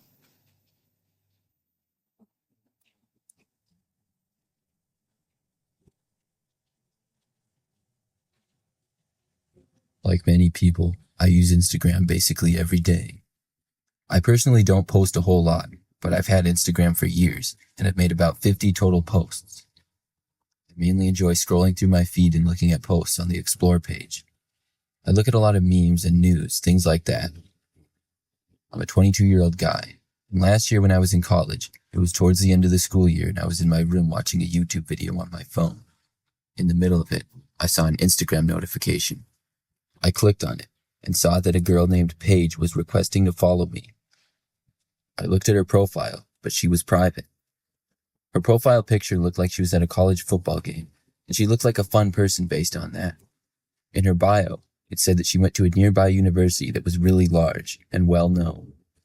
She had a little over 1,000 followers and was following about 400 people. It also said that she had 100 posts, and although I didn't recognize her, I accepted her follow request and requested to follow her back because she seemed like a cool person. After that, I went back to my YouTube video. The next day, I went on Instagram again and looked to see if Paige had accepted my follow request. When I looked though, I noticed she had declined my request, but she was still following me. I found this odd and was a little bit disappointed, but other than that, it wasn't a huge deal. But the next day, there was more. I went on Instagram, saw that there was a new notification. It said that Paige had liked one of my photos. When I looked at the photo that she had liked, it was a photo that I had posted over 4 years ago, so obviously she had been on my profile. I thought maybe she declined my follow request by accident, so I requested to follow her again and then checked back an hour later. When I did, I saw she had declined it again. This was just confusing to me, but I didn't want to waste any more time playing Instagram games with some girl, so I decided to forget about the whole thing once and for all. Not too long after that, though, strange things started happening. I lived in a very small 2-bedroom house just off campus from where I went to school. It was in a little neighborhood. I lived with my roommate Jack. He told me the previous night he thought he saw someone running through our backyard. Next few days, we heard several strange noises from around the house, but didn't see anything. Most of the noises sounded like they were coming from our yard. Sometimes it even sounded like they were coming from our house. Finally, one night when I was sleeping, I woke up to hear the loud noise of a rattling at my window. I got up and turned my light on. When I did, the noise stopped. I ran to my window and looked out and saw a man running away who looked back at me for a split second. With it being night, I couldn't make out really any details, but it was definitely a grown man. I woke up my roommate Jack, and we both stayed up for a while contemplating what we should do about this situation.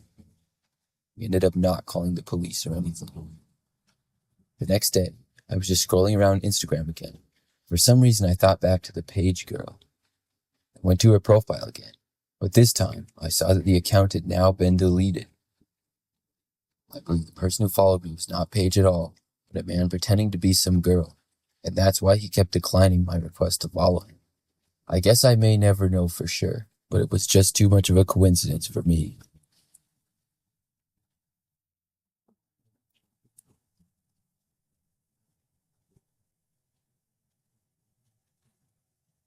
I have a terrible horror story from using Facebook Marketplace. I'm telling you, I will never use it again, and I'm still mad about it. So this happened about 2 years ago. I had this really nice 50-inch TV, which had been the main TV in my living room. However, I got a new one that was 65 inches. The other one was too big for my bedroom, and I already had one in there, so I decided to sell the 50-inch TV. I thought, what better place to sell a television than Facebook Marketplace? So I took a couple of pictures and then listed it.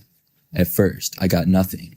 Then somebody lowballed me, and I blocked them for making such an insulting offer. Then somebody reasonable came along. It was a guy named Tim. Tim said that he was interested in buying the TV and asked me if it worked. I told him yes, it works just like new, which it did. He then gave me an offer, and I countered, which he accepted. I was perfectly satisfied with the amount of money that I would be getting. So we arranged a date and time for Tim to come over and buy the TV. When it arrived, he showed up to my house, and I invited him inside. I turned on the TV, showing him that it worked and everything. Then he paid me the cash, and I gave him the television. He carried it out into his car, and then he left. I was happy with the sale that I made.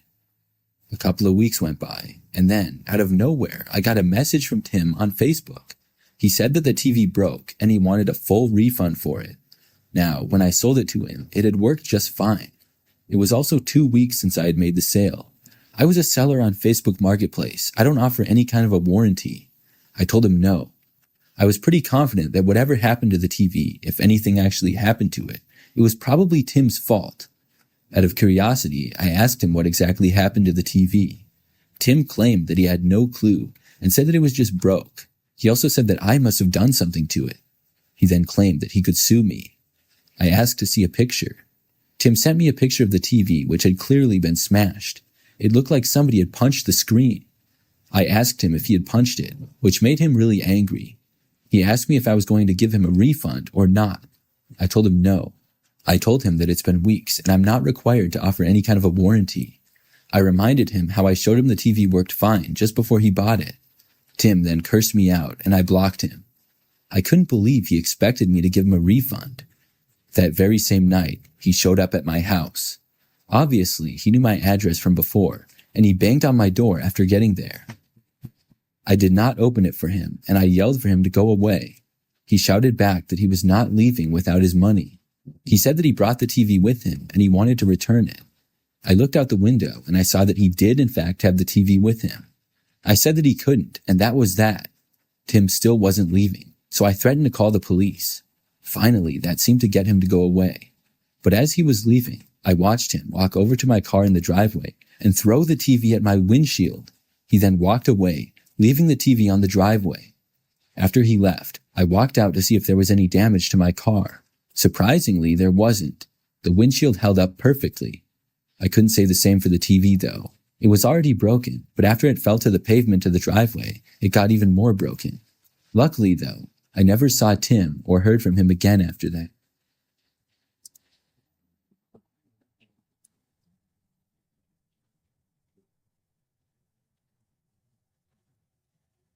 This happened last year and still creeps me out when I think of it. So I was at home one night by myself. I was just in my bedroom scrolling through my phone. All of a sudden, I saw this Snapchat notification from a name that I did not recognize. I was curious, so I went to Snapchat and opened the snap to see. It was a selfie of what appeared to be a man. However, this photo was taken extremely close to his face, and he also appeared to be in a very dark room. I could barely see his face at all, and didn't recognize it to be anybody that I knew. The picture honestly looked very creepy. There was no words with the picture, and that was it. I guess at some point, I must have become friends with this guy. I didn't know when though. I had Snapchat for probably 10 years. I did not send a picture back, but instead typed a message for the guy, asking who he was. Then he sent another photo. When I opened it, I saw that it was much like the one before. It was honestly so creepy. I wish I would have screenshotted it, but I didn't. I had thought that maybe the person sent a picture like this by mistake, but after the second one, I realized that it was not. I asked again who it was. The person's response, though, really shocked me. He simply said, "I'm coming over now." I thought that he had to be joking, but I also realized then that I had my location on Snapchat. I quickly went into the settings and turned my location off. If this guy was serious, I was hoping that he would not know where I was. Then I blocked the mysterious guy. I thought that was it. I returned to what I was doing, but I couldn't help but feel a little bit creeped out by the whole thing.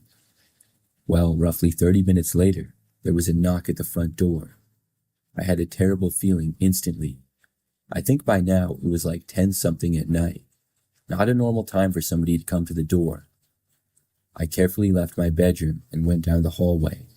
Eventually, I got to a window that I could look out and see who was there. When I did, I saw a man wearing a ski mask standing there. I couldn't believe it. The guy must have got my location before I had turned it off. I watched him knock on the door again. Then he started to look around. When he did, I quickly moved back and away from the window. I heard the guy walk off the step, but did not know where he was going to. The next thing I knew, I heard him right outside one of the main windows. I ran back into my bedroom and then called the police. I locked my bedroom door and covered my window. Then I just waited. I did not hear anything during this time. I wasn't sure what was going on, if he was trying to break in or maybe if he left. About 10 minutes later is when the cops arrived. They came to the front door and I told them about what happened. They offered to look around, and I almost said that they didn't have to, but I ended up saying sure. Then they looked around my backyard, and surprisingly found the man hiding in some bushes. When they located him, they asked him to come out. He ignored them and then tried to run. However, the police caught up with him before he left the yard. It was the same guy who had been Snapchatting me. I'm not sure what his plans were. I'm just glad that he was caught.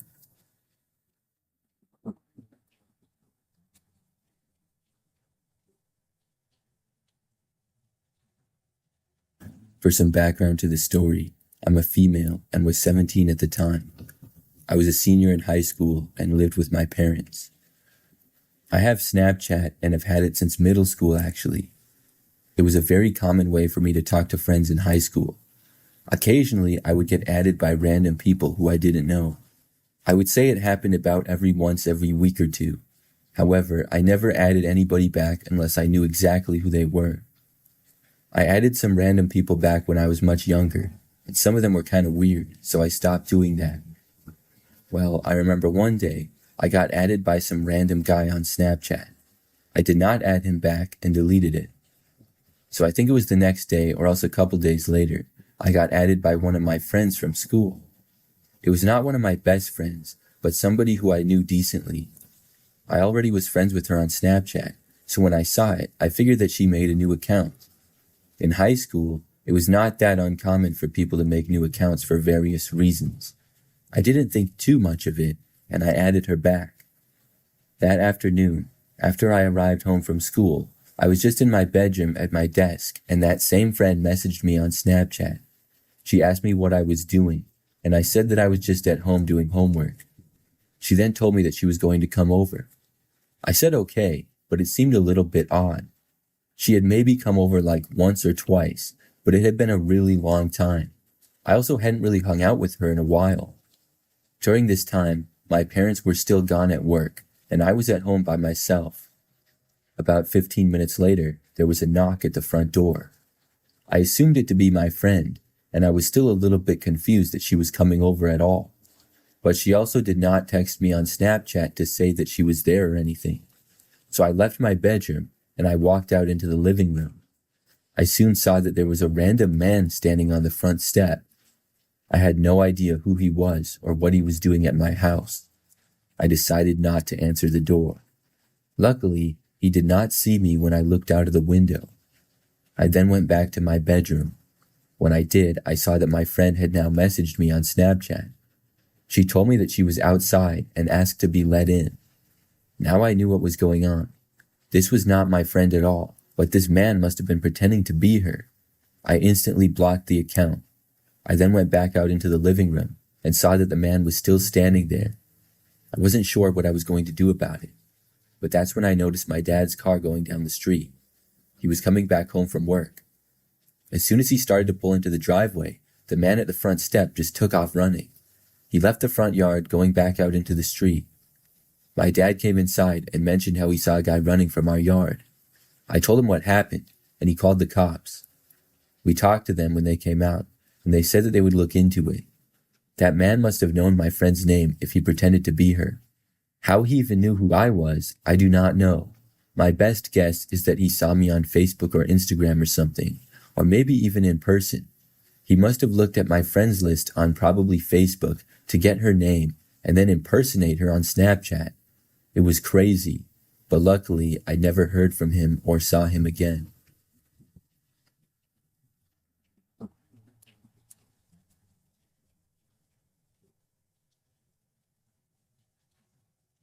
A couple of years ago, I bought a gaming computer on Facebook Marketplace.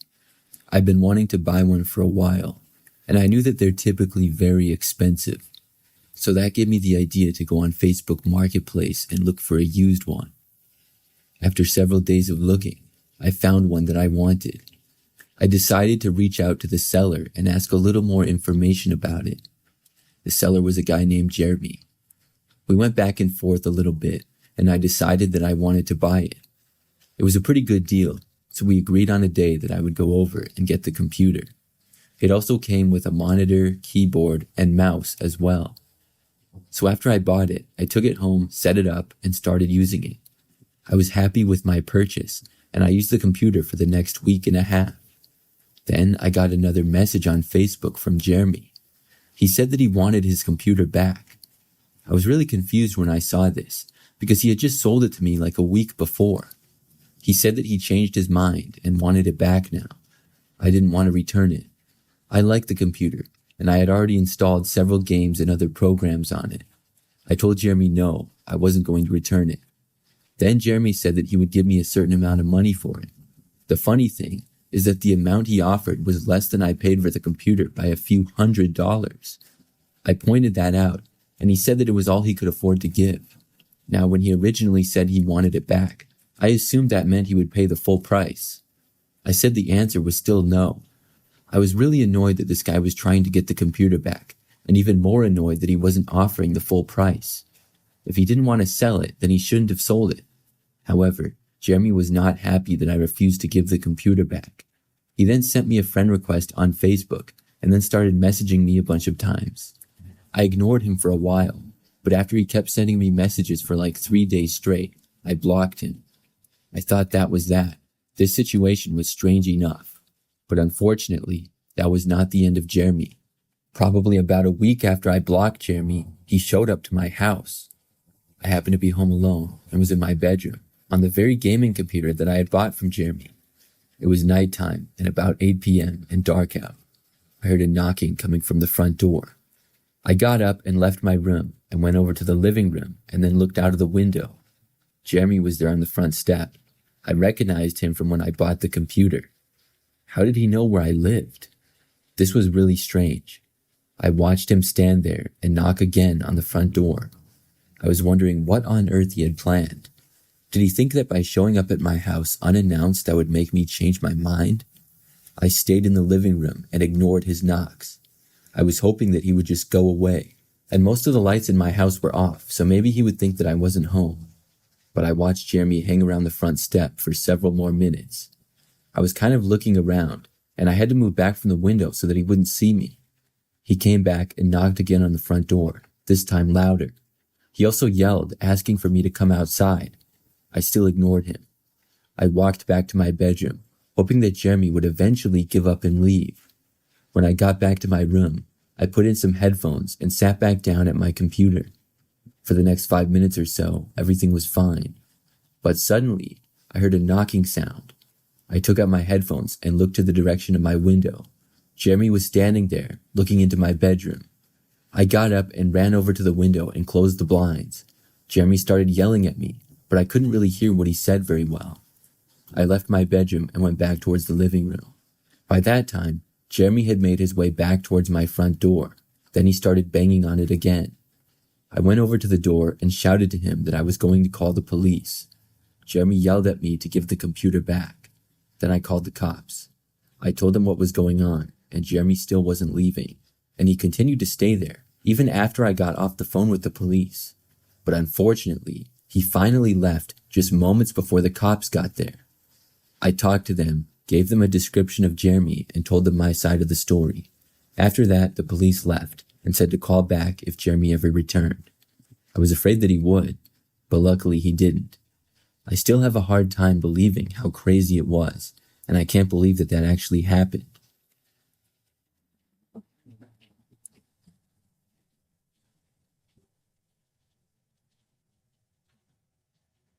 I had recently gotten a new car and had to sell my old one. I had bought it used. It was kind of old, so I listed it on Facebook Marketplace. I was told that was a good place to sell a car. It seemed better than Craigslist, which always seemed a little bit sketchy to me. So after listing the car, I did receive a few messages about it in the first couple of days, but none of them really went anywhere. Then I would get the first serious interest. It was a man by the name of Ben on Facebook. He messaged me and said that he wanted to buy my car. We talked briefly, and basically the guy wanted to meet up and look at the car as soon as possible. I suggested a nearby shopping center parking lot for us to meet. At this point, it was sometime in the afternoon, and Ben wanted to meet that same night. I said that would be fine, and we agreed on 8:30 p.m. in the back of the parking lot. The shopping center had quite a few stores and a very large parking lot. Most of it was usually always empty. It was maybe 10 minutes from my house. So I ended up going there, expecting to meet Ben, who was seeming to be a serious buyer. I arrived slightly early, and after getting there, let Ben know that I was there. Then I just waited. Some time went by, and 8:30 came and went. Ben still hadn't showed up. I messaged him, asking where he was. He didn't respond though. I was getting frustrated. It appeared as though he had changed his mind about the car without telling me. After waiting past 9 o'clock, I finally left and started driving back home. About 10 minutes later, I arrived. At the time, I lived alone in a smaller house. As I was driving down my street, which is usually very quiet, I noticed headlights quickly coming up behind me. I remembered thinking to myself, that person was going a little bit fast for this street. By the time I reached my driveway, they were right on my tail. So I pulled into my driveway, expecting them to drive past, but then the car that was behind me pulled in right after. Now my driveway was pretty short, but sort of wide. It could barely take 2 cars in front of each other. The car I usually drove was in the garage, and I was driving the one that I was trying to sell. So after this car pulled in behind me, I could only see the bright headlights shining in. I had a bad feeling about it. I wasn't expecting anyone at my house, and had no clue as to who this could be. But then I got the idea that maybe it was the guy from Facebook Marketplace. I knew that I couldn't get out of my car, so I turned to the right a little. Then I saw the car behind me start to turn to the right. I didn't know what exactly to do. I wanted to leave, but I felt like my car might be stuck there. The car behind me then started honking. I did not recognize the vehicle and was 100% sure that I didn't know this person. I then turned my wheel and just hit the gas. My car narrowly missed my garage, but I made it. Then I started to make a U-turn, but the car ended up going into the grass of my front yard off of the driveway. When I did this, the car behind me started backing up and turning to try to keep up with me. I was able to make it out of the driveway and started going down my road as quickly as I could. The car behind me was soon able to follow. I drove to the end of my street and then went through some residential streets for a short time. Then eventually I made it to a busier road.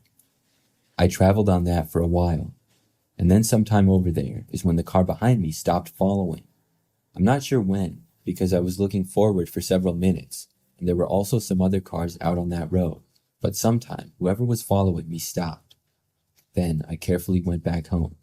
Luckily, I didn't see the car again. I just have a feeling that that was Ben from Facebook Marketplace. He was probably just trying to follow me home and never even wanted to look at the car. Maybe he was going to try to steal the car or rob me. That's my best guess. But when I went back onto Facebook, he had blocked me. I tried reporting it to Facebook Marketplace, but I'm not sure what could really be done. After that, though, I haven't used Facebook Marketplace since.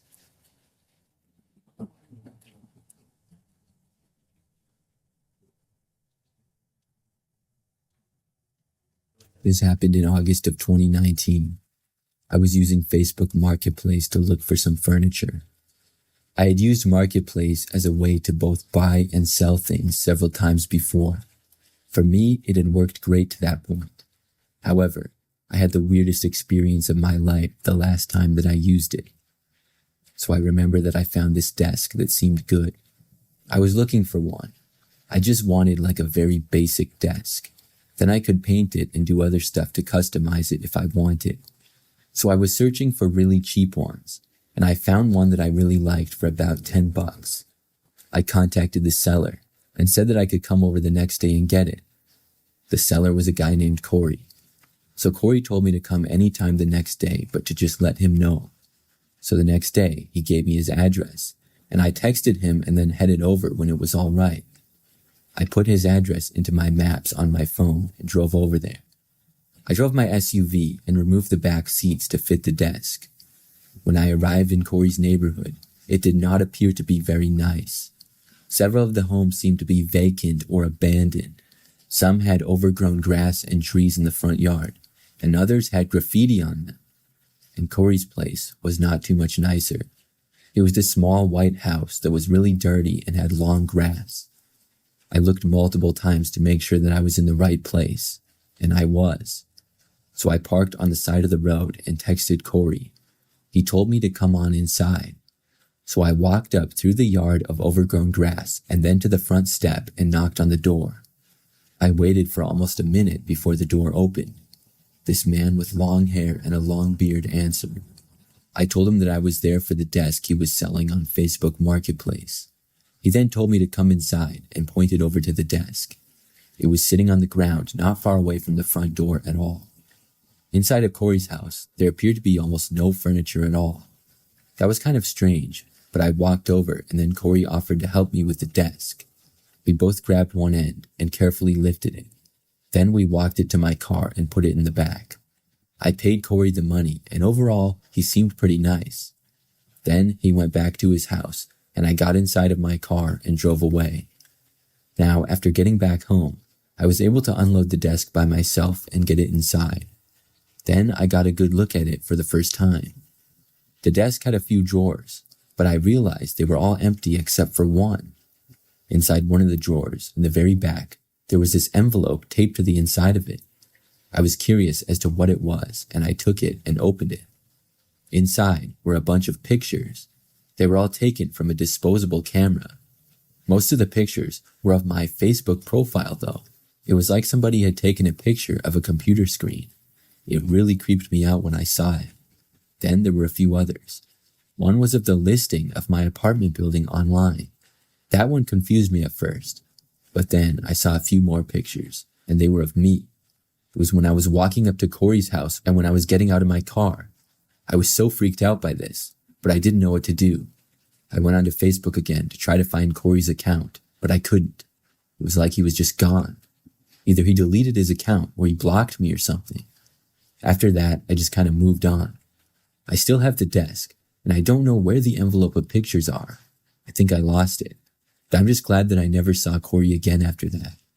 Maybe it was his idea of a joke or something, but it was sure creepy.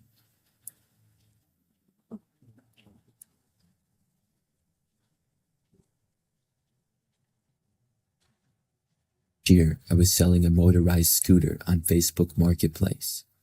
This scooter was pretty new and one of the nicer ones as well. I had got it brand new for over $500. Well, not long after listing it at all, it started to get some interest. There was this one guy who messaged me about it pretty early on and said that he wanted to come over and look at it. I asked him how serious he was about it, and he said very. I had the scooter in my garage, and after this guy agreed to pay the full price for it, I told him that he could come over and buy it. I gave him my address, which is a pretty standard house where I live with my wife. That evening at around 6 p.m., the guy came over. I went out into the driveway and met him there. I can't remember what his name was, but I was basically expecting him to see the scooter, turn it on and try it, and then give me the money. I had my garage door open and the scooter was just outside of it. The guy walked over and looked at the scooter. We turned it on and I showed him that it worked. But then the guy looked at it for a while longer and said that he would have to think about it. I told him that I thought he said he was serious, and he said that he was, but then he said something about he could get it when he got paid next week. I knew that meant probably no, and I just said all right, whatever, and then said bye to the guy. He walked away and I put the scooter away back in the garage. Then I went inside of my house. So hours later at probably 10 or 11 p.m. that night, I was inside and going to go to bed very soon. I was in the living room with my wife, and we heard this noise coming from outside. I couldn't tell exactly what it was, and I got up to look out the window, but really couldn't see anything. As I was looking though, we heard another noise. I still couldn't tell what it was, so I went over to the front door and I opened it. I knew the noise was coming from outside and near the driveway. After I opened up the door, I heard some movement from the bushes near the garage. I stepped outside and asked who was there. Nobody answered me. I walked closer to where I heard the sounds. It was very dark and quiet now.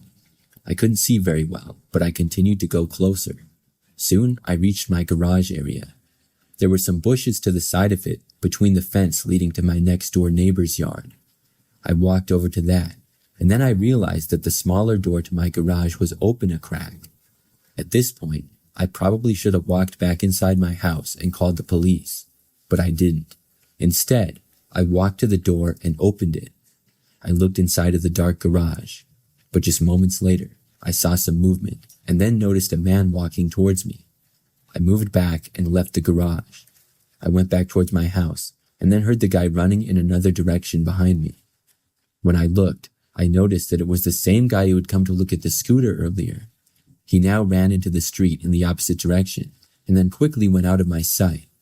Somehow, he had gotten into my garage, probably to try to steal the scooter. I called the police and then moved the scooter to inside of my house. The cops came out and I had a conversation with them, but the guy was long gone. After that, they left. Luckily, the man never came back. His Facebook account was deleted too, so I couldn't give it to the police. That was my craziest experience with Facebook Marketplace.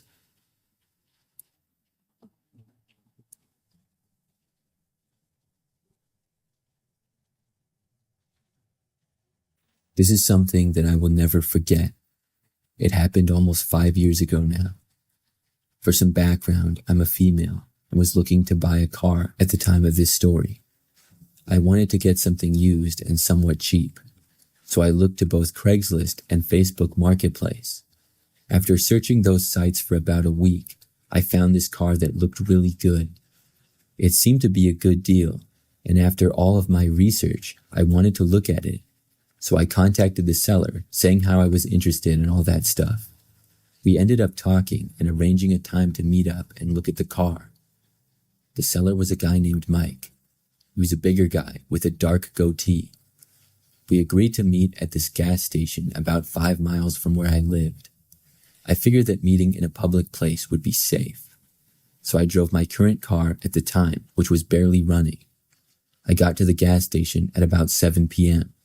Things were quiet, and minutes later, I saw the car that I wanted to buy enter. It parked in the back, and I walked over and met Mike. We talked about the car a little bit, and then he asked me if I wanted to take it for a test drive. I did, because I wanted to make sure that the car ran good and everything. So I remember that Mike told me to get in the passenger seat, and he would show me some things with the car, then let me drive it. Nothing seemed strange about that at first, so I got inside. We then left the gas station and started driving down the road. Mike started talking about the car again, just saying basic stuff. But then after like 5 minutes, I was expecting him to stop driving and let me take over, but he just kept going down the road. And also, I didn't even know where we were anymore. Mike was driving the car down these quiet roads with woods on both sides mainly. We were going farther and farther away from where I lived and the area that I was familiar with. After like 10 minutes, I started to get really worried because Mike was also talking less and less. Now he would maybe say something about the car every minute, and mostly he would just be driving in silence. Finally, I said to Mike, "So could I drive the car now?" Mike quickly responded and said, "Just 1 more minute. I'll let you drive it soon enough." But then like 2 or 3 more minutes passed of us just driving in silence. Then Mike finally started to pull over to the side of the road. We were the only vehicle around, it seemed, and things were very dark and quiet. I thought that he was finally going to let me drive. But as we came to a stop, I noticed this little path going into the woods off the road. There was an SUV with the lights off parked on this path. After we came to a stop, I noticed the driver's and passenger's door opening up on the SUV. I didn't know what was going on, but I had a really bad feeling about it. Mike then turned to me and told me to give him my phone. I asked him why, and at the same time saw multiple people walking from the SUV. They were a good 50 feet away, and I couldn't really tell any details about them. Mike was starting to talk, but I don't remember anything that he said, because as soon as I saw people walking near, I knew that I needed to run away. I opened up the passenger's door and got out. Then I just started sprinting to the woods. As I was running, I heard some commotion. People behind me started to run, and I heard several men's voices shouting. I didn't stop though, and I kept running. I got to the woods and then started running through trees and brush. I heard the people chasing after me, but I didn't stop. As I continued to run, after maybe a minute, I took my phone out. I hit 911 and continued running as I did so. I was doing pretty well running through the woods. I still heard people behind me though, but they were a ways back.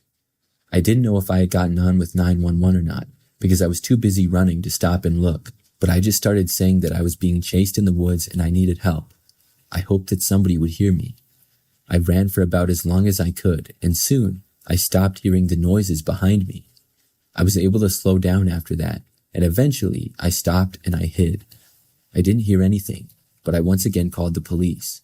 They were on the way, and I tried to tell them where I was. They were able to locate me pretty well based off of my call though. Soon I made my way back through the woods and met the police. Mike and the other people were gone, but I told the police what had happened and gave descriptions as best as I could. The only person that I could really describe though was Mike. The police were able to locate him not long after this. I feel so lucky to have gotten away.